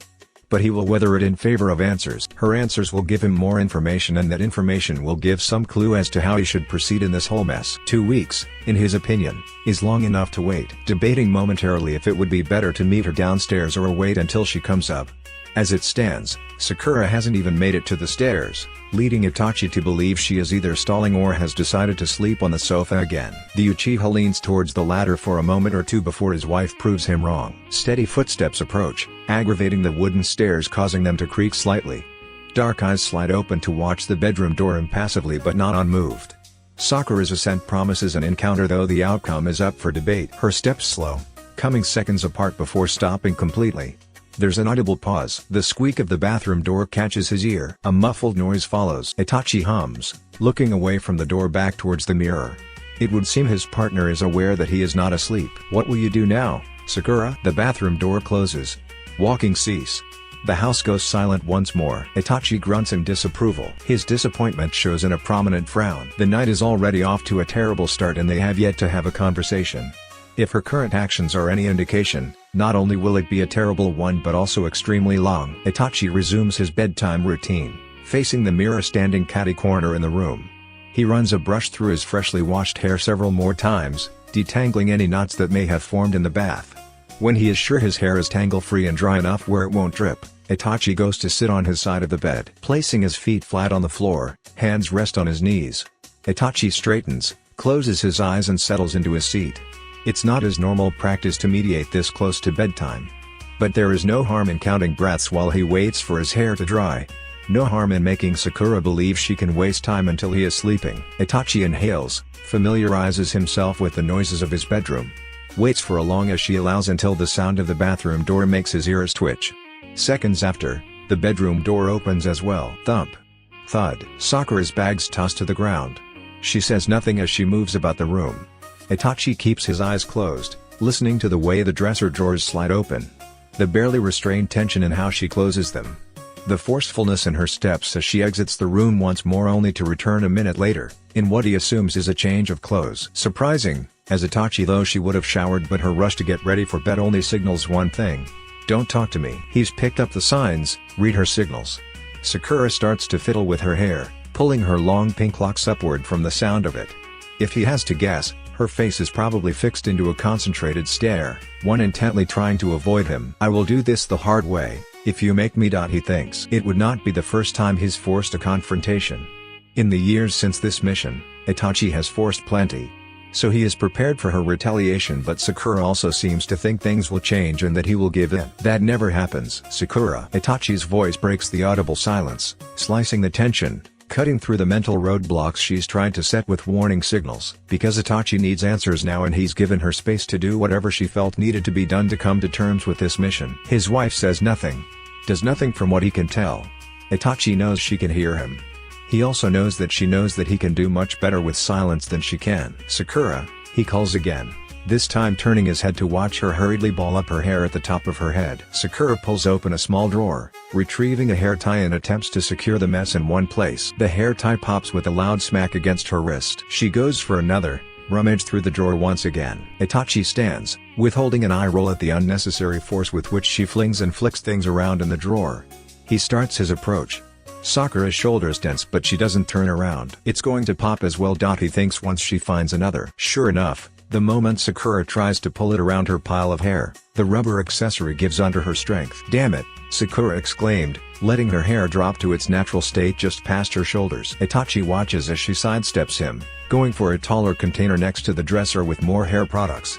His eyes watched the pink mess, noting that it was probably still dirty. A stark difference to his currently clean to freshly brushed locks. He'd heard rumors from civilians and shinobi like that, prior to becoming a chunin. Sakura had a strict hair care regimen and lush, long flowy locks that sweep almost to her lower back. Apparently this was all done to impress Sasuke. Itachi resists another grin at the way she handles her hair with such reckless abandon. What other son would fate highlight to laugh at him? She has no desire to impress me. Not that he is asking her or wanting it. The fact is, everything Sakura is and does not reminds him of his brother in ways he thought he'd conquered. Itachi has no shadow of doubt that Sakura would not twist her hair as she is doing now and yank it up like that if Sasuke were around to see it, but he is not. Now is not the time to reminisce. Itachi moves into her peripheral, on the side nearest to the door in case he needs to block an escape. Prepared for the worst, he states his objectives for being awake. We need to talk, Sakura. Sakura furrows her brows, frowning as she finds a red band of cloth to wrap around her hair. She says nothing, still, the only indication that she can hear him is the even more pronounced frown. Itachi is nothing if not persistent and he slides hands into his pocket, non-threatening and continues. Voice even, he says what he is after. I want to know your thoughts on the mission Kakashi presented to us. Immediately Sakura turns to, glaring fiercely as she finishes her hair tie. Itachi is sure she will not answer, but Sakura has always been full of surprises. Sarcastically she counters, you want to talk now? This late at night, you want to talk? Shikamaru, Kakashi and I went to the Uchiha compound today. He supplies. This was the first time I've been back since returning to the village. It has me thinking of many things. His words seem to crack her armor. Sakura looks away from him a moment then sighs. Turning to him fully onto him, she leans against the vanity and crosses her arms. Thinking about things like what? Itachi takes the invitation for dialogue. Tell me your thoughts on the mission. You know how I feel, Itachi. The only person withholding information here is you. Her words weren't false. Itachi did not disclose his inner turmoil to her. There were many things to consider, Sakura. As I've said, there are positives on both sides. The pink cat regards the ground steadily. Itachi gives her time to think. Seconds later, she bites her lip and looks at a neighboring wall. What side have you chosen then? He half shrugs. I am not opposed to the idea of restoring the clan. An airy chuckle escapes her. Sakura pushes off the table and walks towards the door where he loiters near. Then restore the clan, Itachi. She tells him. But do it on your own terms. You don't need a mission to have a life. Itachi keeps his gaze ahead, looking at the parallel wall in the room even though Sakura stands right next to him facing the opposite direction. This is your choice? My choice is no. But we are partners, right? Her head tilts his way and he nods. Then that's cause enough for me to find a way we can both be happy with. Her answer is more unexpected than he anticipated, leaving him with a small hope for cooperation. Because, up until this point, Sakura has only said no. But it seems the time away has given her a different perspective. Your choice it to help, in your own way. He assumes. Sakura inhales deeply and when she speaks her voice is determined. I haven't found a solution yet, Itachi. But I will. And when I do, I'll give hope to everyone. The village. Me. And you, if that's what you want. For the moment, Itachi allows himself to believe her. I do. Itachi admits. She turns her face to him and he lets his eyes rest on her. They hold that way for several seconds before she looks off down the hallway. Did you need anything else? She asks. No, Sakura. I have everything that I need now. Sakura gives a curt nod. Itachi lets her go, knowing that one can't make Sakura do or not do something.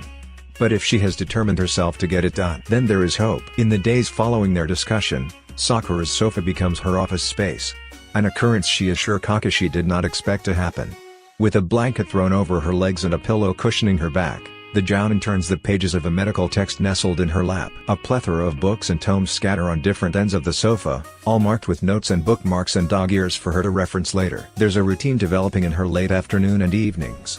An occurrence she is sure Kakashi wanted but she did not expect to happen. It isn't wholly unwelcomed either. She trades annoyance for determination to find a solution.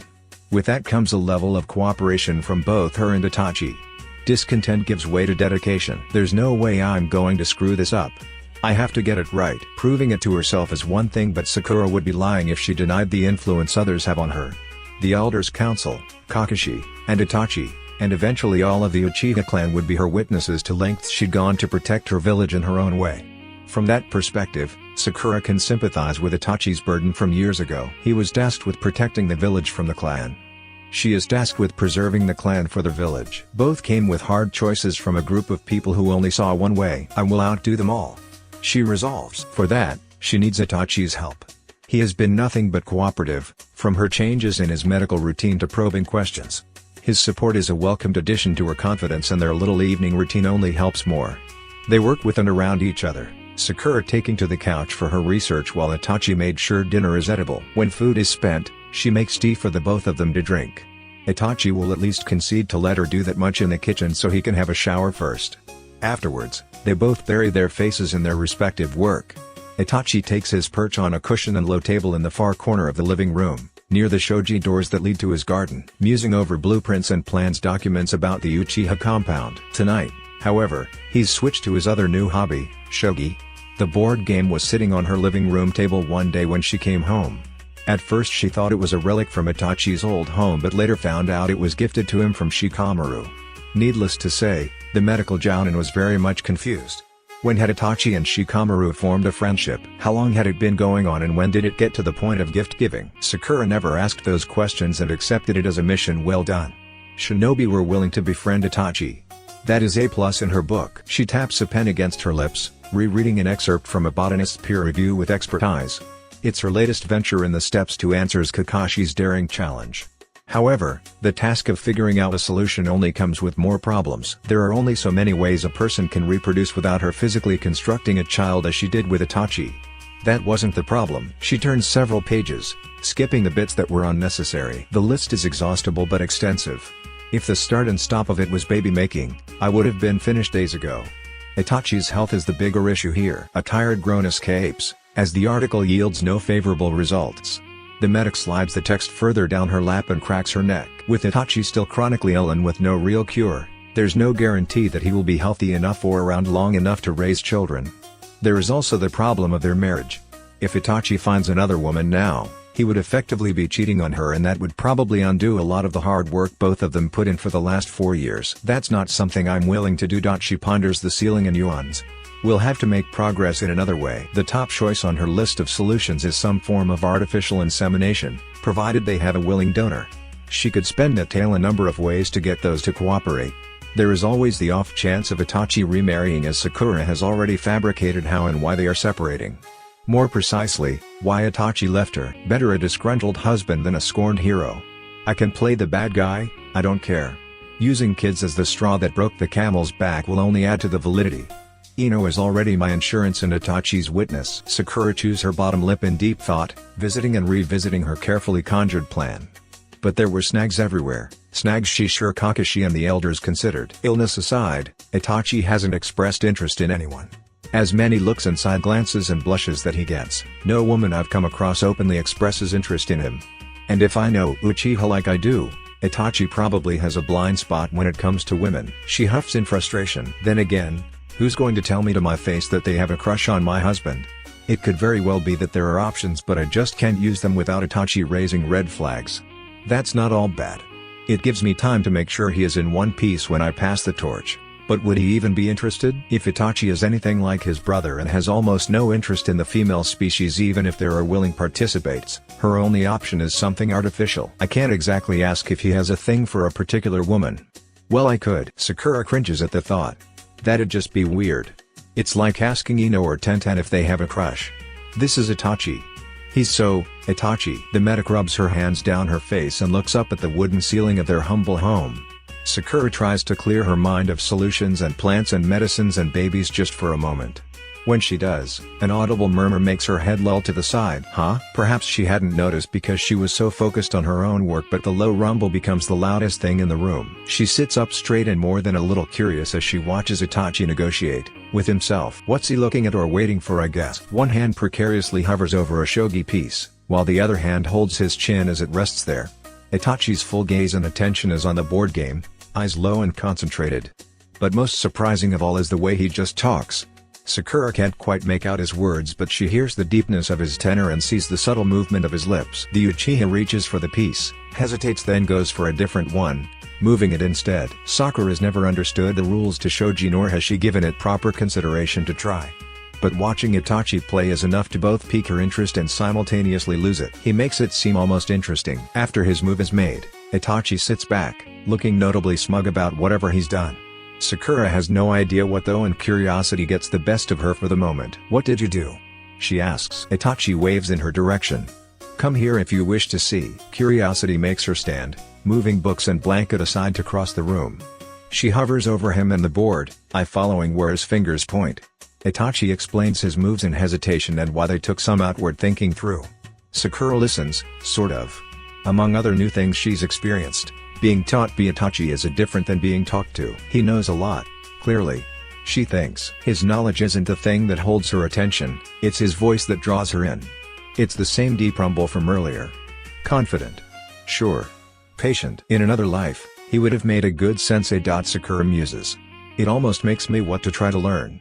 Almost. When his explanation is done, Itachi turns his gaze to her. "Do you understand now?" She doesn't. "You outmaneuvered Shikamaru?" Sakura guesses. He watches her eyes far longer than she thinks is necessary before offering a quiet "HNN. Congratulations," she says, taking a step backwards. "Thank you." Itachi quietly replies, then returns back to his game. The pinkette takes the chance to fully back away, walking around the living area to stretch her legs. She circles the table, going over to the mantel on the back wall where a number of pictures line the wooden beams. If for nothing else than a mental break, Sakura peruses the lot of them. Starting with the picture of she and Itachi's wedding, accompanied by Kakashi and Naruto, both aware that this photo is only for a mission. Naruto and Kakashi are the only ones smiling. Itachi looks usually serious, smile less and blank. Green eyes scanned over herself, noting the way her hands tightly grips the parcel used to shade herself and her new husband.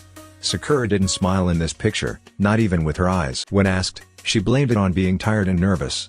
The latter excuse is probably what most people bought, as the tight stiffness in her posture is evident. Sakura looks over her shoulder at Itachi and then back to the picture. "We've come a long ways." "I know I have." She takes comfort in her own growth, doubling her resolve to find a solution this time, just as she has done before. Moving on to the next, Sakura chuckles to herself at a picture of her and Ino as children. It was the first snow of the winter season, and both girls were covered in heavy winter coat but smiling brilliantly as they stood in snow. "I remember this." Contentment blooms in her chest. Sakura hums in fondness of memories and childhood and growth. Even the picture of her with her parents makes her smile. But her smile turns wistful at her most prized picture, Team 7. She can't quite hold back her grin when looking at it. The joys of nostalgia mixed with a familiar tightness fill her chest, not as tight as it once was but still there and still with feeling. She reaches for the picture frame, pulling it off the shelf and looking over all four of them with fondness only strong bonds can create. Slender fingers brush over the glass. "I remember this too. You guys were so ridiculous, always fighting. Never a dull day because of it, that's for sure." Sakura gives the picture one last once over before replacing it. "I'll have to pay you a visit soon, Sasuke." Sakura takes a step back, intent on returning to her previous work, but backs right into a broad chest. "Christ." She hisses and jumps, nearly scrambling into the mantle before composing herself. "It's just me, Sakura," Itachi smoothly states. She pins him with a half-heart glare before creating some much-needed space between them. "How do you do what?" She gestures at nothing in particular. "Move without me evening sensing it. It's like your chakra signature puffs." Disappears. Black eyes narrowed a fraction before settling into a neutral expression as he states the obvious. "I am a shinobi." Her mouth opens, then closes because what else is she supposed to say to the truth? "That's not what I meant." Sakura thinks but rolls her eyes at herself and him. Somehow she expects him to give a similar non-answer. "Well, be a little louder sometimes." "You scared me." "I make no promises," Itachi starts, and before she retorts with a smart answer, he manages to shut her up with a simple remark. "My brother was always in competition. Even with himself," the Uchiha says smoothly. Sakura follows his line of sight to the picture she'd just been holding. She grunts out a chuckle and wraps her arms around herself. "Yeah, I guess. Him and Naruto almost always fought about something." "Where were you?" "Me?" Sakura looks at him questioning. "I was the voice of reason. Or I tried to be. Both of them were so stubborn and pig-headed. Sometimes all I could do was cry just to get them to listen." Something she hated growing up. Shinobi weren't supposed to be so easily overcome with emotions, but she couldn't quite shake the habit. Even now, tears seem to be her best line of defense in stressful situations. Itachi's rumbling response pulls her from her mind before her thoughts can take a more self-deprecating turn. His frown only furrowed her brows. She watches as he seems to sort through his own array of emotions, which usually looks like a blank stares. After a few seconds, he offers her his thoughts as if aware of her unspoken questions. Sasuke was very single-minded, something that made him both formidable and fallible. It is a trait that all Uchiha possess. Sakura asks, being single-minded? A head nod. She raises a brow. Even you? Dark eyes slant her way and then back to the picture. Even I. The question really was a non-question. Sakura said as much to Itachi's face that he could have made better choices. Perhaps she enjoys hearing him say he's not above mistakes. Perhaps it was for conversation's sake. For whatever reason, the pinkette presses the issue for more information. Aside from Sasuke, she starts carefully, pausing to find words before endeavoring once more. Did you make any other single-minded decisions? Not many, Itachi says evenly. When she gives him a flat look, he rearranges his response. There were some. Like what? Itachi takes his time with answering, looking ahead for several seconds before giving her his full attention. Sakura stands a bit straighter as the weight of his gaze makes her feel the need to. Then his entire demeanor changes, insomuch as Itachi's facial expression range will let him. He looks away towards the sofa, almost shyly. Dare she say it's nearly cute the way he hesitates? When he speaks, his voice is so low she has to really pay attention to hear it. This is not the first time I have discussed children. Green eyes slowly widen at the revelation. Sakura's mouth parts with a breath he gasps that replaces words. Seconds ago she didn't think he'd had any interest in women at all. Now he says he's talked about having kids before. With who? She asks, just as quiet as him. As if this great mystery needn't get out. Itachi manages eye contact once more, if only briefly. My father. It was expected of all clan heads to have children. Seriously. His answer deflates her. She sighs this time over the utter lack of drama, though his expression ensured some serious juicy details. Oh. She says, feeling a bit foolish for thinking that Itachi had a love interest at all. Did you want children then? Itachi nods. I was not opposed to the idea. I guess that's why you're not opposed to it now, she concludes. Why is that a single-minded decision? He shrugs lightly. It was predicated on something that had yet to happen and facilitated by a duty solely my own. I made a mistake in making a promise I couldn't keep for reasons I hadn't foreseen. The massacre, right? Itachi hesitates. Sakura tilts her head at this new look flickering across his face before disappearing beneath the mask. Yes. He solemnly replies, turning away from her and the pictures, towards the table. Okay. Sakura thinks, clearly hitting a nerve with her answer. Still a sore spot, I guess. Oops. The conversation just keeps getting more anticlimactic and bordering on depressives. She turns towards her books in an attempt to clean her mess in the air. That makes sense. Hopefully we can give you a better chance this time. Have you gotten far? Itachi inquires and picks up the tea set left on the coffee table. Sakura snorts and drops on the sofa in a flounce of dramatics. As far as trying to keep you alive long enough to be a father, you need to find a cure first. Itachi surmises. It seems that way. Sakura rubs her temples. I also need to see if it's genetic. Otherwise I will be the Uchiha family physician my whole life. This time, Sakura can clearly read the playful glint in his eyes. Is that such a bad occupation, Sakura? I'd rather find the answer now, she retorts, gathering her books. Not right now. I'm going to shower now and try to get some sleep. She pauses, considering their conversation earlier and is much better mood. Thanks for sharing. About you and your dad. Maybe when it's your turn to be a dad, you can teach your kids to not be so narrow-minded. Single-minded. Itachi corrects. Sakura waves a dismissive hand and stacks books on the table. Same thing. Itachi snorts. One implies prejudice, the other resolve. Uchiha are capable of change. We are also highly dedicated to a task. Sakura huffs playfully, that much is obvious. Their entire mission, Itachi took their marriage seriously both inside their home and out in public. Highly dedicated is an understatement if she ever heard one. But it comes with drawbacks, she thinks. If dedication to a task is an Uchiha's strength, then unfulfilled obligations must feel terrible or make them highly competitive. I bet he hates to lose just like Sasuke. She finds herself smiling at the thought of Sasuke and Itachi going head to head. Who would outwill the other? Probably Itachi. Come to think of it, I've never actually seen Itachi spar before or sparred with him. An idea forms, one she'd considered before but dismissed because of her own prejudice. It wouldn't be all bad to test the limits of her physical prowess with someone whom she deemed her biggest threat. Shall I run a bath for you, Sakura? Itachi's voice jerks her head up. No, I got it, thanks. The meta hurries upstairs, dismissing her earlier thoughts with the turn of the faucet. Now isn't the time for such things anyway. All cleaned and in fresh night clothes. Sakura meets Itachi in their bedroom with a newfound curiosity about their earlier conversation. She finds him tending to his hair, brushing it with practiced ease. "Itachi, comes the absent reply. Sakura takes to fluffing her pillow and establishing the physical barrier always present in their bed. "Is that why you work so hard to fulfill missions, because of single-mindedness?" The Uchiha pauses momentarily before starting up again. "That could be a possibility. I have no intention of failing in my duties." "Competitive for sure." "Far enough. I'm assuming this mission is no different? You won't succeed?" Something about the thought makes her blush, but Sakura ignores it in favor of sliding into her side of the bed. She is ready to put her tinted cheeks behind her, when Itachi's confident reply makes her blush all over again. "I will fulfill all of those duties." Well, restless, unsettled and tense. The conversation with Sakura the night before conjured images of Izumi that left Itachi fraught with discontent. She preyed on his mind all night. Her wistful voice, laced with playful enticements, left him wanting for something more with this life. Though he tried to shake them, his feelings were not so easy to overcome. Irksome. Itachi frowns. These things never bothered him this much before. When he was among the land of living, surrounded by Akatsuki members, his past haunted him, but Itachi managed. Dying made coping much harder. To have everything and give it willingly is one thing. To have it again only for you to be taken away. "A ghost will not best me." Sakura's question brought Izumi's imagine to mind. In the dead of night, he scented orange and jasmine. Itachi woke to a ghostly smile kneeling by his bedside. She never visited him at home. His shock was evident, but Izumi calmed him immediately. A touch to his cheek. A gentle reminder that it was okay.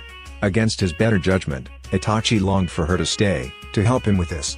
She did. Dream after dream after dream, to the point of teasing. I should not have asked for anything at all, because Izumi gave him what he wanted and what she wanted and what they wanted. Those promises were made years ago, when he was barely 13 years old. But the implications meant more than words to any Uchiha worth their weight in salt, especially the head of the clan. He knew that. She knew that. I had every intent to make my word good. Will you haunt me forever for not doing so? There's no verbal reply, just a wondering of how life would be for him. How life could be for him if he dared to take up what he'd started. "This is different," Itachi mentally declares. "It is not for me to choose. My life is in Sakura's hands." The faintest chuckle brushes at the edges of his mental awareness. Itachi's frown turns into a full-on glare. "Are you laughing at me, Shisui?" The obvious answer is yes. Shisui made a small game of making fun of him when he fumbled with what his friend called practical living. Itachi's proclivities never extended beyond the boundaries of decorum. The words he spoke to Izumi were within the realm of proper courtship. Itachi had wanted that at the time, but he is not in the same situation as before, though the mission will produce the same result. "Don't pretend like you don't want to play the game." Shisui twins. There but not there, barely a hum in the back of his mind. Being in their old clan meeting space doesn't make the voices any better. "Uchiha-sama?" The city planner chuckles nervously. "You don't like the idea?" The clan head blinks away wholly unnecessary thoughts to refocus on the here and now. "Please proceed," Itachi instructs, focusing all of his attention on the blueprints and not the faint footsteps against the back of the room. The old man sighs and sits back, hands on his knees. "In short, Uchiha-sama, this district project will not only bring a new residence but also jobs to those in need of work. After finishing my initial walkthrough, I think some homes may need minor repairs. Overall, it is a matter of moving things out and cleaning things up. Except for this bit nearest the gate." Itachi's eyes follow the finger pointing at a few homes. "If we tear down the gate, these homes will block the path that makes the space more accessible and visibly pleasing." His finger moves across the grid pattern that marks new streets. "We need this road to open up to the rest of the village, since the back of the residence has the lake and forest." Itachi sees the issue. The homes act as a second wall, shutting off the place from the outside world. If they remove them, then the front-facing homes will flow more naturally into whatever is next to the Uchiha district. "It is acceptable," he declares. "Are you sure? We can rearrange this so these homes can stay," the man offers. "It would be a massive renovation but still doable." Itachi shakes his head. "There is no need. This plan will provide more open space." The village planner brightens in delight. "Yes," he declares, "my thoughts exactly. Now the matter of cleanup and companies needs to be addressed." The two go over particulars for a bit longer and Itachi tries hard to focus, especially when Shikamaru returns. The village planner may not have the sharpest wit, but Shikamaru will definitely notice his divided attention. He makes it so there is nothing to discover. "I've already started assembling several shinobi Jinan squads for the job," Shikamaru assures. "You won't have to do this by yourself, Itachi-san." "Jinan?" the older man exclaims with disapproval. "There are a number of civilians who could be hired as well. We are talking about clearing this entire complex. We will need moving trucks, construction workers and the lot. Why give the work to children? Itachi interjects, turning to Shikamaru to further clarify. Jinan will get the job done quicker, but having civilian companies employed will generate economic revenue. Exactly. The village planner says, for lack of better words, we are still in dire financial straits and reconstruction from the war. What better way to kickstart the economy than giving the working class work? Shikamaru crosses his arms in concentration. Economics is not exactly my strong suit. But who'll pay for all of these workers? It's much cheaper for the Hokage to hire several Jinan teams than to employ a company of 20 men who work twice as slow. I will employ the independent contractors, Itachi offers. 2 companies should be enough to get what we need done. I know of 2 project managers that will be good for this. The older man offers. We can divide the district into 3 sections for cleanup. After the homes are thoroughly cleaned out, the project managers will take over construction, renovations and repairs. This will need to be approved by the Hokage, Shikamaru supplies. The village is matching any cost Itachi-san occurs on renovations. Itachi hums in approval and adds a final note. I would still like to oversee all efforts. Sensitive information may be present in any home. Naturally, the village planner says. Like I told Narasama, anything of value will go to a special storage for you to determine its next destination. As we've already discussed. Everything here is yours until it is sold. I will need to request an audience with the Hokage. Itachi turns his attention to Shikamaru. I need permission only he can give. The sigh that follows almost makes him smirk. Regarding my chakra, Itachi says. I would like to add things to memory. With your Sharingan. The lines creasing on the man's forehead tells a bigger headache. You know the outlines of your situation. I believe this is a notable exception. I have no intention of putting the Uchiha Clan in a compromising position again. Danzo's name is understood without being said. Shikamaru groans and rubs the base of his neck. I'll see what I can do. Not making any promises that he'll approve it before this task is underway. We do have a tight schedule, the planner chimes in. We will start with places of little significance. Itachi declares. It will give the Hokage time to make his choice on my request. More details are ironed out before a solid plan is set. The Uchiha/Cultural District will boast of homes, shops, eateries, galleries and a grand museum. Itachi's own home will be moved to the outer parts of all the hustle and bustle, hidden by the forest but close enough to work where he will not have to walk far. The meeting concludes with the villager planner promising to speak to contractors. As the man leaves, Shikamaru pulls Itachi to the side. Are you free for lunch? The younger man asks, far too seriously than Itachi thinks is necessary. Tamari wants to know if you can come over to try her new dish. Kankuro brought some spices from home, she wants your opinion. His answering subtle grin is genuine. You aren't impressed. I told you not to entertain her. Shikamaru's sharp eyes rang out a warning look. She won't stop until you've nitpicked everything and perfected her recipe. I am not averse to her cooking. She'll send you home with leftovers. The Naru reveals. Itachi nods in understanding. I will brave the task. Shikamaru looks away. I'll tell her to prepare the table then. Will Sakura join? If she is not working, Itachi supplies. I believe she will be at the Yamanaka flower shop still. Yeah. Right. Let her know she's welcomed anyways. Can you lock up here? Itachi retrieves the newly made keys from inside his cloak. It is enough to convince Shikamaru to leave him alone to clean. As soon as the clan head steps out, Itachi closes his eyes to phantom footfalls. Unsurprising considering where he is. The fact that he doesn't hear more is both a surprise and a relief. One ghost is enough. A deep inhale clears his head. Itachi kneels on a cushion to gather documents, carefully rolling blueprints and organizing contracts. Even with the doors closed and burners running, a chill overtakes the room. He shivers against himself, brows drawn together in concentration. Aren't you too old to play hide and seek? Shisui taunts. Who is hiding? Itachi challenges, picking up teacups. Floorboards squeak and the walls groan in the apparition's wake. Ignoring them, pick one. You are not supposed to be here. Itachi states plainly. From the corner of his eye, hands, arms and legs come into view, moving to sit in a seat perpendicular to him. Not our usual meeting spot, but I'll take it. Did you forget that I was in these meetings too? Get out of your head for a moment. Itachi snorts, settling down for another inevitable meeting. If I did that, you would disappear. Also true. Say what you came to say, Itachi declares. An unnatural breeze brushes past as Shisui shifts position. I'm only here because you need me here. Although I don't know why. I thought you had a resolve. I do. Itachi stresses. I have not wavered. I will restore the clan and make a better one. Right? His friend asks. HNN. Sounds like a clan head's choice. Shisui hedges. HNN. He stiffs a chuckle.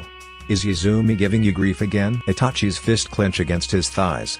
She enjoys doing so, only because you let her, Shisui quips. She pushes your buttons because she knows them. Itachi thins his lips, remembering the way she teased him the night before.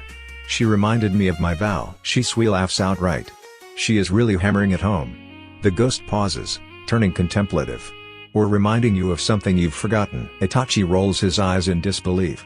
What good is there in reminding me of a vow I could not keep? Ask her yourself, Shisui states. If I had to guess, it's not about the vow itself. She wants to see you succeed in this mission. Itachi shakes his head. It makes no sense. There is no place for such vows here. The solution is for Sakura to make, and she is not willing to be put in such a position. Nor do I want to put her in such a position. A huff shifts papers on the table. So the girl doesn't want to. Why don't you make the choice then? Itachi's incredulous look could not be hidden. I will not force Sakura into anything. I am not willing to put her or myself in that state. No one is talking about forcing Sakura. Then speak plainly. The ghost makes a sweeping gesture at the room.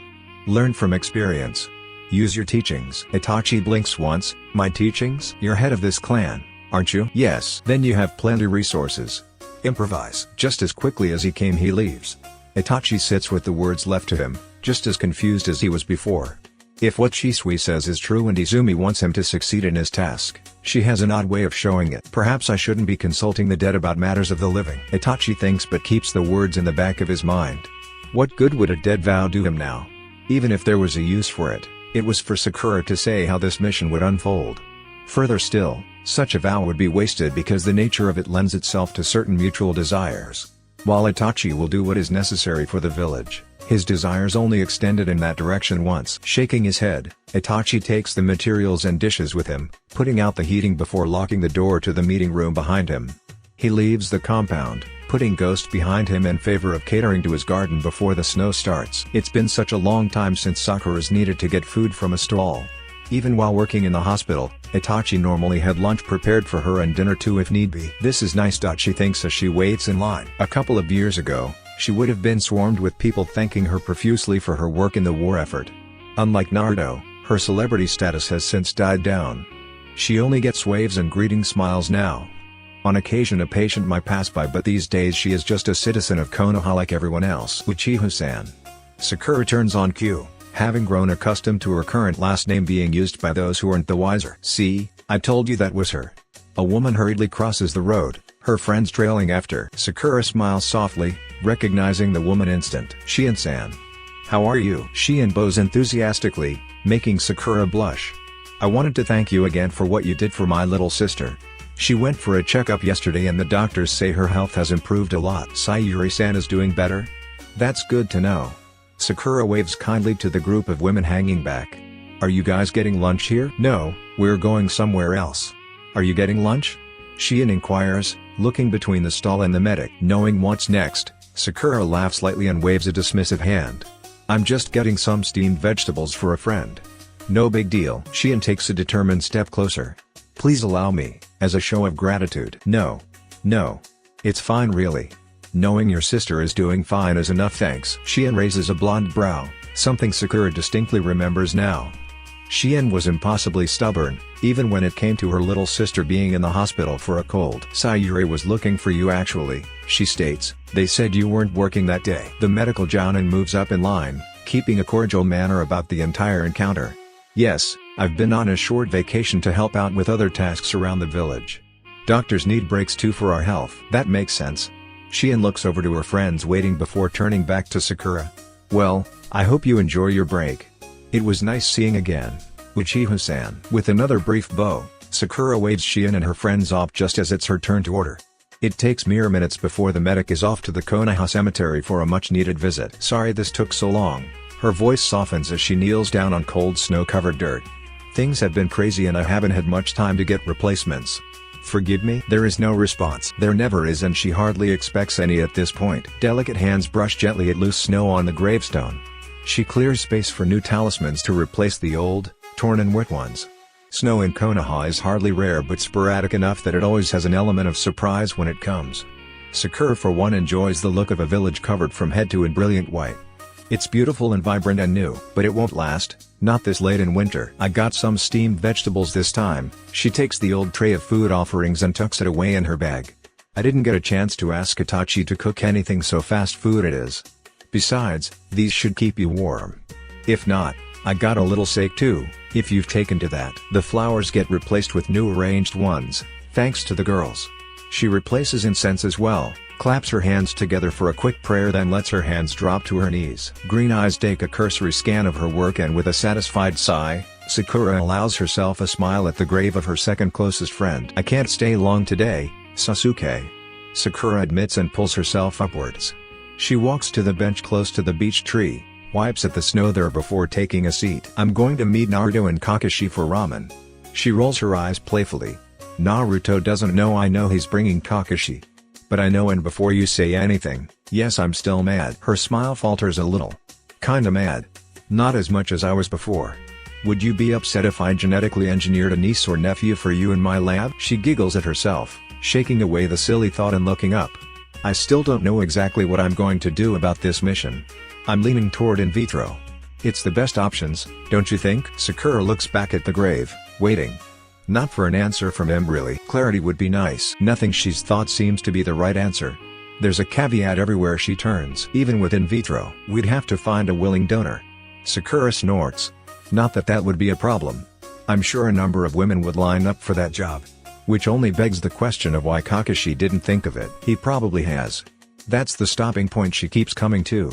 Everything seems so obvious, and for whatever reason, the elders and the Hokage didn't take the obvious options. She rubs her chin curiously and ponders more common sense. I guess I am also the obvious option. The setup is perfect, even if this is absolutely asinine.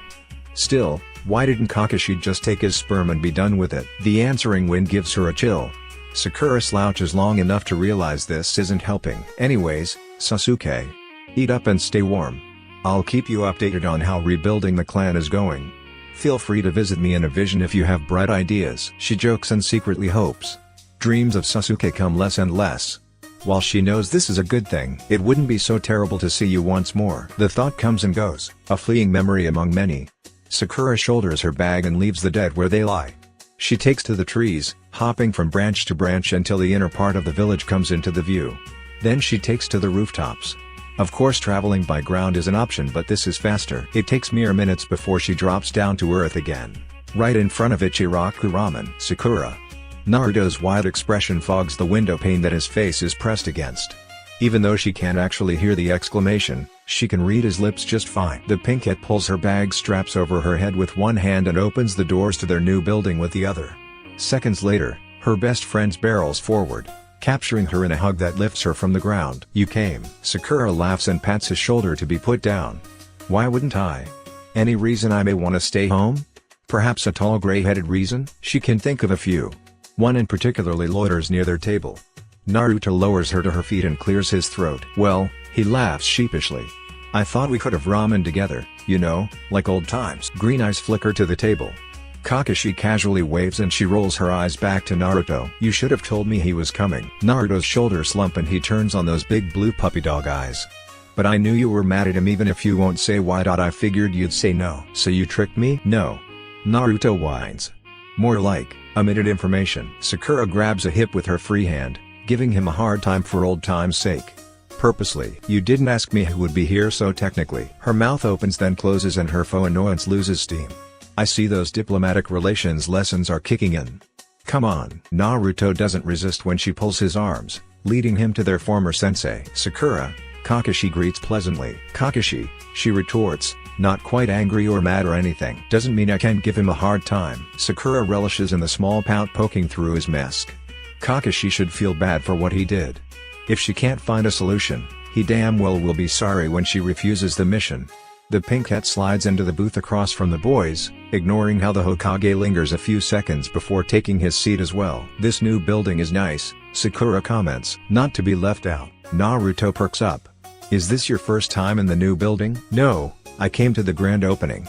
I watched you devour the first 10 bowls of ramen served here, remember? The blonde wrinkles his brows before recognition light ups his features once more. Oh yeah. But you haven't eaten here yet, right? No. Sakura concedes, grabbing a menu. "Itachi normally cooks for us, so I don't really need to eat out." "How nice of him." Kakashi comments offhandedly, taking a menu of his own. Sakura looks up, noting the deliberate way he looks away from her. Before she can say something equally snarky, Naruto jumps in. "Well, it's gotten pretty popular since that grand opening and they've added new things to the menu." Popular indeed. Thanks to Naruto, the owners of Ichiraku had no choice but to get a bigger place or risk having lines of customers loop around their previous building twice over. Apparently having a loyal customer who also practically single-handedly stopped a war is good for business. "I kinda favor the small crowded intimacy of the old place." Kakashi reminisces. "Yeah," Naruto agrees. "We made some good memories in that place. Doesn't this kinda feel like old times too? Us just getting ramen after a long mission?" "Almost." Kakashi concedes. "Except you're the only one coming back from a long mission. I'm worn out from doing real work." And Sakura. He pauses, turning amused dark eyes on her. "Where did you come from?" Knowing the answer he wants, she gives him the exact opposite of that. "I went to visit Sasuke before coming here. I forgot to change out the flowers from before." Kakashi's brows crinkle and Sakura withholds her laughter. "Oh. Was it my turn to do that?" Naruto asks. She shakes her head, leaning into her fist while glancing at the new Ichiraku menu. "No, it was me. I've been so preoccupied lately I actually forgot." "You should have plenty of time now." Kakashi's slay comment comes with barely any inflection. He looks at his menu casually as if nothing happened. "Playing that game, huh? Alright, fine." Sakura narrows her eyes at him and clenches her teeth. "I wonder why that is, Hokage-sama." He blinks and flips a page. "Maybe because you overwork yourself and don't know when to take a break." Kakashi pauses and looks up at the ceiling. "Or it could be because you have terrible coping skills and require intervention before running yourself into the ground, or the hospital. I'd like to politely point out that my missions are given to me by IU. Maybe you should lay off." A gray brow perks up. Kakashi rubs his chin with a thoughtful hum. "You might be right, Sakura. I suppose I can't expect you to handle heavy loads." Perhaps if Naruto and Sasuke were around to "Don't you dare finish that sentence," Sakura threatens. Unsurprisingly, the Hokage grins behind his mask. "I'll take that as a guarantee of less complaints, then." "Now what's this about flowers and grave sites?" "Sakura and I try to keep up with Sasuke's grave." Naruto cuts in. "Isn't that nice?" "The girls at the shop made him 2 fresh ones today," Sakura says. "I forgot the name of the flowers, but they were supposedly some of the first to bloom in spring." "I take it working at the shop is going well?" Kakashi questions. This time when they make eye contact, Kakashi's masked expression tells more than any simple question could. While she very well could keep up the pressure on her former sensei, he only looks so blank when he is withholding. His question is straightforward enough that she doesn't really need to wonder what he's thinking. He basically just asked "Are you okay?" in his own way. Sliding her menu across the table, she sits back in her chair. "It's not terrible," Sakura admits with the tiniest hint of a smirk. "Working with your best friend is literally a piece of cake. I'm basically on vacation." It takes a second but Kakashi nods eventually, recognizing her offer of peace for what it is. "That's good to hear." Naruto's face lights up. "Does this mean you guys aren't avoiding each other now?" "It means Kakashi is an idiot. You'd be hard-pressed to stay mad at an idiot for a long time." Naruto stiff a giggle as the Hokage's shoulders droop. "It's Hokage-sama," the copy ninja mutter, which only makes the other two burst into full-on laughter. "So Naruto special then?" she asks. "Apparently it is the house special." When the waiter comes, they place orders for ramen and drinks respectively. They share memories over food and just like Naruto said, Sakura basks in the sense of nostalgia. For old time's sake, she and Naruto try to sneak a peek at what's under their former sensei's mask. But a crowd of Naruto's fans begging for an autograph foils their plans. "I miss them," she thinks, watching as Kakashi lectures Naruto about the woes of fame. She can't quite hold back her soft smile when the blonde wildly defends his need to appease his fans. And the sparkle in her eyes is genuine when Kakashi kindly reminds him of his childish antics growing up. The boys go back and forth for a little while, growing louder and louder, most likely unbeknownst to Kakashi. She sucks it all up, letting this be what it is. Feeling something other than duty and the mission if only for the moment. The friendness makes her feel light and Sakura outright laughs when Naruto accuses Kakashi of being just as pervy as the late Master Jiraiya. "Did you forget that he was your sensei for a time?" Kakashi accuses. Naruto balks, emphatically waving his hands in his defense. "Yeah, but I didn't go with him on any of his peep show trips. You're the one who couldn't keep your nose out of those Ichi books, still can't." That's all it takes for Kakashi to start singing Jiraiya's praises. "I would think that since you're married now you'd understand the true artistry of those books are." They are worth every read and reread, sheer masterpieces of literature. But if you're going to reduce them to mere peep show exposes, then I doubt you even needed to travel with Master Jiraiya to perfect that skill. I think your sexy no jutsu says more than enough. Those books are porn. Naruto shouts the words so loud, the entire restaurant hushes in silence, looking at their table curious. For the moment silence engulfs them before Sakura's tinkering laughter kicks up and develops into a full-on fit. "Sakura?" Naruto calls, laced with concern. "You okay? Why are you crying?" The pink cat waves one hand while holding her stomach with the other. In an effort to control her laughter, she bites her lower lip and tries her best to speak. "I'm fine Naruto, it's just, we haven't done this in so long. It's nice." The hush that follows tells of adventures and friendship and camaraderie. Of loss and fonder memories of those no longer with them. More than that, of hope in the present and the future for all of them. Naruto sighs. Kakashi hums thoughtfully. Sakura wipes at joyous tears and looks out at their ever-changing village. "It's all so different now," she says, hushed and solemn. "Change is inevitable," Kakashi wisely offers. "And welcome to where it should be. There was a time when Naruto couldn't control chakra and now he is training to be Hokage.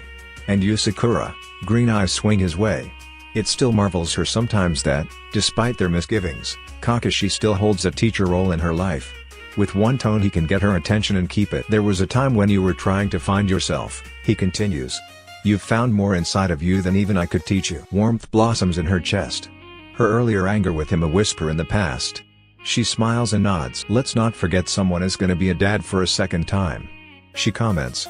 "How is Hinata doing?" The conversation takes a more pleasant turn. They spend the afternoon in stories from the past and present, with no real want for anything other than what it is now. It's a moment Sakura doesn't get often and she holds the day close to her chest as they say their goodbyes.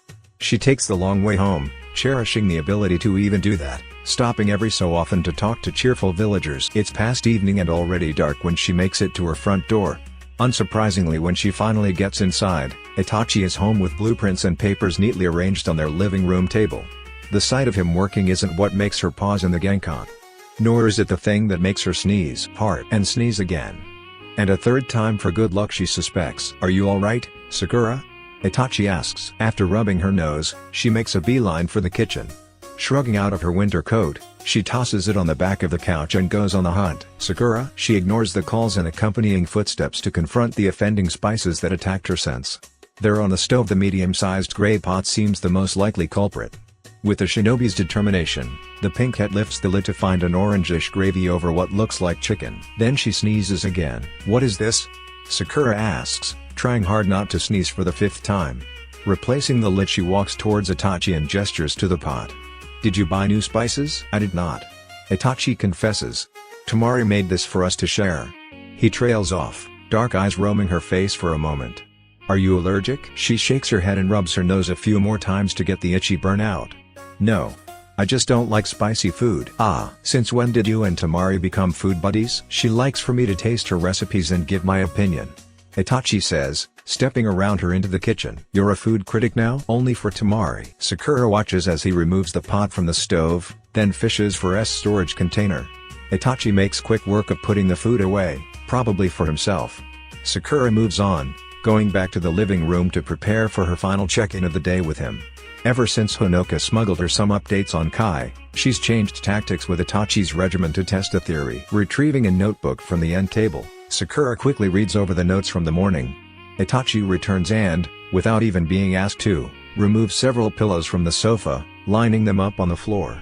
Then he stretches out on the sofa, arms at his side. "How was today?" Sakura asks, moving to kneel down on the cushion. "My wrists are stiff." Sakura grabs the closest arm to her while he recounts the day. "I could not finish caring for the garden because of it. My knees feel quite stiff as well, but not debilitating. The congestion from this morning is still there, perhaps worse from being in the elements. I felt better after tea with Shikamaru, but there is a familiar but not painful tightness in my chest." Sakura can feel the slight swelling in his joints even without using chakra. His wrist feels a tad bit puffer than normal, not the rigid veiny muscle of a man that often works with his hands. For good measure she uses chakra anyway, noting where the swell seemed worse in places. Nothing bad, but could definitely be uncomfortable if left untreated. To think, these kinds of results after only 2 days of a lower dosage. Wordlessly she grabs her pen and notepad, writing down her findings. On the plus side, her medicine works well as an anti-inflammatory. But, As she suspected, it did nothing to actually cure Itachi of anything. As soon as the medicine is taken away, he flares up in odd places. There is no set pattern of flare-ups that she can find. Did you train? Not today. She checks that off the list of suspects. It comes and goes at random. What could have triggered this one though? Sakura bites the top of her pen, contemplatively staring at the back porch door. Playing shogi with Shikamaru and gardening is hardly strenuous. If it's not vigorous work, then what? Maybe the spicy food? It's not that weird. Certain foods cause inflammation. Her eyes shift from the door to him and Sakura stiffens unconsciously as Itachi stares at her intently. She fights the urge to fidget and blurts the first thing that comes to mind too. Hopefully, get him to stop. Did you cough up any blood today? Itachi blinks once, the burst of dips in his brow. Not that I can recall. Ignoring the deep rumble of his voice, Sakura quickly takes to doing a body scan to keep her gaze elsewhere. The conversation trails off, leaving Sakura to mentally fill in the silence. She occupies herself with healing joints and decreasing mild vesicles around Itachi's lungs. Moving on to his other arm, Sakura opts to zone out to work, putting nerves and hard stares aside to get it right. Just when she manages to recapture her wits, Itachi speaks up. Have you eaten?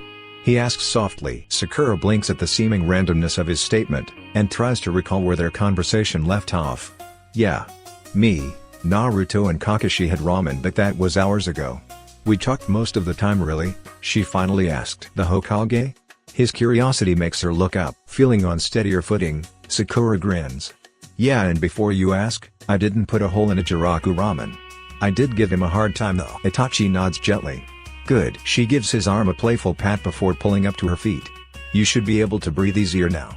I'm going to shower and maybe go grabbing something for dinner that won't kill me. Sakura leaves Itachi to rearrange the sofa cushions and heads upstairs to the bathroom. Clothes are tossed in the dirty hamper and she hops in the shower to clean away the day. She basks in the feeling of hot water, washing the cold from earlier down the drain with strawberry-scented soap. After she's clean, Sakura wraps a towel around herself and goes to the room to change. She takes her time with drying her hair, brushing and styling it as a way to clear the activities of the day. When she's done, she ventures downstairs, dressed to once again venture outside for a little while, only to find Itachi also dressed for the occasion. Already in the process of putting on his shoes, she pauses in the entry, noting all his papers folded and stacked on the corner of the table. Is he? Curiously she ventures closer, closing the distance between them. Are you coming too? Yes.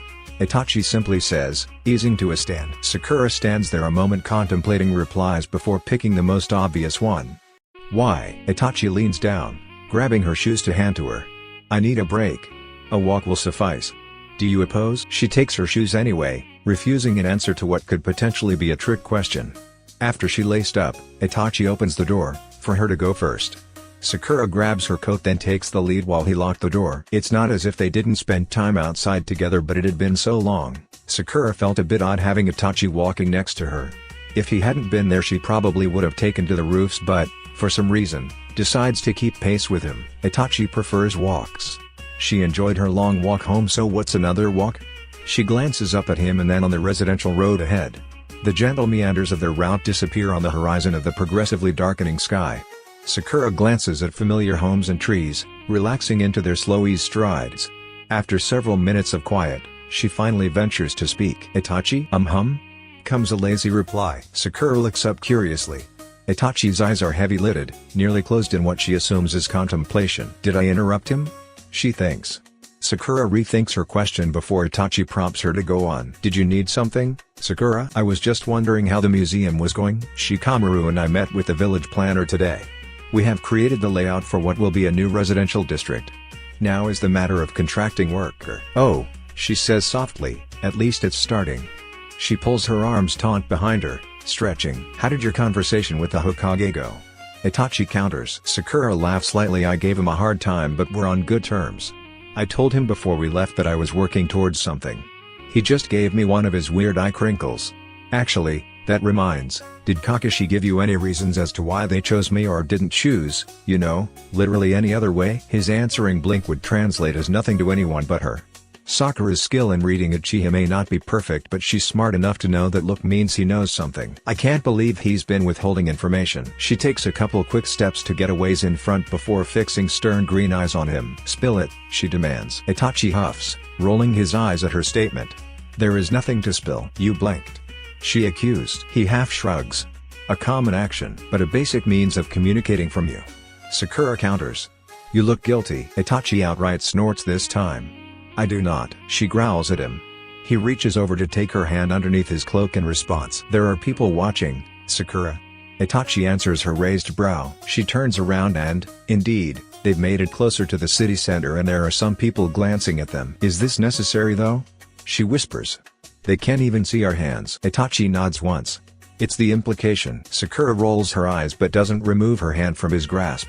Don't change the subject. Tell me what you know. I know what you know. He states. There is the problem of my illness and resurrection that makes certain options impractical. That's his reason? Sakura scoffs.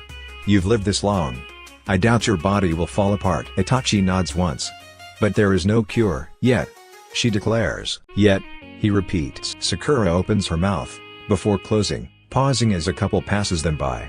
She waves politely, pulling closer to Itachi as she continues and whispers. All the more reason to just get sperm and implant them in as many eggs as possible. Suddenly, Itachi yanks the both of them to a halt in the middle of the road. Huh? Sakura looks up to a distinctly narrowed gaze. Oops. Maybe not? Voice low, he looks almost pointedly at her. Just as you had no intention of popping out Uchiha babies, I have no intention of indiscriminately impregnating random eggs. I am also not a baby-making factory. Okay, bad wording. She concedes but thinks better of it and pokes him in the chest with her free hand. Wait a minute, where was this attitude when Kakashi basically said the same thing? The Hokage's offer was not indiscriminate. Itachi explains. It was highly specific. And you're okay with that?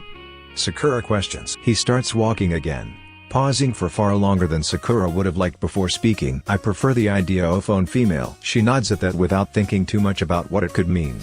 Since you have an idea of what you don't want, do you have any other ideas on what you do? Something that will not liken me to cattle. Itachi hedges. Sakura steps slow at his words. Then she blushes as it registers. Itachi gracefully pulls her along down the street and towards a vendor that smells distinctly of fried food. Would you like to eat here? It takes a second to figure out what he asks. Sure. She takes time to glance at the menu fastened to the stall's beams with staples. She orders several chicken skewers as well as a soup. Itachi orders a small tea for himself and pays for both meals. They take one of the covered heated tables for two so she can eat while her food is still warm. They didn't eat out often. Itachi was more included to cook than to buy takeout. But for their mission's sake, being seen in public was occasionally necessary. Sakura settles in for her meal while Itachi watched the sea of people, a cup of tea in hand. Some stop for a chat, others simply glance their way. More still completely ignore them.